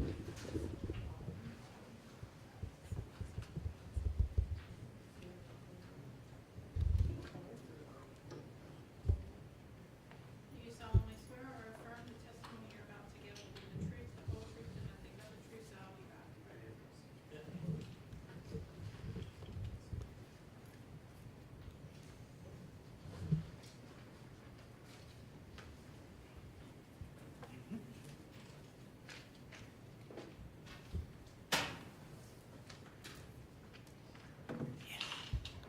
You may proceed.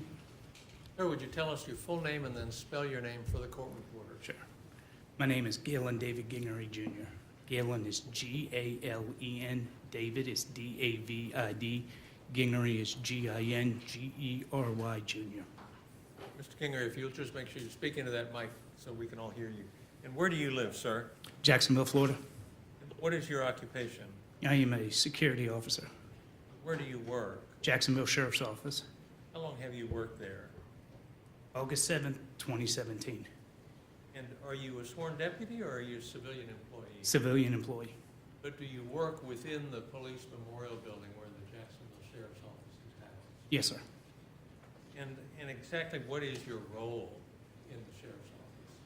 We provide physical security for the employees and the citizens of Jacksonville. Do you know Patrick McDowell, who's seated here at council table? I do. And can you tell us when you met and how you met? I met Patrick when we worked at a private security company called Gold Leaf Security in Jacksonville. And what did Gold Leaf Security do? We did multifamily housing, and we did the commercial trade port at the Jacksonville airport, all the commercial properties in that area. And how did you provide security? What was involved in your day-to-day work? We did roving patrols, and we did physical asset protection where we protected the businesses from theft and loss. And how long did you two work together at Gold Leaf? It was about 8 months. And do you remember why did the two of you leave that employment at about the same time? We left on the same day. And what was the reason for your leaving? We had an opportunity with another company, and we went with it. And what company was that? Signal 88. All right, and is that part of or kind of another name for State Protective Group? Yes, it was the original name, and they changed it, but I had left before they changed it. Okay. And what did you do for Signal 88? We did multifamily housing. Apartment complexes? Yes, And were they all in Jacksonville? yes. And what was the nature of those apartment complexes? What were they like? They were, it's a Section 8. It's HUD housing. You, Is it subsidized housing? yes, yes, by the government. And were those apartment complexes rough?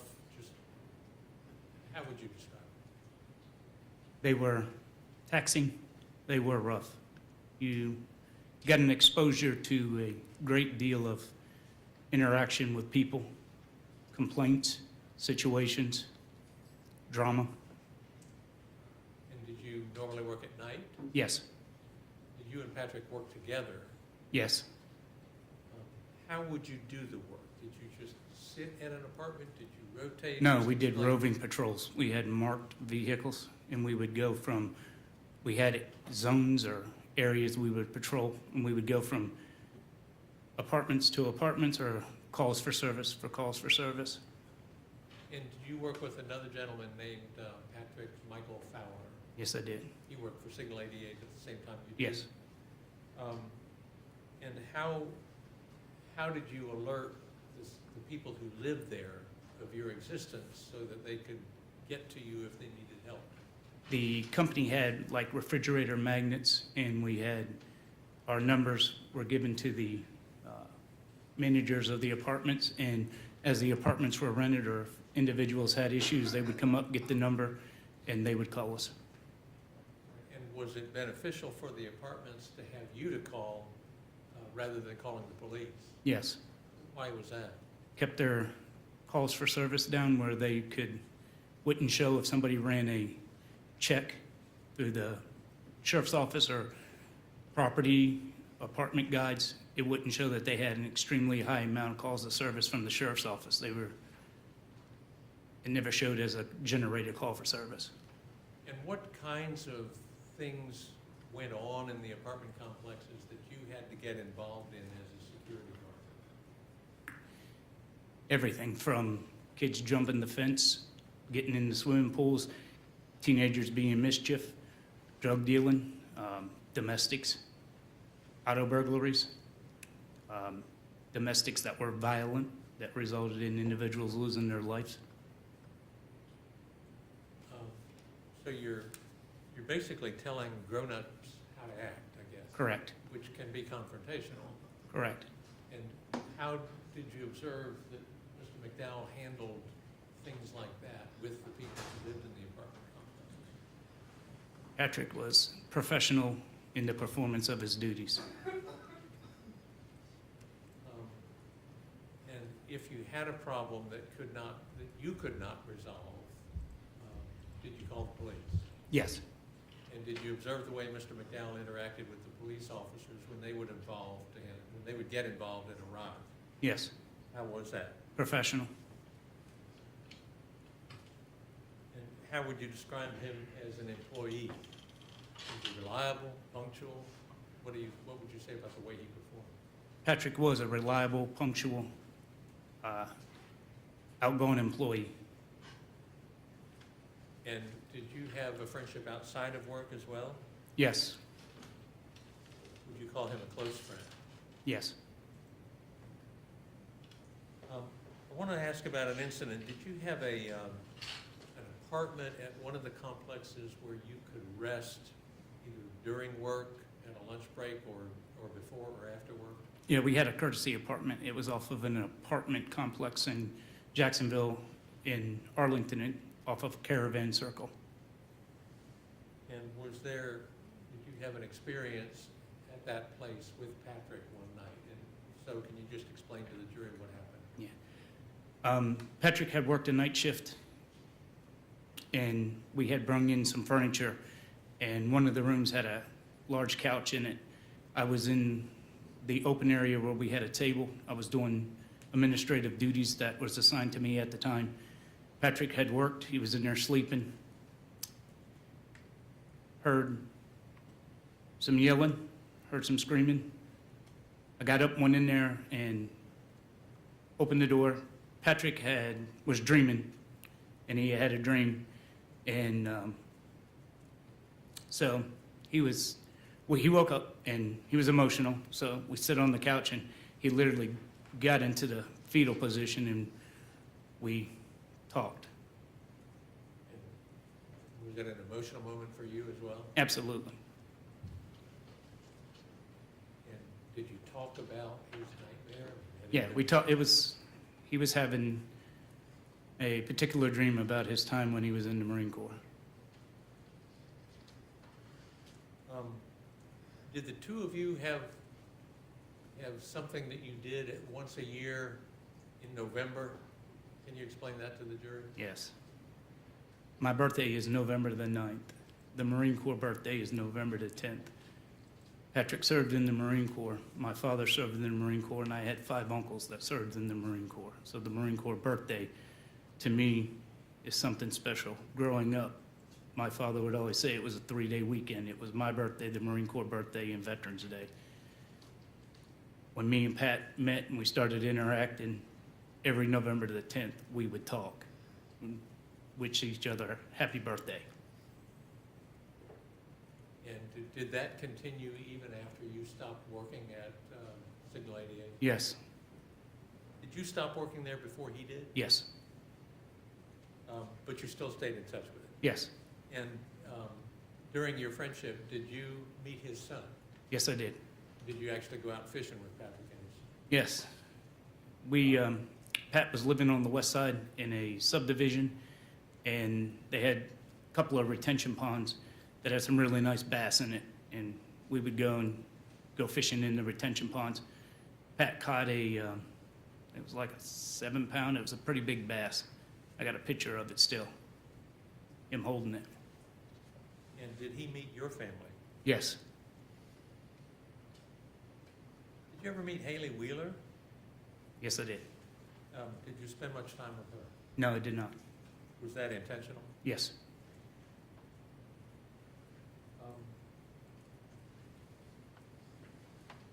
During the time that you worked with him or knew him, did you ever see Patrick under the influence of drugs or alcohol? No.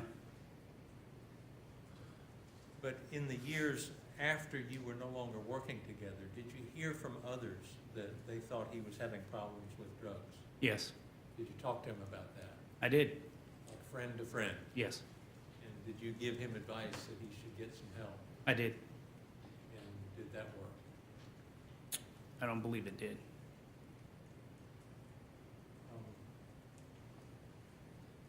You said that Patrick is a good friend of yours.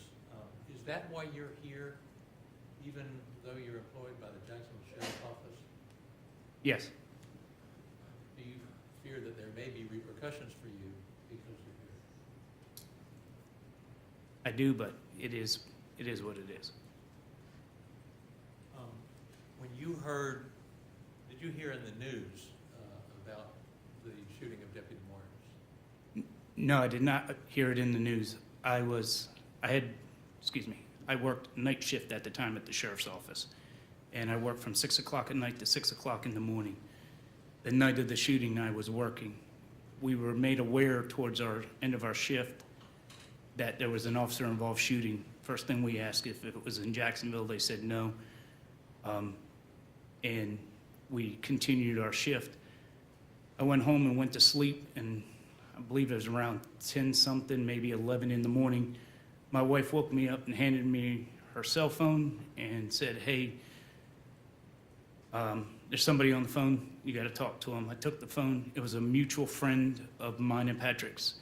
And he said, hey, did you hear about Patrick shooting a deputy in Nassau County? And I'm like, no. Got on my phone and I looked it up, saw Patrick's face, told the person I was talking to, hey, I'll call you back. Hung up the phone, asked my wife if she seen anybody around the house because I knew Patrick knew where we lived. She said no. She asked me what was going on. I told her, give me just a second. I went outside, I checked the area, came back in, got on my phone. I called my chain of command, and I said, hey, I may have helpful information about the individual in Nassau County, Patrick McDowell. A few minutes later, I got a call back from the on-duty sergeant. He was with the cold case detectives. They asked me what information did I have, how did I know him. I went into detail. I explained how I knew Patrick and the concerns I had because of knowing Patrick, knowing abilities. So I give him all that information, and then the end came for him when they caught him in the ballpark. When you heard about what he had done, did that come as a shock to you? It did. Had you ever seen him be aggressive or violent with any of the people that he dealt with at these bad apartment complexes? No, when it came to work, he was professional. And had you ever seen him or heard him be disrespectful to a police officer? No.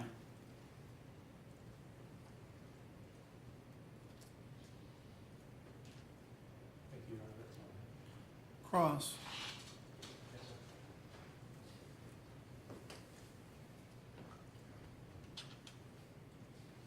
Good afternoon, sir.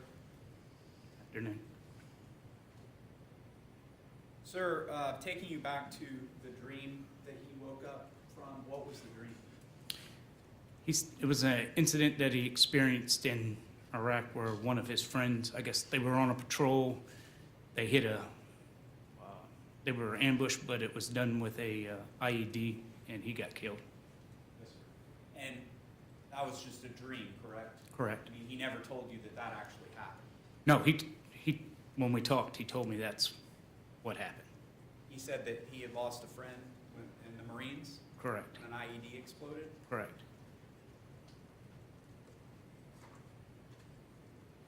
He also told you that when he was in triple canopy, someone shot at him with an AK-47, is that correct? Correct. And he told you that it had skipped through his vest and it actually struck him, is that right? Correct. And that he has a scar that he calls the triple canopy scar. Correct. And about the IED exploding when he was with the Marines, you don't know whether that's true or not, but he told you that. Correct. I have no idea. I was not present. And as far as him being shot while he was with triple canopy, you don't know whether that's true or not either, you just heard it from him. Correct. You said that you never personally saw him drink or do drugs? Correct.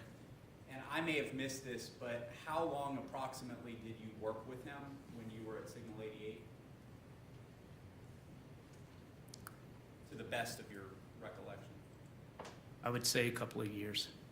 Okay, and would that have been from roughly the years, I don't want to guess? I honestly cannot, I would have to guess. But it was a couple of years. Correct. And during that time, you said that he was a good worker, he was prompt, you trusted him. Yes. And at some point, he started getting in trouble, and you attempted to help him, correct? Correct. We talked on the phone. You had multiple conversations on the phone. Correct. You tried to steer him in the right direction. Correct. In fact, the way that you would describe it is you could lead a horse to water, but you can't make him drink. Is that correct? That is correct.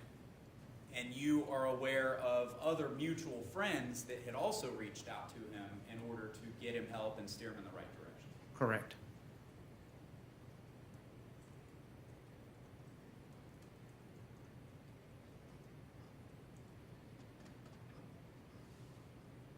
I'm kind of jumping around, but going back to some of the things that he shared with you about his service, he told you as well that he was engaged in active combat, in active gunfire, and he had to take a life. Is that correct? Correct. And again, you don't know whether that's true. He just told you that. That is correct. I do not know if it's true. The last time that you spoke to him prior to the murder in this case was approximately 2.5 months before it happened? Correct. And on that occasion, he was trying to borrow a gun from you? That is correct. But he seemed like the normal Patrick, is that correct? Correct. So nothing, and I'll clarify, that was a phone conversation, right? Correct. So you didn't see him in person? I did not see him in person. But there were no red flags that you were aware of? Correct. Nothing that made you alarmed that he was having a breakdown of any kind? He seemed pretty normal? Correct. Thank you, sir. No further questions. Redirect? Just to confirm the timing, that was, you said approximately 2.5 months before you heard about the shooting? Correct. Thank you, that's all. All right, witness may step down, and you are excused. Let's call your next witness. Sure. At this time, the defense would call Mr. David Abramowitz. He's outside.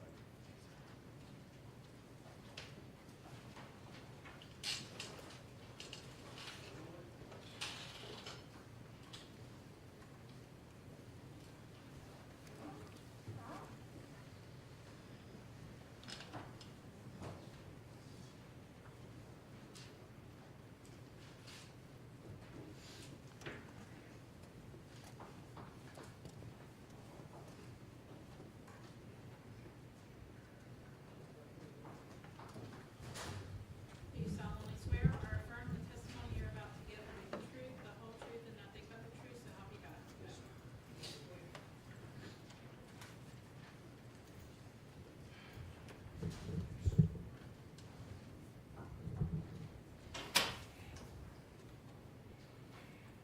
Good afternoon, Mr. Abramowitz. Can you just go ahead and lean forward into the microphone and say your first and last name? And spell your Yes, ma'am. My name is, yes, sir. My name is David Abramowitz.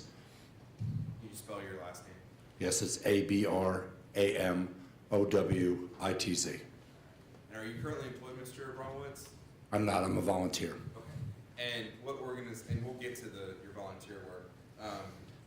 Prior to becoming a volunteer, did you serve in the U.S. military? Yes, sir. What branch? U.S. Army. Okay, and how long? 31 years. Okay, and what did you do in the Army? I was an Army aviator. I was infantry initially, and then I became an Army aviator for 31 years, flying Apaches and Blackhawks. My last 2 jobs in the military was as an aviation brigade commander in Korea, where I commanded over 3,000, 4,000 people. and then I became the Inspector General of the continental United States my last 4 years of signing. Okay. And were you ever deployed to Iraq? Yes, sir. What years? Twice, Desert Storm 90, and in 2006 and 7. And did you have a pretty good grasp on what was going on in Iraq around 2009 and 10? Oh, yes, sir. Okay.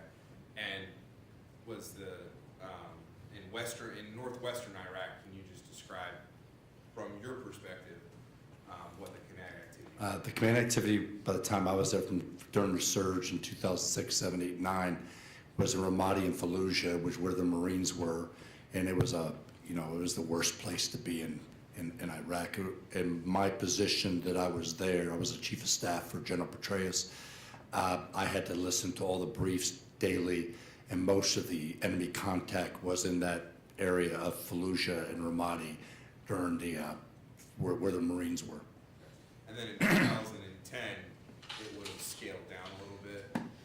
Hey, I don't know it as well because I was getting ready to retire in 2012, but it scaled down a little bit, but scaled down, I mean, in that area, it was still very, very bad. Okay. And most of the casualties, do you know how they occurred at that time?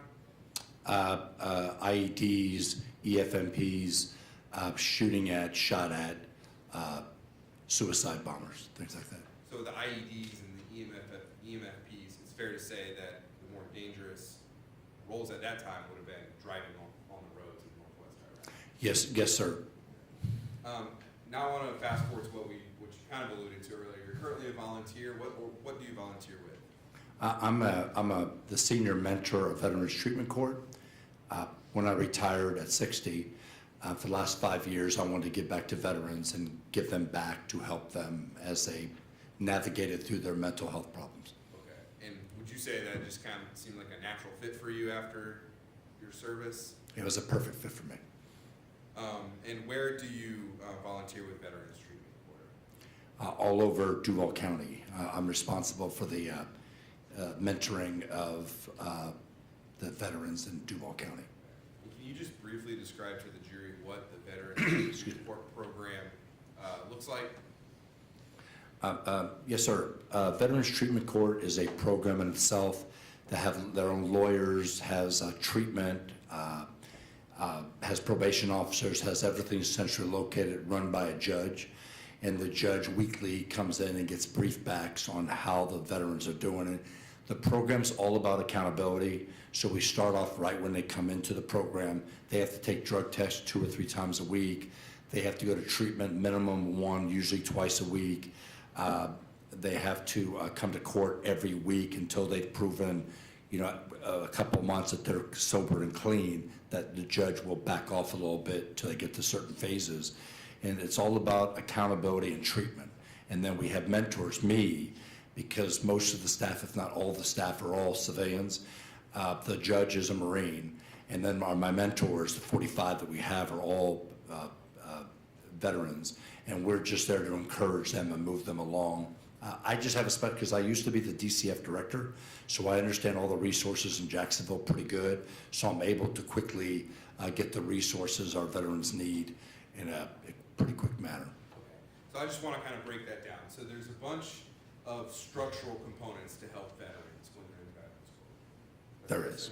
One of those structural components is drug testing. Yes, sir. And how frequent was that when you started? 2 or 3 times a week. Okay. Another structural component is substance abuse classes.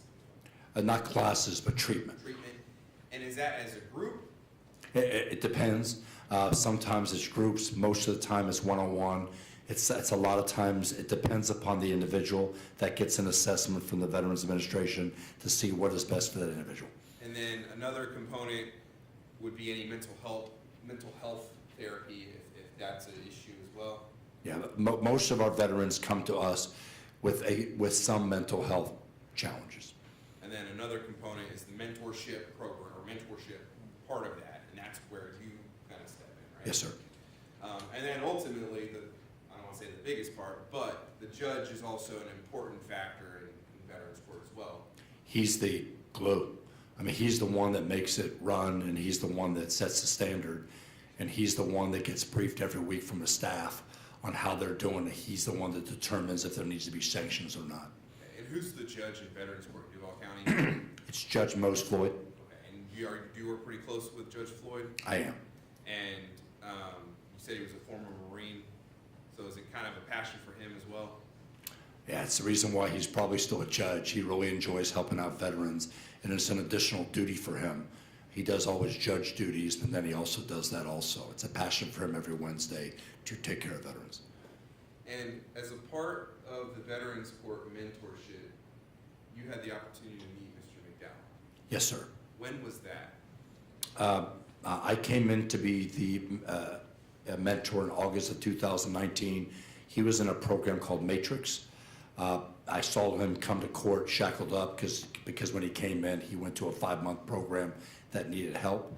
And I saw him for the first 2 months. I saw him in court on Wednesdays, sat next to him, talked, and then I went and visited him twice, 2 or 3 times. I went to go see him because I wanted to know the guy that I was going to mentor him. So I went to jail and spent about an hour and a half with him each time. Okay, so you had known before Patrick's went to Matrix, he had been in veterans treatment. I didn't know him then. But were you aware that when you met him, he was already in the program? Yes, sir. And were you aware that he had already had a relapse? I was. Okay. And for him to be sent in Matrix, can you describe Matrix for the jury, what that program is? A Matrix program is a part of, it's not in the jail, it's in the jail system, but it's not in the regular Johnny Gooding's jail. It's about a quarter mile away. It's a program where they're trying to get them good mental health and substance abuse treatment, but in a jail setting. So they can't go anywhere. It's not outpatient, it's not inpatient, it's jail. And we force them to be able to get them the 5 months treatment they need. So would it be fair to call it an incarceration treatment program? Because they're incarcerated, right? Yeah, yes, sir. That's probably a good analogy.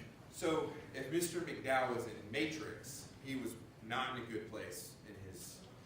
I would say he was in a good place because he had obviously had some challenges when he first got to VTC. First days, he got to VCC and Judge Floyd saw something in him where he needed to get treatment right away. Usually, Judge doesn't do that right away. And let me clarify, if Patrick McDowell was in Matrix, his sobriety was at risk. Oh, yeah, true statement. Yes, sir. Do you recall that first meeting with Mr. McDowell when you went to go talk to him? I do. Okay. And what was your first impression of Mr. McDowell? Strack Marine. I mean, when he came in, it wasn't, I figured long hair and stuff like that. He's very stracked, very hair comb, very professional. Yes, sir, no, sir. I mean, he was sober because I only knew him sober. He was very, very good. He was the kind of person I was going to enjoy mentoring. And did y'all kind of develop a relationship pretty quickly? We did. All right. Can you just describe the mentorship and friendship that... I knew what his son meant to him, Nathan. Immediately, I knew what his son meant to him and how important to be able to stay sober and be sober for his son. He talked about his son a lot. I usually don't try to talk about combat because I'm not a therapist. I didn't want to trigger anything, and I knew the area he was in would cause a lot of triggers, and I didn't want to do it. But he did bring up when he was a civilian contractor. He brought up a lot where he was in Fallujah, but I already know it. I was there at the same time he was, probably, so he didn't need to go into that with me, but I knew it was a dangerous place. But he didn't go into any details with you about what he had to do or what happened. All I knew is he was the radio operator for his battalion commander. And I knew if that position's like the best of any, my radio operator for me was my best soldier I had. So he didn't need to go into that. So is it fair to say the majority of your conversations were related to Patrick McDowell as the individual, not as a Marine? Yes, sir. It was all about family, and my focus is moving forward. What's his life going to be forward? How we're going to do forward? So all my talks are mostly on forward. And you said that you only ever met Mr. McDowell sober, right? Yeah, I've never seen him at all. So not sober. When he, how was he sober? How was he as a person?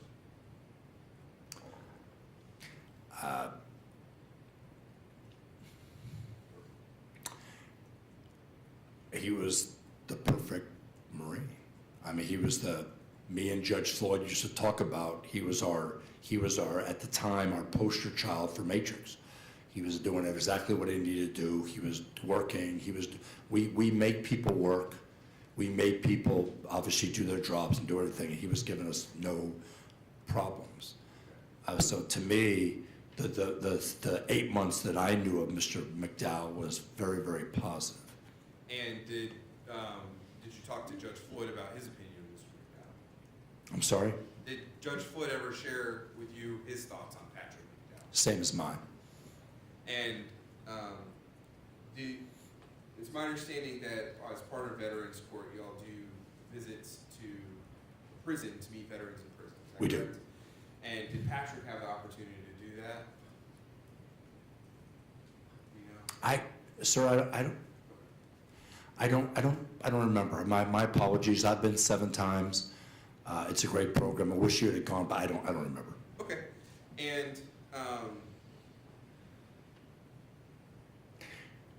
so The answer is no, because by the time I got there as January senior mentor and March with COVID, those 2 months, we never went till after COVID was over with. So the answer was no. and I'm glad you brought up COVID because you met Patrick in January, right? I met Patrick in August of 2019 when he was in Matrix. When he was in Matrix. And then in November, he came out of Matrix, and then I had lunch with him, and I talked to him like every mentor does. I spent quite a few times on the phone or seeing him. And from November to March of 2020, how was Mr. McDowell doing? No issues at all. And then in March of 2020, what happened? What happened to most of our vets, COVID hit, March 11th was court, and we stopped court. Nobody knew what Zoom was at that time. And so March 11th of 2020, I believe it was, for about 4 weeks, we had no drops, urine analysis tests, we had no treatment, everything stopped for about a month. And I tried to get out as many people as I could. We had about 50 vets at the time. So I tried to get out and see them and talk to them and stuff. But we lost all the vets for the treatment. Really, COVID, we paused for about 5 to 6 weeks till we could Zoom on. So no one talked to them. And do you know, so you mentioned that they didn't have drug tests, right? Right. Did Patrick need that accountability of those drug tests? Oh, yeah. Yeah. And I even thought that then, that most of our vets, excuse me, most of our vets, till they get to the end of it, still need the accountability. The accountability is what make the program good.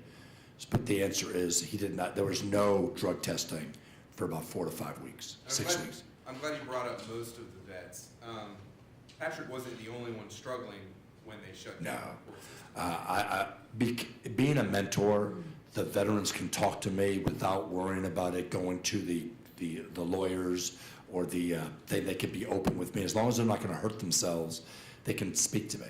And I'll keep it to, and many of the vets, some of the vets, were starting to use alcohol and use drugs during that time frame.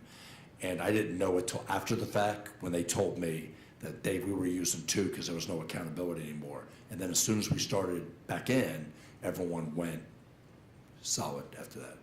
So what happened with your contact with Mr. McDowell in March of 2020? I was trying to call him. I couldn't get a hold of him. I knew he's working. He was working 16 hours a day. I'm sorry, sir? No, you said a day. Is it a week? No, he's working 16 hours a day at the time. 16 Hours, sorry, so I'm sorry. He was working many hours. I liked it because idle time is not good, and he was always a hard worker. And I couldn't get a hold of him for a week or 2. Wouldn't answer the phone, try to call his family, couldn't get a hold of him. I was worried now. And I finally got a hold of him one time. I did get a hold of him. I was gonna meet him at 5-Star Veterans Center, which is where he was staying, but he left. We were staying, I was gonna meet him. I had 2 pizzas ready for him. I just wanted to talk to him, wanted to get him inpatient. I wanted to see him, but he never showed up. And can you describe what 5-Star is? A 5-Star Veterans Center is a 40-bed facility for veterans that are homeless or on the verge of getting homeless, that we try to help them with the wraparound services to help them get on with society. And what did you think when Patrick didn't show up? I was worried. I talked to his father. We were trying to find him. I wanted to go find where he was because I'd go pick him up and take him. I couldn't find him. And when's the next time you had contact with Patrick? I don't have my cheat sheet when he got picked up in Georgia. I don't know the date. My apologies for that. It's okay. He called me up because he wanted me to bail him out. I wouldn't do it. As me and the father talked about, they thought it was good for him to stay there and probably get sober and stuff. And then when he got out of Georgia, we talked again on the phone. We were going to go have lunch again because he was back in Jacksonville. He actually sounded really good on the phone, and we just never got to connect up for lunch. So the next time you heard from Patrick after COVID hit was in a Georgia County jail. Is that fair to say? Yes, sir. And were you aware that those were on drug-related charges?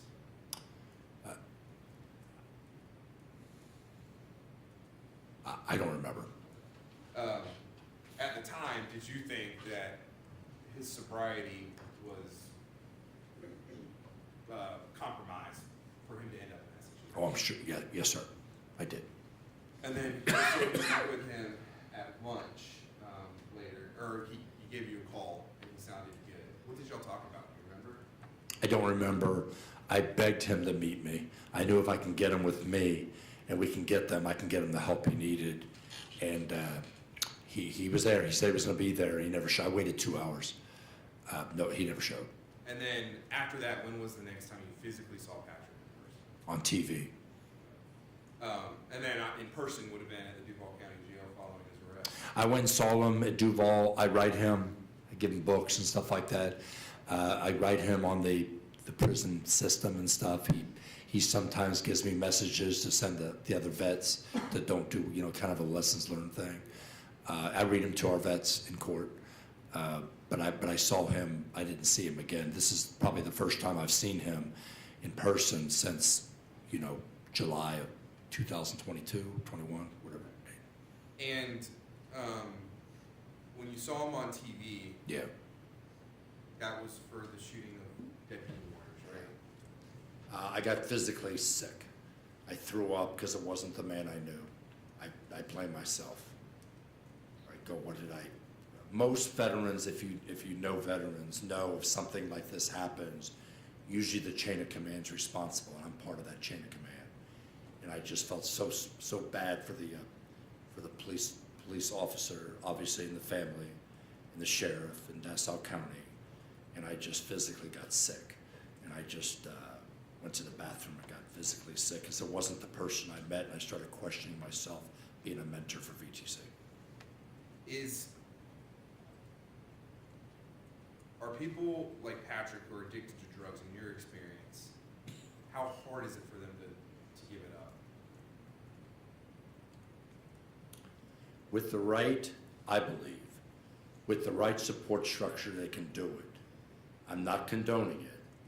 When we had that 5 weeks, 6 weeks break, it was not a good time for a veteran with serious TBI, traumatic brain injury, or mental health problems. And I'm not sure he's been diagnosed with TBI. But it's not the right time. This program is meant to be here for a reason, so that you have accountability. We lost the accountability for obviously reasons why everyone in this room knows why for about 6 weeks. And after Patrick got arrested, you rekindled your mentorship program, right? I did. And were you able to write him letters? I did. And was he able to write you letters? He was. And did he ever express remorse for what happened? Every time. When I went and saw him in person a couple months afterwards, we sat down and talked, and I reminded him that everyone's listening to what you're saying. So be careful what you say to me, because he went, I'm living in hell. Just tell the vets that follow the treatment, follow what you need to do, and you won't be living like I am right now. And he was very remorseful to what he did, to me at least. He was emailing me and talking to me. So even in jail, Patrick wrote letters to the veterans in vet court, right? No. He only talked to me. Okay. But he asked you to relay messages to the guys. He in did. vet court. And y'all read those in vet court? I read them. Judge Floyd wasn't there, but I always see the vets 15 minutes before judge comes out from chambers, and I read them a couple times. And if Patrick is given the opportunity, do you think he would continue to use his terrible acts to help other people I do. and use the remorse that he's shown to help people not be put in his situation, but not make the same choices he did? Yes, sir. And we mentioned it earlier, as part of Veterans Court treatment, veterans, you take them to site visits to correctional institutes, right, to prisons? We do. And if Patrick gets a life sentence, would he be able to be a mentor from prison? Yes, sir. And do you think he'd be a good mentor from prison? I do. If Patrick gets a death sentence, would he be able to do that? No, sir. The last thing I want to ask you about is when Patrick qualified for vet court, he had to be eligible for Veterans Court treatment, right? Back in 2019. I need an answer for the record. Yeah, when he came into vet court, there were 3 requirements. You had to be active duty or discharged from the military with a general honorable discharge. You had to have a mental health diagnosis, TBI, personality disorder or something like that. And when anybody gets assessed, a VA representative physically does about an hour and a half of assessment and sees from the records, do they have that? And the third one is, and probably the most important one for Judge Floyd, is the nexus. There's got to be a connection from what occurred, for what act he occurred. Was there a nexus in his military service that may have had some causation for it? All right. And this is important. So in Veterans Court, the third and what you call the most important part of Judge Floyd is that there must be a nexus between the crime committed, right, and the service in the military. Right? Yes, sir. So for Patrick, there would have had to be a nexus between the crime committed of uttering forged checks in 2019 and his service in 2009, correct? Yes, sir. And Judge Floyd found that there was a nexus, right? He has a whole staff that finds it, and we brief him. For Marines in that area, it's pretty easy to find a nexus in that area. If you get shot at and get IED'd on, that's a pretty good nexus. But the answer is yes, he did. And the state attorney's office of Florida also agreed that there was a nexus. Is that Yes, sir. I'm not speaking for them, but they wouldn't have gone forward unless both of them agree, state attorney and Judge Floyd. And the state attorney's office actually signed the contract that put Patrick in Veterans Court, right? Yes, sir. Indicating that that was their recommendation based on him meeting the criteria that there was a nexus. Yes, sir. Do you care about Patrick? Very much so. Are you going to continue your relationship and mentorship with Patrick? I will. And do you believe that Patrick cares about you? I do. Do you believe that Patrick genuinely cares about the veterans and veterans treatment court? I know he does. You're not gonna have a moment. You may. I don't know any further questions. Cross? Yes, sir.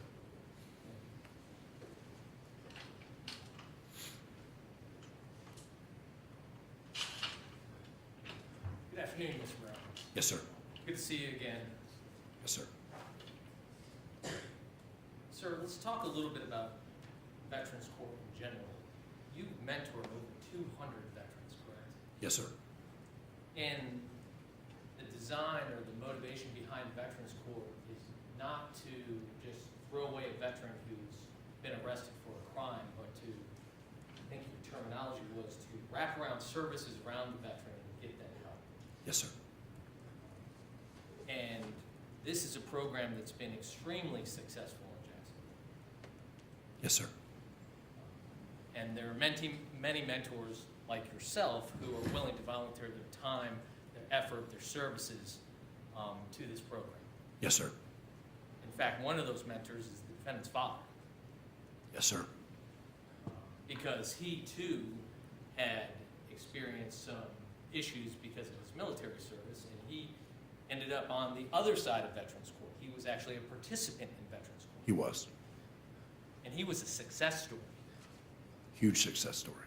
because he took advantage of the services that were being offered, the drug and alcohol services, and made the decision to turn his life around. Yes, sir.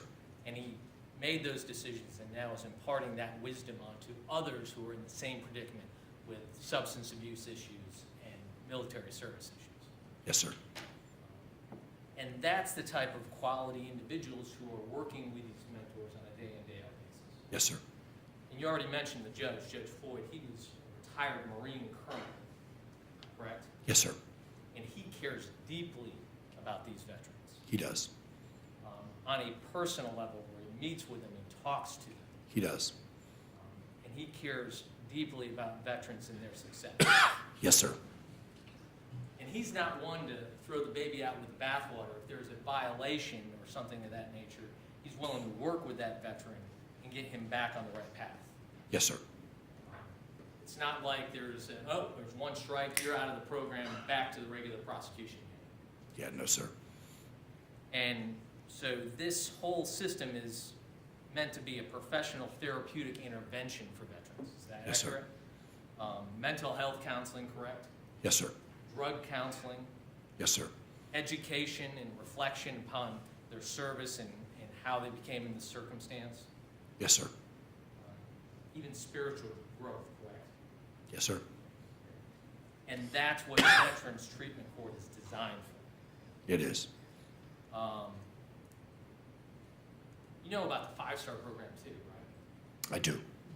And while not officially, I guess, linked to Veterans Treatment Court, they work in conjunction with each other. They do. Colonel Loving runs a program where they actually house veterans, homeless veterans who are going through Veterans Court or sometimes not going through Veterans Court but having difficulties in life. Yes, sir. And through his participation in Veterans Court and through his connections with his father, this defendant was able to take part in 5-star not once but actually twice prior to this incident. Yes, sir. And these services are actually free of charge. Yes, sir. And in addition to all the resources that are available in Veterans Court, 5-star has case managers and counselors and veterans going through the same thing to try to get the veteran up on his feet and making the right decision. Yes, sir. But you would agree with me that the success of both Veterans Court and 5-star in these programs and all these resources is dependent upon the individual making the decision to get the treatment and get the help. Yes, sir. I think you said it multiple times, accountability. Accountability. A person has to be accountable for their own actions before they can get the help that they need. Sir. I want to talk to you, you talked a little bit about the nexus and the criteria. And I understand, first, thank you for your service. It sounds like your time in Iraq was a very difficult time when that service was being done. Yes, sir. And you felt like that you had a relation with the defendant and what he experienced because you had similar experiences in Iraq. I didn't have the similar experience, combat experience he had. I was in Baghdad in a forward operating base, so I didn't have similar experiences. I think I termed it wrong. You were aware of what Marines were going Yes, sir. through in that time. I was. And so when this defendant told you that he was in a convoy and watched a Marine that he served with get blown up in front of him with an IED, you believed him because that was an experience that occurred in Iraq at that time. It was.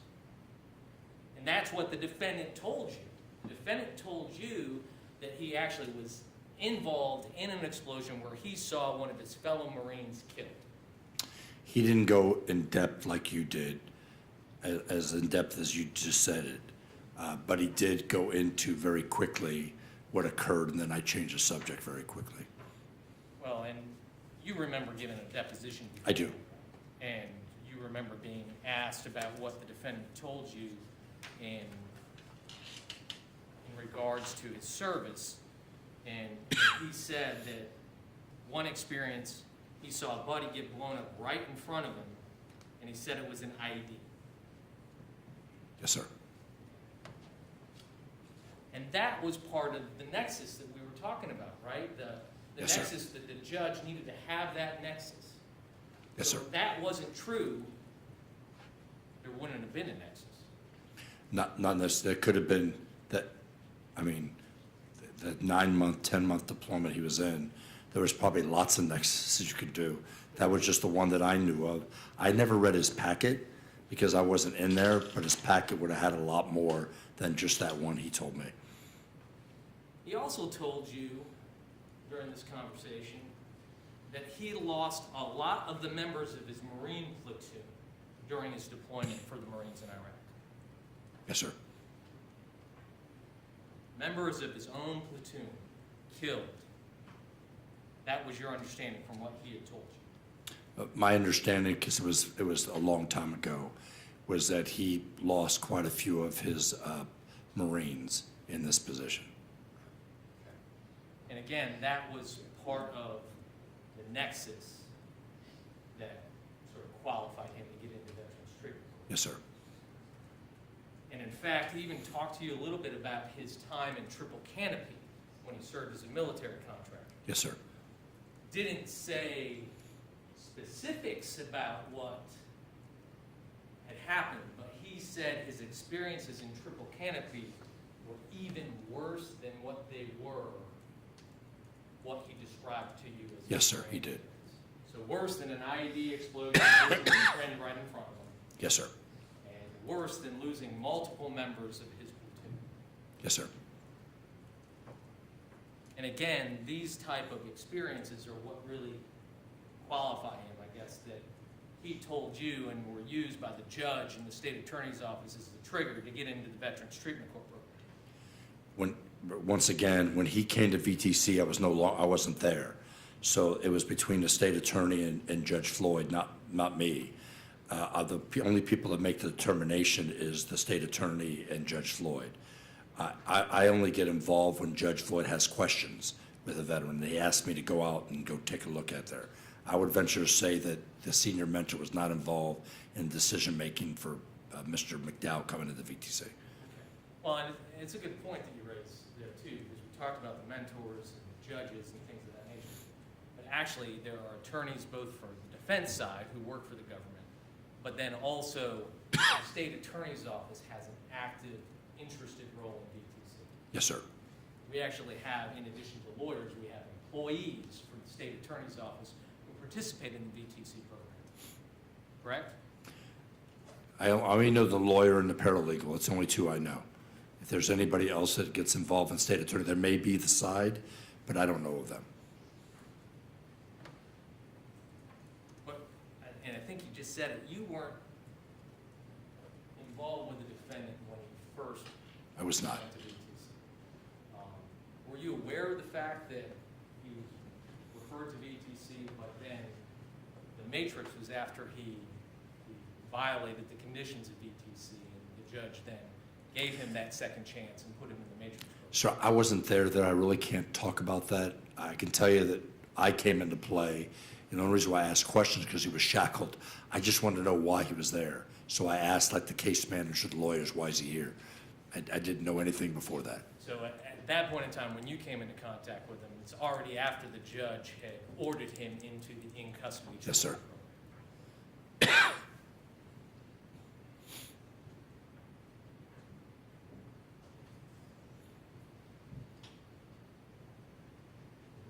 talked a little bit about how COVID created an issue because of stoppage of both mentoring program, correct? Yes, sir.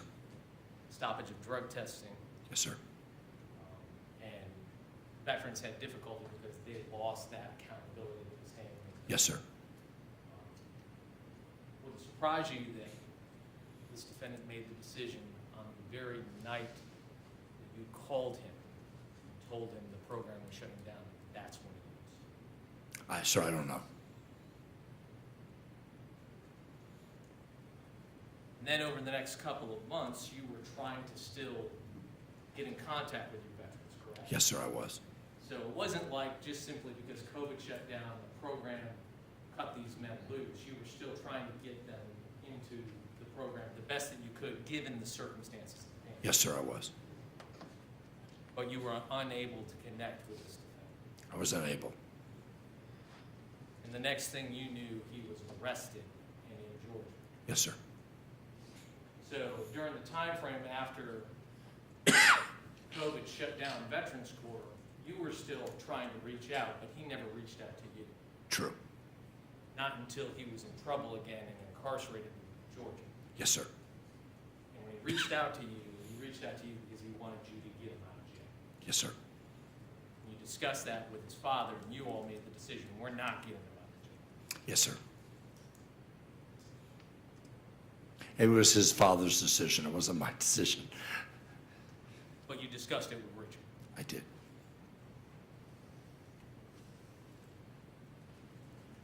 And when he came back from Georgia, he didn't go to VTC anymore. He went straight into the regular prosecution track. I believe so. I know he went to 5-star right away. And, yes, sir.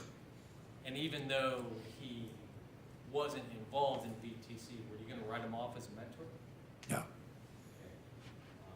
You would have been available in addition to his drug treatment and counseling that was mandated by the court when he was placed on probation. Yes, sir. A veteran to me is a veteran. I mentor him whether they're in VTC or not. And you even reached out to him, tried to have lunch with him I did. after he was placed on probation to make sure he was going down the right path. I did. For lack of a better term, he stood you up. He stood me up. You waited there for over 2 hours, and you were willing to give him the help you could, but he wasn't willing to accept it. Yes, sir.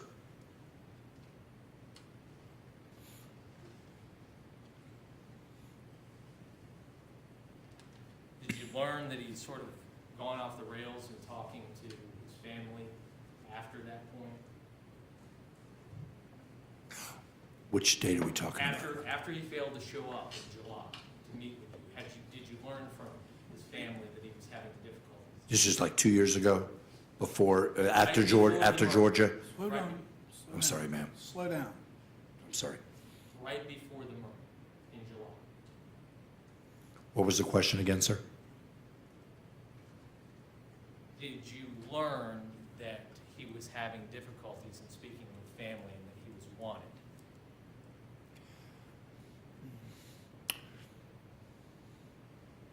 What I do remember is July 4th of that day, his son was at his house at 5-star, and I thought he was on the right path because his son was there and we talked. And I go, let's go eat lunch. And then after that, we never talked again. So the answer is when he didn't answer my calls anymore, then the answer I knew he probably had used again. And I'm probably asking the question poorly. After that point, when you made that realization that he was not answering your phone calls, did you have any discussions with his father or any other family members about his condition at that point? I don't think so. Never reached out? No, sir.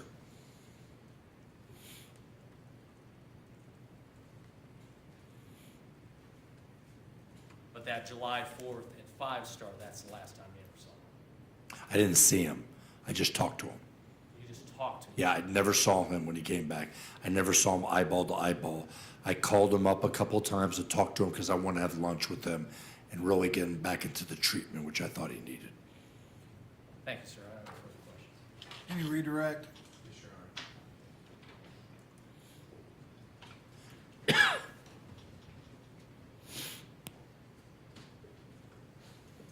Mr. Abramowitz, Mr. Khalil described Veterans Court as an extremely successful program, right?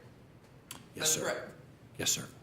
He also said that it's professional intervention, right? And it's Yes, sir. spiritual intervention, Yes, sir. and that it is designed for a wraparound services for veterans, right? Yes, sir. Was it designed for COVID-19? No, sir. All right. It was not. And it was a problem, wasn't it? It was a problem. And not just for Patrick McDowell. It was not. Does Patrick, you got to know Patrick pretty well before and after this crime, right? Yes, sir. Does he strike you as a person that takes accountability for his own actions? He does. And would it surprise you if Patrick said, in relation to this murder, that drugs aren't an excuse because he decided to take them, and that he took accountability for that? Would that surprise you? Sounds like Sounds like him. Okay. But did he struggle with his sobriety? He did. And is that a constant struggle for addicts? I believe so. And I want to talk about this conversation that Mr. McDowell had with you at the jail. How long, about his experiences in Iraq, how long was that conversation? Conversation, Iraq experience wasn't very long. We wanted to focus on his family. And we really just talked about family. And what was the purpose of that conversation? My purpose is I wanted to get into his head to find out that he really wants this program. I put a lot of time and effort to all our mentors, to all our mentees. I just want to make sure I'm not wasting my time, that I'm about to put my time involved in him. I could see within the first 2 minutes, this guy was serious about his sobriety, I thought. And Mr. McDowell, at this point during this conversation, was he trying to get screened for Veterans Court? He was already in Veterans Treatment Court. So was this more of a conversation from one Marine to an ex? Yeah, that's all it was. A mentor to a vet, finding out what's going on, what can we do forward when you get out. I knew he wanted to get a job. He got a job pretty quick. I thought he was working too many hours. He was working a lot of hours. And we just talked about life after. And I know that Mr. Khalil brought up that Patrick told you that one of the people he worked with got hit by an IED, right? Do you remember if he specified whether that was in the Marines or Triple Canopy?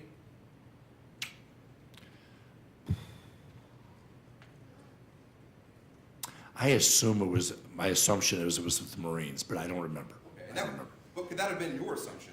It could have been my assumption, it's true.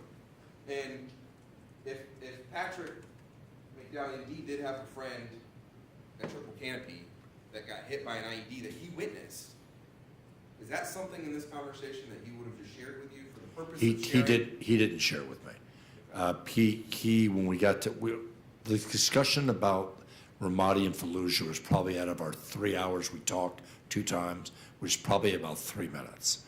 It was very quick. I knew what he had gone through. I did not want him to go through that with me because I'm not a therapist. And you kind of made some assumption as to what he was talking I about. probably did. I probably make so. I assumed everything was in the Marine Corps.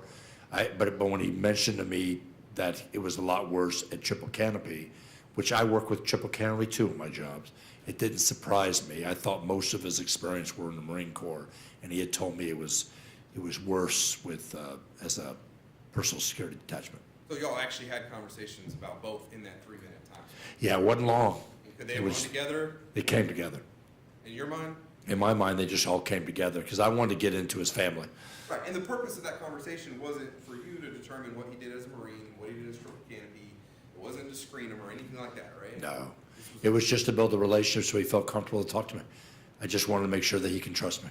And the Marines that he said that he lost in his platoon, did he tell you that that was to suicide? I don't remember that. You know, I don't have any further questions. All right, the witness may step down. And you were- Thank you, sir. Thank you very much, Can I see council sidebar for scheduling briefly?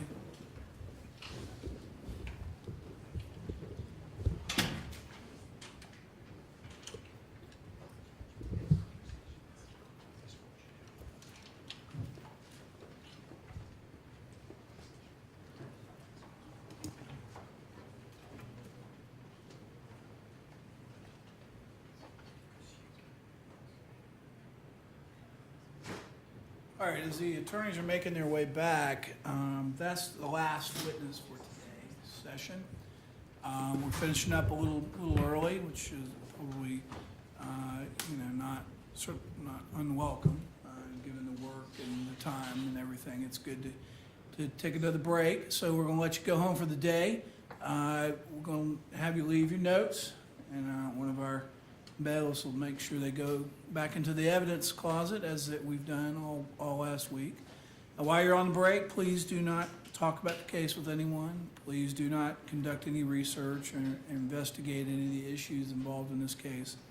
And continue what you're doing, which is avoiding all the media and news accounts of this trial. It's important you continue to do that. Thank you all for your hard work again today. We're going to start same time tomorrow. Try to be here at 8:15, and we'll get started by 8:30, all right? Have a good evening, all of you. Thank you.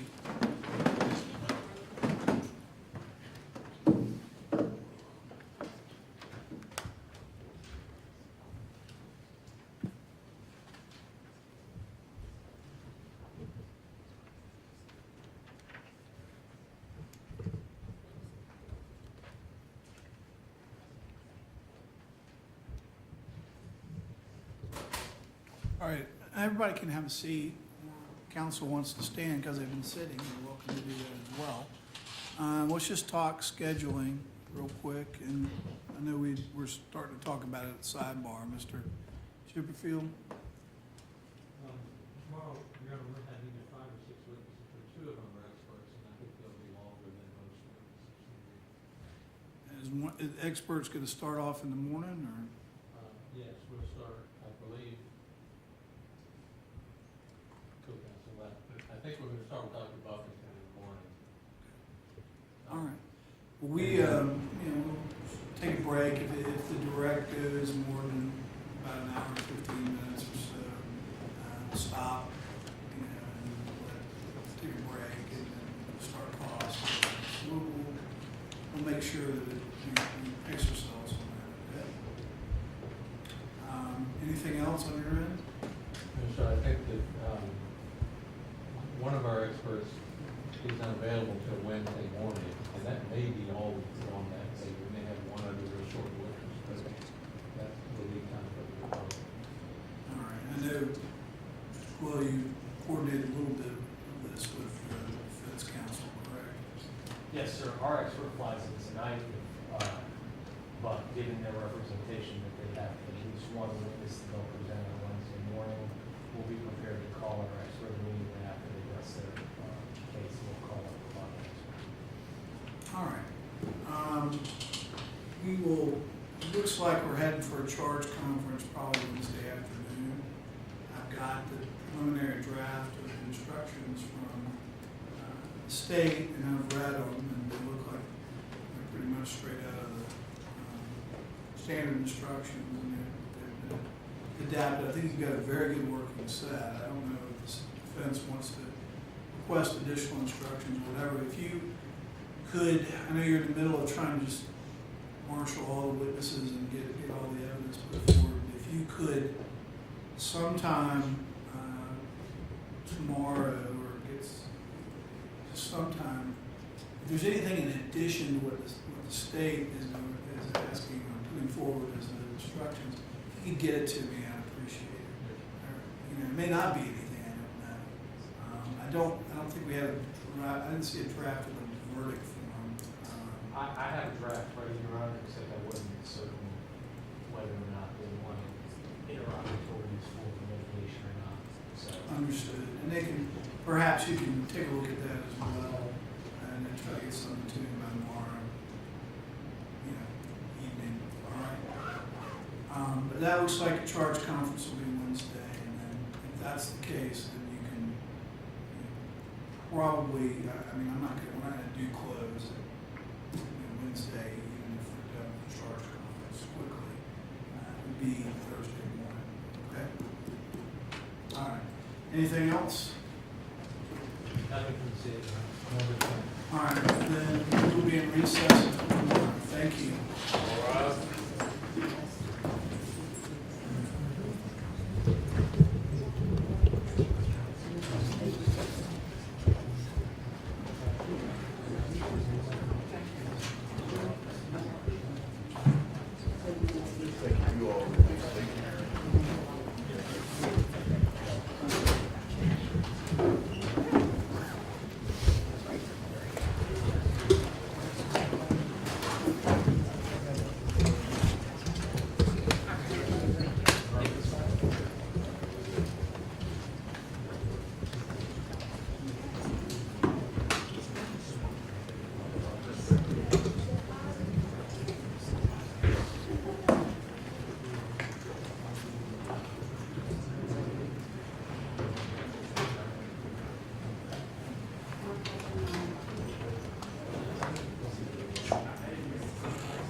Perfect.